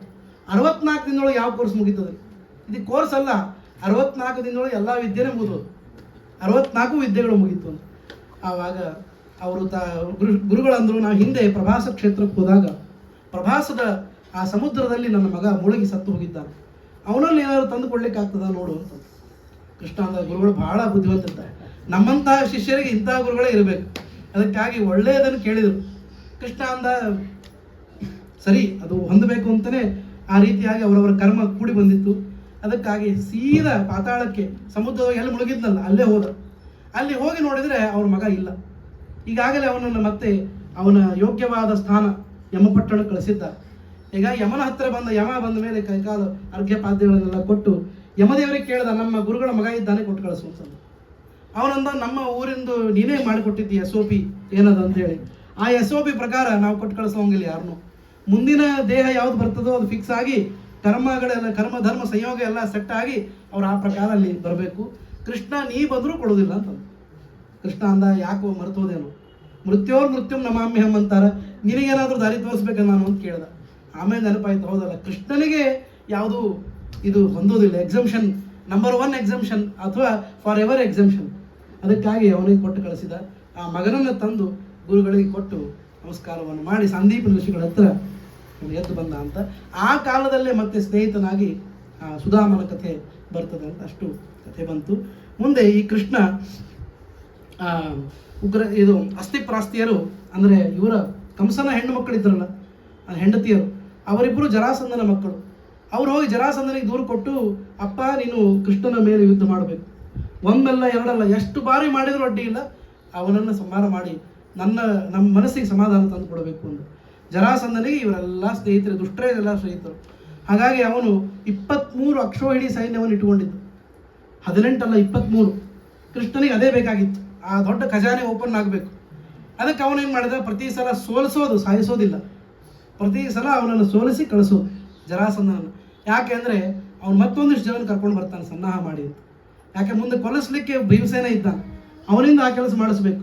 ಅದಕ್ಕಾಗಿ ಜರಾಸಂಧ ಮಾಗಧ ಯಾರಿದ್ದಾನೆ ಅವನನ್ನು 18 ಬಾರಿ ಸೋಲಿಸಿದ್ದ. 18 ಬಾರಿ ಸೋಲಿಸಿದ ಮೇಲೆ ಜರಾಸಂಧನಿಗೆ ಅನಿಸ್ತು, ಇನ್ನು ಈ ರೀತಿಯಾಗಿ ಹೋದರೆ ಕೆಲಸ ಆಗುವುದಿಲ್ಲ. ಇವನನ್ನು ದ್ವೇಷ ಮಾಡಲಿಕ್ಕಂತೆ ಒಂದಿಷ್ಟು ಜನ ಹುಟ್ಟಿದ್ದಾರೆ ಮತ್ತು ಭಾರಿ ಪರಾಕ್ರಮಿಗಳಾದವರಿದ್ದಾರೆ. ಕಾಲಯವನ ಅಂತ ಅವನ ಹೆಸರು. ಆ ಕಾಲಯವನನ್ನು ಕರ್ಕೊಂಡು ಬಂದ ಜರಾಸಂಧ. ಬಹಳ ದೀರ್ಘವಾದ ಕಥೆ, ಮೊನ್ನೆ ಸ್ವಲ್ಪ ವಿಸ್ತಾರವಾಗಿ ಹೇಳಿದ್ದೆ. ಹಾಗೆ ಕಾಲಯವನನ್ನು ಕರ್ಕೊಂಡು ಬಂದು 4 ಕಡೆ ಮುತ್ತಿಗೆ ಹಾಕಿದ್ರು. ಮಥುರಾ ಪಟ್ಟಣದೊಳಗೆ 4 ಕಡೆ ಮುತ್ತಿಗೆ ಹಾಕಿದ್ರು. ಅಂದರೆ ಯಾರೂ ತಪ್ಪಿಸ್ಕೊಳ್ಬಾರದು. ಇಷ್ಟು 18 ಬಾರಿ ಯುದ್ಧ ಆಗಿತ್ತಲ್ಲ, ಏನು ಚಮತ್ಕಾರ ಅಂದರೆ ಕೃಷ್ಣ ಒಬ್ಬರೂ ಸಾಯ್ಲಿಕ್ಕೆ ಬಿಟ್ಟಿದ್ದಿಲ್ಲ. ಮಥುರಾ ಪಟ್ಟಣದ ಒಬ್ಬರ ಕೂದಲು ಕೊಂಕಿರಲಿಲ್ಲ. ಅಷ್ಟು ಚೆನ್ನಾಗಿ ಕಾಪಾಡಿಕೊಂಡಿದ್ದ ತಮ್ಮವರನ್ನು. ಅಟ್ಲೀಸ್ಟ್ ಒಂದಿಷ್ಟು ಡ್ಯಾಮೇಜ್ ಆದರೂ ಮಾಡಿದರೆ ಕೃಷ್ಣನಿಗೆ ಮರ್ಯಾದೆ ಹೋದಂತೆ ಮಾಡಬಹುದು ಅಂತ ಇವನು ಅಂದ್ಕೊಂಡಿದ್ದು. ಹೀಗಾಗಿ ಆ ಕಡೆ ಒಬ್ಬರು ಈ ಕಡೆ ಒಬ್ಬರು 4 ದಿಕ್ಕಿಗಳೇ ಒಬ್ಬರನ್ನು ಕರ್ಕೊಂಡು ಬಂದಿದ್ದು. ಕೃಷ್ಣ ಅಷ್ಟರೊಳಗೆ ವಿಚಾರ ಮಾಡಿದ, ಈ ಪ್ರಸಂಗದೊಳಗೆ ಏನು ಮಾಡಬೇಕು, ಈ ಇಡೀ ಊರೇ ಖಾಲಿ ಮಾಡೋಣ ಅಂತ ವಿಚಾರ ಮಾಡಿದ. ಆವಾಗ ನೋಡಿದ ಯಾವ ಊರಿಗೆ ಸತ್ಯ ಎಲ್ಲಿ ಚೆನ್ನಾಗಿದೆ, ಊರು ಯಾವುದು ಸರಿ ಕಾಣಿಸ್ಲಿಲ್ಲ ಅಂತ ಹೊಸ ಊರೇ ಸೃಷ್ಟಿ ಮಾಡಿದ. ಎಲ್ಲಿ ದ್ವಾರಕೆಯನ್ನು ಸೃಷ್ಟಿ ಮಾಡಿದ, ಅಲ್ಲಿ ದೂರದ ದ್ವಾರಕೆಯನ್ನು ಅರ್ಥಾತ್ ಪಶ್ಚಿಮ ಸಮುದ್ರದೊಳಗೆ ದ್ವಾರಕಾ ಪಟ್ಟಣದ ನಿರ್ಮಾಣವನ್ನು ಮಾಡಿ, ಹಿಂದೆ ಬಂದಿತ್ತಲ್ಲ ಕುಶಸ್ಥಲಿ ಅಂತ, ಆ ಕುಶಸ್ಥಲಿನೇ ಮುಂದೆ ದ್ವಾರಕೆ ಆಯಿತು ಅಂತ ಆ ರೈವತ ರಾಜನ ಕಥೆಯೊಳಗೆ ಬಂದಿತ್ತು ನೋಡ್ರಿ, ಕುಶಸ್ಥಲಿ ಅಂತ. ಅದನ್ನೇ ದ್ವಾರಕೆ ಅಂತ ಮಾಡಿ ಅಲ್ಲಿಗೆ ಇವರನ್ನೆಲ್ಲ ಕ್ಷಣಾರ್ಧದೊಳಗೆ ಸಾಗಿಸಿಬಿಟ್ಟು. ಇದು ಕೃಷ್ಣನಿಗೆ ಮಾತ್ರ ಶಕ್ತಿ. ಎಷ್ಟು ದೂರ ಅದು ನೋಡ್ರಿ, ಮಥುರಾ ಎಲ್ಲೇ ದ್ವಾರಕಾ ಎಲ್ಲೇ, ಅದು ಒಂದು ಕ್ಷಣದೊಳಗೆ ಅವರೆಲ್ಲರನ್ನು ಸಾಗಿಸಿ ತಾನು ಮತ್ತು ಬಲರಾಮ ಇಬ್ಬರೇ ನಿಂತುಕೊಂಡು ಯುದ್ಧ ಆಡ್ತಾ ಇದ್ದಾರೆ. ಕಾಲಯವನ ಬಂದ ಮೇಲೆ ಕೃಷ್ಣ ಓಡ್ಲಿಕ್ಕೆ ಪ್ರಾರಂಭ ಮಾಡಿ ಊರಿನಿಂದ ಹೊರಗೆ ಹೋದ, ಗುಹೆ ಹತ್ರ ಹೋದ. ಆವಾಗ ಕಾಲಯವನಿಗೆ ಬಹಳ ಖುಷಿ ಆಗ್ಬಿಡುತ್ತೆ. ಇವನು ಜರಾಸಂಧನೇ ಸೋತು ಸುಣ್ಣಾಗಿ ಇಷ್ಟು ವರ್ಷ ಆಗಿದೆ ಅಂಥದ್ರೊಳಗೆ ನಾನು ನೋಡಿದ ತಕ್ಷಣ ಓಡ್ತಿದ್ದಾರೆ ಅಂದರೆ ಏನು ನನ್ನ ಶಕ್ತಿ ಇರಬೇಕು ಅಂಥೇಳಿ ತನ್ನ ಬೆನ್ನನ್ನು ತಾನೇ ತಟ್ಟುಕೊಂಡು ಬಂದು ಅಲ್ಲಿ ಮಲಗಿದ್ದ ಕೃಷ್ಣನಿಗೆ ಜೋರಾಗಿ ಒದ್ದು ಬಿಟ್ಟು. ಕೃಷ್ಣ ಮಲಗಿರಲಿಲ್ಲ, ಮುಚುಕುಂದ ಮಲಗಿದ್ದ. ಆವಾಗ ಮುಚುಕುಂದ ಎದ್ದ ತಕ್ಷಣ ಅವನ ದೃಷ್ಟಿಯಿಂದ ಇವನು ಸುಟ್ಟು ಭಸ್ಮನಾದ ಅಂತ ಈ ಕಥೆ ಅಲ್ಲಿ ಬರ್ತದೆ. ಅದು ಕಾಲಯವನ ಸಂಹಾರ ಆಯಿತು. ಹೀಗೆ ಅನೇಕ ಬಾರಿ ಯುದ್ಧವನ್ನು ಮಾಡಿ ಮಾಡಿ ಮಾಡಿ ಜರಾಸಂಧ ಸೋತು ಸುಣ್ಣನಾದ. ಮುಂದೆ ಈ ಪಾಂಡವರನ್ನ ಮುಂದೆ ಮಾಡ್ಕೊಂಡು ಹೋಗಿ ಅರ್ಜುನ, ಅದು ಬ್ರಾಹ್ಮಣರ ವೇಷದೊಳಗೆ, ಅದು ಬಹಳ ಹೇಳ್ತಾರಲ್ಲ ಡ್ರಮ್ಯಾಟಿಕ್ ಆಗಿ ಆ ಜರಾಸಂಧನ ಕೊಲ್ತಾರೆ. ಮಾಗಧನನ್ನು ಕೊಲ್ಲಿಕ್ಕೆ ಭೀಮಸೇನ ಬಂದು ಅವನು ಹಿಂದೆ ಒಂದ್ಸಲ ಬಲರಾಮನೇ ಕೊಲ್ಲಿಕ್ಕೆ ಹೋಗಿರ್ತಾನೆ. ಅವಾಗ ಆಕಾಶವಾಣಿ ಆಗ್ತದೆ, ಇಲ್ಲ ನೀನು ಕೊಲ್ಲೋ ಹಂಗಿಲ್ಲ ಬಲರಾಮ, ಅದು ಭೀಮಸೇನನ ಪಾಲು. ಯಾಕೆಂದರೆ ಊರು ಭಂಗ ಮಾಡಬೇಕು, ದುಷ್ಟರ ದಮನ ಮಾಡಬೇಕು ಅಂದ್ರೆ ಭೀಮಸೇನೇ ಮಾಡಬೇಕು. ಅಲ್ಲಿ ದುರ್ಯೋಧನನದ್ದು, ಇಲ್ಲಿ ಜರಾಸಂಧನದ್ದು, ಎರಡೂ ಭೀಮಸೇನ ಪಾಲು ಅಂತ ಹೇಳಿ ಅವನಿಗೆ ಆಕಾಶವಾಣಿ ಆಗಿರ್ತದೆ ಅಂತ ಆ ಕಥೆ ಬರ್ತದೆ. ಮುಂದೆ ಕೃಷ್ಣ ಈ ಜರಾಸಂಧನ ಪಾರ್ಟಿಯೊಳಗೆ ರುಕ್ಮಿ ಅಂತಿದ್ದಾನೆ. ಭೀಷ್ಮಕ ರಾಜ, ವಿದರ್ಭ ದೇಶದ ಅಧಿಪತಿ. ಆ ಭೀಷ್ಮಕ ರಾಜನ ಮಗಳು ರುಕ್ಮಿಣಿ. ರುಕ್ಮಿ ಅಂದ್ರೆ ರುಕ್ಮಿ ಒಬ್ಬರೇ ಅಲ್ಲ, 5 ಜನ ಮಕ್ಕಳು. ರುಕ್ಮಕೇಶ, ರುಕ್ಮಮಾಲಿ, ಹೀಗೆಲ್ಲ 5 ಜನ ಇದ್ದಾರೆ. ಅದರೊಳಗೆ ರುಕ್ಮಿ ಏನಿದ್ದಾನೆ ಅವನು ಶಿಶುಪಾಲನ ಫ್ರೆಂಡ್. ಶಿಶುಪಾಲನಿಗೆ ಮದುವೆ ಮಾಡಿಕೊಡ್ಬೇಕು ಅಂತ ಅವನು ಭಾಳ ಅನ್ಕೊಂಡಿದ್ದ ರುಕ್ಮಿಣಿಯನ್ನು. ಒಂದ್ಸಲ ವಯಸ್ಸು ಬಂತು ಅಂತಂದರೆ ಅಪ್ಪನ ಬಗ್ಗೆನೂ ವಿಚಾರ ಮಾಡೋದಿಲ್ಲ, ತಂದೆ ಮನಸ್ಸೊಳಗೆ ಏನದ ಅಂತ ಕೇಳಿಲ್ಲ. ನನಗೆ ಪೊಲಿಟಿಕಲಿ ಹೆಲ್ಪ್ ಆಗ್ತದೆ. ಇವರೆಲ್ಲ ಒಂದೇ ಪಾಲಿಟಿಕ್ಸ್ನೊಳಗೆ ಇದ್ದವರು, ಆದ್ದರಿಂದ ಇವತ್ತಿಗೂ ಆ ಊರಿನ ಪಾಲಿಟಿಕ್ಸ್ ಅದೇ ಥರದೇ ದರಿದ್ರವಾಗಿ ಅದು ನೀವು ನೋಡಿರ್ಬೇಕಾದ್ರೆ. ಆ ಪಾಲಿಟಿಕ್ಸ್ನೊಳಗೆ ಉಪಯೋಗ ಆಗ್ತದೆ ಅಂಥೇಳಿ ಈ ವಿಚಾರ ಮಾಡ್ಕೊಂಡು ಅವನು ಹೇಳ್ತಿರೋ ಬಿಹಾರ ಕಥೆ. ಹೀಗಾಗಿ ಅಲ್ಲಿ ಹಂಗಾಯಿತು. ಅದಕ್ಕಾಗಿ ರುಕ್ಮಿ ಏನು ಮಾಡಿದ, ರುಕ್ಮಿಣಿಯನ್ನು ಅಲ್ಲಿ ಮದುವೆ ಮಾಡಿಕೊಡ್ಬೇಕು ಅಂತಂದ. ರುಕ್ಮಿಣಿ ಪತ್ರ ಬರೆದು ಕಳಿಸಿದ್ದು, ಕೃಷ್ಣ ನಿನ್ನ ನೋಡಿ ನೋಡಿ ಅಲ್ಲ ಕೇಳಿ, ಶ್ರುತ್ವಾ ಗುಣಾನ್ ಸುಂದರ ಸಂಗಮಾಂಸ್ತೆ ನಿರ್ವಿಶ್ಯ ಕರ್ಣ ವಿವರಂ ಹರತೋಂಗ ತಾಪಂ.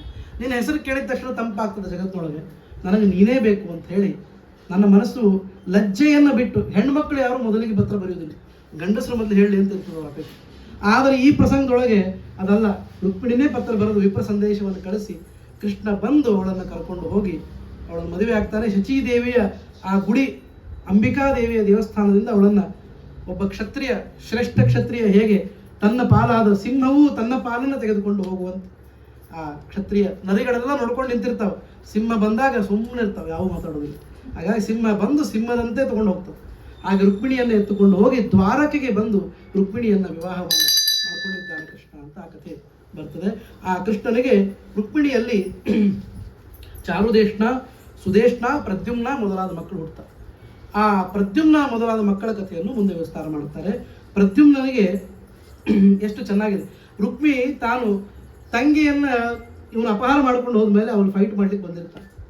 ಆವಾಗ ಅವನನ್ನು ಕೊಲ್ಲಬೇಕು ಅಂತ ಹೋದಾಗ ಅಣ್ಣ ಇದ್ದಾನೆ, ಮದುವೆ ನಡೆದಾಗ ಅಣ್ಣನ ಕೊಲ್ಲಬಾರದು, ತಪ್ಪಾಗ್ತದೆ. ಬಾಂಧವರಿಗೆ ಕ್ಷಮಾ ಮಾಡ್ಬೇಕು. ನಾವು ಬಂಧು ಬಾಂಧವರಲ್ಲಿ ಕ್ಷಮಾಗುಣ ಬಹಳ ದೊಡ್ಡದು. ನಮಗೂ ಇಷ್ಟ ಆಗದೇ ಇರೋ ಬಾಂಧವರು ಇರ್ಬೋದು, ಆದರೆ ಅವರನ್ನು ಕ್ಷಮಿಸಬೇಕು. ಅದಕ್ಕಾಗಿ ಹೇಳಿದ್ದಕ್ಕೆ ಅವನು ಬಿಟ್ಟಿದ್ದ. ಎಂಥ ಮಜಾ ಆಯಿತು ಅಂದರೆ, ರುಕ್ಮಿಯ ಮಗಳನ್ನೇ ಮತ್ತೆ ಕೃಷ್ಣನ ಮಗ ಮದುವೆ ಆಗೋಂಗಾಯ್ತು. ಸೋದರ ಮಾವನ ಮಗಳು ಅಂತ. ಅವಳ ಹೆಸರು ಏನಂದ್ರೆ ಶುಭಾಂಗಿ ಅಂತ. ಆ ರುಕ್ಮಿಯ ಮಗಳು ಶುಭಾಂಗಿ. ಇಲ್ಲಿಗೆ ಮುಗಿಲಿಲ್ಲ. ಪ್ರದ್ಯುಮ್ನಿಗೆ ಒಬ್ಬ ಮಗ ಹುಟ್ಟಿದ, ಅನಿರುದ್ಧ, ಕೃಷ್ಣನ ಮೊಮ್ಮಗ. ಅವನಿಗೆ ರುಕ್ಮಿಯ ಮೊಮ್ಮಗಳನ್ನು ಮದುವೆ ಮಾಡಿಕೊಟ್ರು. ಅಂತೂ ಅವರ ಬಾಂಧವ್ಯ ಅಷ್ಟಕ್ಕೆ ಮುಗಿಯದೆ ಇದು ಮುಂದೆ ಬೆಳ್ಕೊಂಡೇ ಹೋಯ್ತು ಅಂತ ಕಾಣಿಸ್ತದೆ. ಹೀಗಾಗಿ ಇದರಿಂದ ಏನು ಗೊತ್ತಾಗ್ತದೆ ಅಂದರೆ, ಯಾವುದೂ ಶಾಶ್ವತವಾದ ದ್ವೇಷ ಅಲ್ಲ ಅಂತ, ಯಾರೂ ಶಾಶ್ವತವಾಗಿ ತಪ್ಪಿತಸ್ಥರೂ ಅಲ್ಲ. ಯಾವ ರೀತಿಯ ಕೊಲ್ಲಬೇಕು ಅಂತ ಕೃಷ್ಣನೇ ಹೋದವನು ಅವನ ಮಕ್ಕಳ ಮದುವೆಯನ್ನು ಅವ್ರ ಮನೆಗೆ ಮಾಡಿಕೊಡ್ತಾನೆ ಅನ್ನೋ ಅಭಿಪ್ರಾಯ ಏನು ಅಂದರೆ, ಎಲ್ಲವೂ ಕ್ಷಮಾಗುಣಕ್ಕೆ ಅರ್ಹವಾದದ್ದೇ. ನಾವು ಬಹಳ ಸಣ್ಣವರಾದ್ದರಿಂದ ಕ್ಷಮಾ ಮಾಡಿ ದೊಡ್ಡವರಾಗಬೇಕು. ಈ ಗುಣವನ್ನು ಕೃಷ್ಣ ನಮಗೆ ತೋರಿಸ್ಕೊಟ್ಟಾರೆ. ಇಲ್ಲ ಈ ಕಥೆಯನ್ನು ಇಲ್ಲಿ ದರ್ಜೆ ಮಾಡುವಂಥದ್ದೇನು, ಇದು ಕಾರಣ ಅಂತ ತಿಳ್ಕೊಳ್ಬೇಕು. ಮುಂದೆ ನರಕಾಸುರ ಸಂಹಾರವನ್ನು ಮಾಡ್ತಾನೆ. ಆ ಮಣಿ ಪರ್ವತ ಅಂತ ಯಾವುದು ಇದರ ಹತ್ರ ಅಸ್ಸಾಂ ಪ್ರದೇಶ ಇವತ್ತಿಂದು, ಅಲ್ಲಿ ಪ್ರಾಗ್ಜ್ಯೋತಿಷಪುರ ಅಂತ, ಅಲ್ಲಿ ಇವನಿದ್ದ ನರಕಾಸುರ. ಆ ನರಕಾಸುರ ಭೂದೇವಿಯ ಮಗ. ಅವನು ಭಾರಿ ಪರಾಕ್ರಮಿಯಾಗಿದ್ದ. ಅವನಿಗೊಂದು ಚಟ ಇತ್ತು, ಸಂಗ್ರಹ ಮಾಡೋ ಚಟ. ಹುಡುಗಿಯರನ್ನು ಸಂಗ್ರಹ ಮಾಡ್ತಿದ್ದ, ದುಡ್ಡನ್ನು ಸಂಗ್ರಹ ಮಾಡ್ತಿದ್ದ. ಎಲ್ಲ ಜಗತ್ತಿನ ಶ್ರೇಷ್ಠ ವಸ್ತುಗಳು ತನ್ನ ಹತ್ರ ಇರಬೇಕು. ಹಿಂಗೆ ಮಾಡುವನು. ಹಾಗೆ 16,100 ಜನ ತಂದಿಟ್ಕೊಂಡಿದ್ದ ಹುಡುಗಿಯರನ್ನು. ಆದರೆ ಅವನಿಗೆ ಭೂದೇವಿಯ ಮಗ ಆಗಿದ್ದರಿಂದ ಒಂದು ಒಳ್ಳೆಯ ಗುಣ ಇತ್ತು, ಯಾರನ್ನೂ ಸ್ಪರ್ಶ ಮಾಡಿದ್ದಿಲ್ಲ ಅವನು. ಹೀಗಾಗಿ ಆದರೂ ಅವನು ಸೆರೆಮನೆಯೊಳಗೆ ಇಟ್ಟಿದ್ದ. ಅವರೆಲ್ಲ ಕೃಷ್ಣನಿಗಾಗಿ ಪ್ರಾರ್ಥನೆ ಮಾಡ್ತಾ ಕೂತಿದ್ರು. ಕೃಷರಾಗಿ ಬಿಟ್ಟಿದ್ರು. ಎಲ್ಲರೂ ಹೀಗಾಗಿತ್ತು. ಕೃಷ್ಣನಿಗೆ ಗೊತ್ತಾಯಿತು ಇದು ಈ ರೀತಿ ನಡೆದಿದೆ ಅಂತ. ಅಷ್ಟೊತ್ತಿಗಾಗಲೇ ಸತ್ರಾಜಿತನ ಕಥೆ ನಡೆದು ಅವ ಸತ್ಯಭಾಮೆಯನ್ನು ಮದುವೆಯಾಗಿದ್ದ ಕೃಷ್ಣ. ಆ ಕಥೆ ನಿಮಗೆಲ್ಲ ಗೊತ್ತದೆ. ಯಾವುದನ್ನು ಹೇಳಬೇಕು ಗೊತ್ತಿಲ್ಲ ನನಗೆ, ಹಂಗೆ ನಡೀತಾ ಇದೆ. ಅಂತೂ ಸತ್ರಾಜಿತನ ಮಗಳಾದ ಸತ್ಯಭಾಮಾದೇವಿಯನ್ನು ಸಾಕ್ಷಾತ್ ಮಹಾಲಕ್ಷ್ಮಿ ಅವಳನ್ನು ಮದುವೆಯಾಗಿದ್ದ ಕೃಷ್ಣ ಆ ಸತ್ಯಭಾಮೆಯನ್ನು ಮುಂದೆ ಕೂಡಿಸಿಕೊಂಡು ಪ್ರಾಗ್ಜ್ಯೋತಿಷಪುರಕ್ಕೆ ಹೋಗಿ ನರಕಾಸುರ ಸಂಹಾರವನ್ನು ಮಾಡಿ ಬರ್ತಾನೆ. ನರಕಾಸುರ ಸಂಹಾರ ಮಾಡಿ 14,100 ಜನ ಕರ್ಕೊಂಡು ಬರ್ತಾನೆ. ಕರ್ಕೊಂಡು ಬಂದ ತಕ್ಷಣ ನಮ್ಮನ್ನ ಇಲ್ಲೇ ಮದುವೆ ಮಾಡ್ಕೊಂಡು ಬಿಡು ಅಂತಂದ್ರು. ಹೇಳ್ದ ಇಲ್ಲ, ನಾರ್ತ್ ಈಸ್ಟಿಂದ ನಾರ್ತ್ ವೆಸ್ಟಿಗೆ ಬರಬೇಕು, ಗುಜರಾತಿಗೆ ಬರಬೇಕು.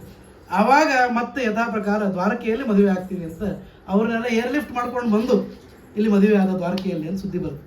ಅಂತೂ 8 ಜನ ಹೆಂಡತಿಯರು, ಮೊದಲಿನ ಮಹಿಷಿಯರು ಯಾರಿದ್ದಾರೆ ಅವರು, ರುಕ್ಮಿಣಿ, ಸತ್ಯಭಾಮ, ಜಾಂಬವತಿ ಮೊದಲಾದ ಲಕ್ಷಣ ಅವರೆಲ್ಲ ಜೊತೆಗೆ ಈ 16,108 ಆಯಿತು. ಒಟ್ಟು ಇಷ್ಟು ಜನ ಅವನ ಹೆಂಡತಿಯರು ಅಂತಾದರು. ಎಲ್ಲರೂ ಕೂಡ ಮಹಾಲಕ್ಷ್ಮಿ, ಸಾಕ್ಷಾತ್ ಮಹಾಲಕ್ಷ್ಮಿಯಾಗಿ ರುಕ್ಮಿಣಿ ಮತ್ತು ಸತ್ಯಭಾಮ, ಉಳಿದವರೆಲ್ಲರೂ ಕೂಡ ವಿಶೇಷವಾಗಿ ಇದ್ದವರು ಅಂತ ಈ ಕಥೆ ಬರ್ತದೆ. ಮುಂದೆ ರುಕ್ಮಿಣಿಯ ಒಂದು ಪ್ರಸಂಗ ನಡೀತು. ಒಂದು ಪಾರಿಜಾತ ಪುಷ್ಪವನ್ನು ರುಕ್ಮಿಣಿಗೆ ಕೃಷ್ಣ ಕೊಡ್ತಾನೆ. ನಾರದರು ಕೊಟ್ಟ ಪುಷ್ಪವನ್ನು ರುಕ್ಮಿಣಿ ಕೈ ಕೊಡ್ತಾನೆ. ರುಕ್ಮಿಣಿ ಎಂಥ ಸೌಭಾಗ್ಯವತಿ ಅಂತ ಸಿಕ್ಕಾಪಟ್ಟೆ ನಾರದರು ಹೊಗಳ್ತಾರೆ. ಹೊಗಳೋದ್ರ ಜೊತೆಗೆ ಹೇಳ್ತಾರೆ, 8 ಜನ ಅಂತೂ ಬಹಳ ಶ್ರೇಷ್ಠ ಅಂತಾರೆ, ಅದರೊಳಗೆ ನೀ ಬಹಳ ಶ್ರೇಷ್ಠ ಅಂತ ಅಂದ್ಬಿಟ್ಟು ಆ ಸುದ್ದಿ ಪರಿಚಾರಕರಿಗೆ ದಾಟಿಕೊಂಡು ಸತ್ಯಭಾಮನ ಮನೆಗೆ ಹೋಯ್ತು. ಅವರು ಹೇಳಿದ್ರು, ಏನೋ ರುಕ್ಮಿಣಿನ ಹೊಗಳಿದ್ರೆ ನಡೀತಿತ್ತು, ಅವರಿಗಿಂತ ನೀ ಶ್ರೇಷ್ಠ ಅಂತ. ಯಾವಾಗ ಕಂಪೇರೇಟಿವ್ ಡಿಗ್ರಿ ಬರ್ತದೆ ನೋಡಿ, ಸೂಪರ್ಲೇಟಿವ್ ಬಂದರೂ ತಡ್ಕೋತಾರೆ ಜನ, ಕಂಪೇರೇಟಿವ್ ಬಂದು ತ್ರಾಸ. ಆವಾಗ ತಡ್ಕೊಳ್ಳಿಕ್ಕಾಗಲಿಲ್ಲ. ಸತ್ಯಭಾಮೆ ಅಂದು ಜೋರಾಗಿ ಅಳ್ಳಿಕ್ಕೆ ಪ್ರಾರಂಭ ಮಾಡಿದ್ದು. ಯಾಕೆ ಅಂದರೆ, ನನಗೇನೂ ನೀನು ಮಾಡಿಲ್ಲ. ಒಂದು ಒಳ್ಳೆಯ ಪುಷ್ಪವನ್ನು, ಜಗತ್ತು ಲೋಕೋತ್ತರ ಪುಷ್ಪ, ಮಂದಾರ ವೃಕ್ಷದಿಂದ ಆಯ್ದು ಅದರ ಸಾರದ ರೂಪದಲ್ಲಿ ನಿರ್ಮಾಣವಾದದ್ದು ಈ ಪಾರಿಜಾತ ಗಿಡ. ಅದರಿಂದ ಬಂದ ಪುಷ್ಪವನ್ನು ರುಕ್ಮಿಣಿ ಕೊಡ್ತೀಯಲ್ಲ, ನನಗೆ ಕೊಡೋದಿಲ್ಲಲ್ಲ ಅಂತ ಹೇಳಿ. ಆಗ ಅವನು ಹೇಳಿದ, ಒಂದು ಹೂ ಅವಳಿಗೆ ಕೊಟ್ಟಿನಿ, ಇಡೀ ಗಿಡನೇ ನಿನಗೆ ಕೊಡ್ತೀನಿ ಅಂತ. ಬೇಕೇನು ಅಂತಂದು, ಹಂಗಾದ್ರೆ ಜರೂರಾಗಲಿ ಅಂತಂದು. ಯಾಕೆಂದರೆ ಇಡೀ ವೃಕ್ಷವನ್ನೇ ಕೊಟ್ಟರೆ ಶಾಶ್ವತವಾಗಿ ನನ್ನ ಹೆಸರು ಉಳಿತದೆ. ನೋಡ್ರಿ, ಯಾರ್ಯಾರಿಗೋ ಒಂದೊಂದು ಹೂ ಕೊಟ್ಟಾನ ಕೃಷ್ಣ, ನನಗೆ ಇಡೀ ಗಿಡವನ್ನೇ ಎಲ್ಲಿಂದ ಇಂದ್ರ ಪದವಿಯಿಂದ, ಇಂದ್ರ ಪಟ್ಟಣದಿಂದ ತೆಗೆದುಕೊಂಡು ಬಂದು ಕೊಟ್ಟಿದ್ದಾನೆ, ನನ್ನ ಹೆಸರು ಇನ್ನೂ ಚೆನ್ನಾಗಿರ್ತದೆ ಅಂತ ವಿಚಾರ ಮಾಡಿ ಅವಳನ್ನೂ ಕೂಡಿಸಿಕೊಂಡು ಇಂದ್ರಪುರಿಗೆ ಬಂದರು. ಇಂದ್ರಪುರಿಗೆ ಬಂದವನೇ ಅವನಿಗೆ ಯಾರಿಗೆ ಕೇಳಬೇಕು? ಅವನದೇ ವಸ್ತು. ಬಡ ಬಡ ಬಂದ ಇಂದ್ರನಿಂದ ಎತ್ತುಕೊಂಡ ಗರುಡನ ಮೇಲಿಟ್ಟ ಆ ವೃಕ್ಷವನ್ನು ಇಟ್ಟುಕೊಂಡು ಭೂಲೋಕಕ್ಕೆ ಬರಲಿಕ್ಕೆ ಪ್ರಾರಂಭ ಮಾಡಿದ. ಇಂದ್ರ ಅಡ್ಡ ಬಂದು ಅವನ ಜೊತೆ ಯುದ್ಧ ಮಾಡಿದ. ಇಂದ್ರ ಉಪೇಂದ್ರರ ಯುದ್ಧವನ್ನು ನಡೀತದೆ. ಇಂದ್ರನಿಗೆ ಗೊತ್ತಾಗಲಿಲ್ಲ, ನಿತ್ಯದಲ್ಲಿ ಉಪಾಸನೆ ಮಾಡುವರು ಈಶಾವಾಸ್ಯಮಿದಂ ಅಂತ ಹೇಳಿ. ಆದರೂ ಆ ಕ್ಷಣಕ್ಕೆ ಆ ಬುದ್ಧಿ ಬಂತು. ತಕ್ಷಣಕ್ಕೆ ತಾಯಿ ಬಂದು ಅದಿತಿ ದೇವಿ ಬಂದು ಹೇಳಿದ್ದು, ಏನು ಈ ರೀತಿ ಮಕ್ಕಳಿಬ್ಬರು ಜಗಳಾಡಿದರೆ ಎಂಥ ದುಃಖ ಆಗ್ತದೆ ತಾಯಿಗೆ. ಅದಕ್ಕಾಗಿ ಹೇಳಿದ, ಏನು ಬೇಕಾಗಿದೆ? ಸತ್ಯಭಾಮೆ ಅಲ್ಲ, ನನಗೆ ಗೊತ್ತು. ನಮ್ಮ ಸೊಸೆಂದ್ರೊಳಗೆ ಸ್ವಲ್ಪ ಜಾಸ್ತಿ ಹಠ ಹಿಡಿಯುವವಳು ಸತ್ಯಭಾಮೆ. ಈಗ ನೀನು ಕೊಡದೇ ಇದ್ದರೆ ನಿನ್ನನ್ನು ಪೂರ್ಣ ಕೆಳಗೆ ಕೂಡಿಸಿ ಆಗಲಿ ತೊಗೊಂಡು ಹೋಗ್ತಾರೆ ಕೃಷ್ಣ. ಆಗೋದು ಯಾವುದು ನಿಶ್ಚಿತ ಅಂತ ಗೊತ್ತಿರ್ತದೋ ಅದನ್ನು ಮಾಡಬೇಕು, ಯಾವುದು ಆಗೋದಿಲ್ಲ ಅಂತ ಗೊತ್ತಿರ್ತದೋ ಅದನ್ನು ಬಿಡಬೇಕು. ಅಫಲಾನಿಚ ಕಾರ್ಯಾಣಿ ನಾರಭೇದ ವಿಚಕ್ಷಣ ಅಂತ ಶಾಸ್ತ್ರ ಅದು. ಆದ್ದರಿಂದ ಅದಿತಿ ದೇವಿ ಅಂತಾಳೆ, ಯು ಬೆಟರ್ ಗಿವ್ ಇಟ್. ಹೀಗಾಗಿ ಅದನ್ನು ತೆಗೆದುಕೊಂಡು ಹೋಗಿ ಒಂದು ವ್ರತ ಮಾಡ್ತಾರೆ, ಪುಣ್ಯಕ ವ್ರತ ಅಂತ. ಆ ವ್ರತವನ್ನು ಸತ್ಯಭಾಮೆ ಮಾಡಲಿ, 1 ವರ್ಷ ಇಟ್ಕೊಳ್ಳಿ, ಯಾಕಂದ್ರೆ 1 ವರ್ಷ ಪರ್ಯಂತ ನಡೆಯುವ ವ್ರತ ಅದು.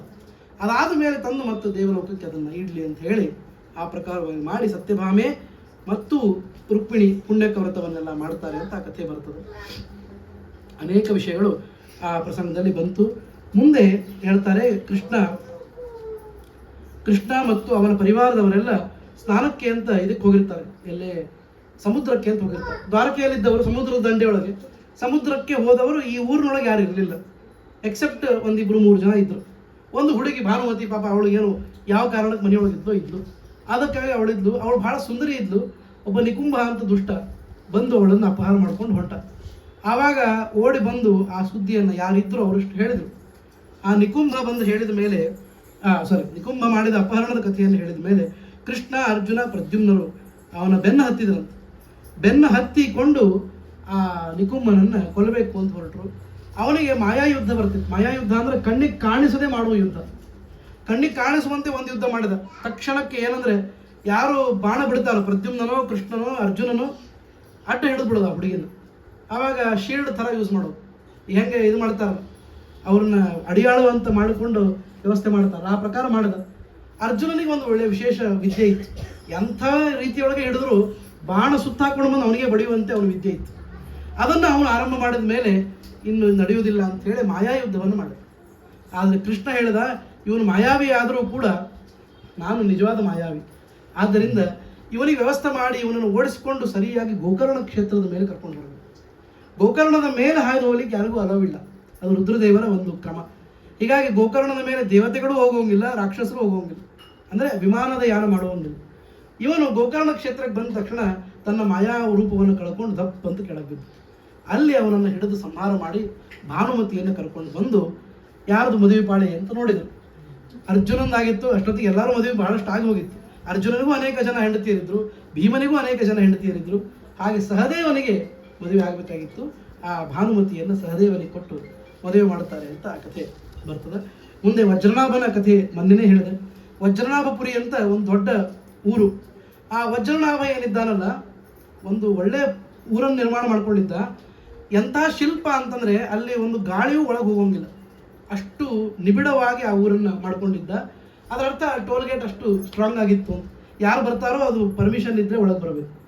ಹೀಗೆ ಇರುವಾಗ ಅವನಿಗೆ ಮಗಳಿದ್ಲು, ಅವಳ ಹೆಸರು ಪ್ರಭಾವತಿ ಅಂತ. ಆ ಪ್ರಭಾವತಿ ಪ್ರದ್ಯುಮ್ನನ್ನು ಮದುವೆ ಆಗಬೇಕು, ಅದು ದೇವರ ಸಂಕಲ್ಪ. ಅದಕ್ಕಾಗಿ ಆ ವಜ್ರನಾಭನಿಗೆ ಬುದ್ಧಿ ಕಲಿಸಬೇಕು ಅಂತ ಹೇಳಿ ಒಂದಿಷ್ಟು ಹಂಸ ಪಕ್ಷಿಗಳನ್ನು ಕಳಿಸಿ ಅಲ್ಲಿ ಹೇಳಿಸಿದರು ಅವನಿಗೆ. ಯಾರನ್ನೂ ಒಳಗೆ ಬಿಟ್ಕೊಳ್ತಾ ಇಲ್ಲ, ಹಿಂಗಾಗಿ ಒಳ್ಳೆಯ ಜನನೂ ಒಳಗೆ ಬರೋದಿಲ್ಲ. ನಾವು ಬಾಗಿಲು ಹಾಕ್ಕೊಂಡು ಇದ್ದು ಬಿಟ್ರೆ ಯಾವಾಗಲೂ ಕೆಟ್ಟದ್ದಂತೂ ಬರೋದಿಲ್ಲ, ಸತ್ಯ ಆದರೂ ಒಳ್ಳೆಯದು ಬರೋದಿಲ್ಲ. ಆದ್ದರಿಂದ ನೋಡು, ಒಳ್ಳೆಯ ವಿದೂಷಕ ಇದ್ದಾನೊಬ್ಬನು, ಒಳ್ಳೆಯ ನಾಟ್ಯಗಾರ ಇದ್ದಾನೆ, ಅವನ ಹೆಸರು ಭದ್ರ ಅಂತ.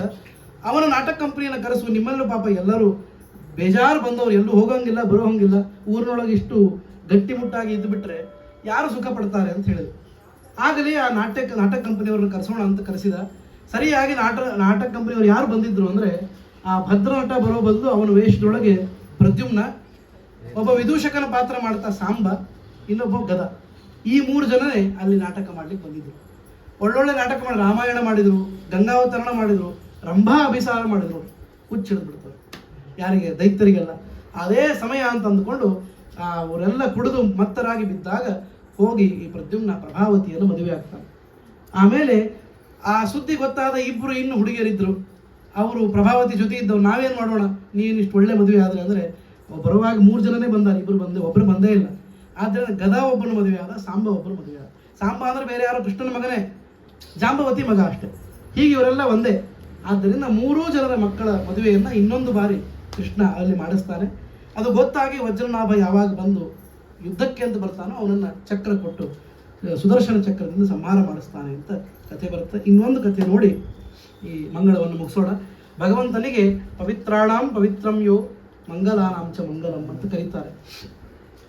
ಒಂದು ಸಲ ಬ್ರಹ್ಮದೇವರು ನಾರದರು ನದಿಯೊಳಗೆ ಸ್ನಾನ ಮಾಡ್ತಾ ಇದ್ರು, ಗಂಗಾ ನದಿಯೊಳಗೆ ಒಂದು ದೊಡ್ಡ ಜಲಚರವನ್ನು ನೋಡಿದರು. ಏನು ಅದ್ಭುತ ನೀನು ಜಲಚರದ ಆ ಸಾಮರ್ಥ್ಯ! ದೊಡ್ಡದಾದ ಆಮೆ.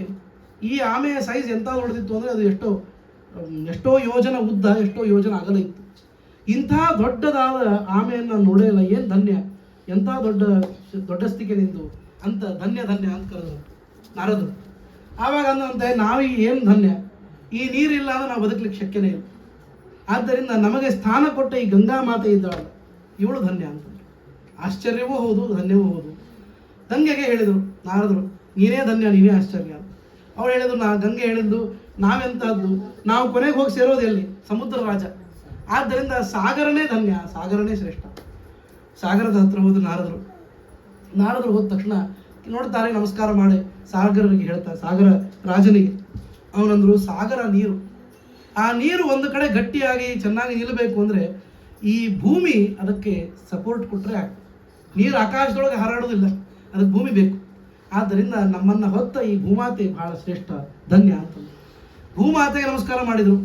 ಭೂಮಾತೆ ಅಂದು, ನಾನು ಇದ್ದದ್ದು ಸತ್ಯ, ಒಳ್ಳೆಯ ಎಲ್ಲವನ್ನು ಧಾರಣೆ ಮಾಡಿದ್ದೀನಿ, ಆದರೆ ನಮ್ಮನ್ನು ಬ್ಯಾಲೆನ್ಸ್ ಮಾಡುವವರು ಪರ್ವತಗಳು, ಅದಕ್ಕೆ ಅವಕ್ಕೆ ಭೂಧರ ಅಂತ ಕರೀತಾರೆ. ಭೂಧರ ಅಂದರೆ ಏನು ಹೇಳ್ರಿ? ಭೂಮಿಯನ್ನು ಬ್ಯಾಲೆನ್ಸ್ ಮಾಡಿ ಇಟ್ಟವು ಅಂತ. ಹೀಗಾಗಿ ಮಂದರ, ಮೇರು, ಮೈನಾಕ ಮೊದಲಾದ ಪರ್ವತಗಳು ದೊಡ್ಡವರು. ಹಾಗಾಗಿ ಮೇರು ಪರ್ವತಕ್ಕೆ ಹೋಗಿ ನೀನೇ ದೊಡ್ಡವನು, ನೀನೇ ಸರ್ವೋತ್ತಮ ಅಂತಂದು, ಆಶ್ಚರ್ಯ ಅಂತಂದು. ಆವಾಗ ಅವನೊಂದು, ನಾವು ಯಾರು ಏನು ಮಾಡಿದ್ರೇನು, ನಮಗೆ ಮೋಡಗಳು ಮಳೆ ಸುರಿಸಿದ್ರೆ ನಮಗೆ ಬೆಲೆ, ಬರಡಾಗಿದ್ರೆ ಯಾರು ಬರ್ತಾರೆ ಪರ್ವತಕ್ಕೆ? ಹೀಗಾಗಿ ಮೋಡಗಳೇ ಶ್ರೇಷ್ಠ ಅಂತಂದು. ಆ ಮೋಡಗಳಂದ್ರು ಯಜ್ಞಗಳು ಬಹಳ ಶ್ರೇಷ್ಠ. ಆ ಯಜ್ಞಗಳು ಅಂದು ಬ್ರಹ್ಮದೇವರು ಬಹಳ ಶ್ರೇಷ್ಠ. ಆ ಬ್ರಹ್ಮದೇವರು ಹೇಳಿದರು ವೇದಗಳು ಶ್ರೇಷ್ಠ ಅಂತ.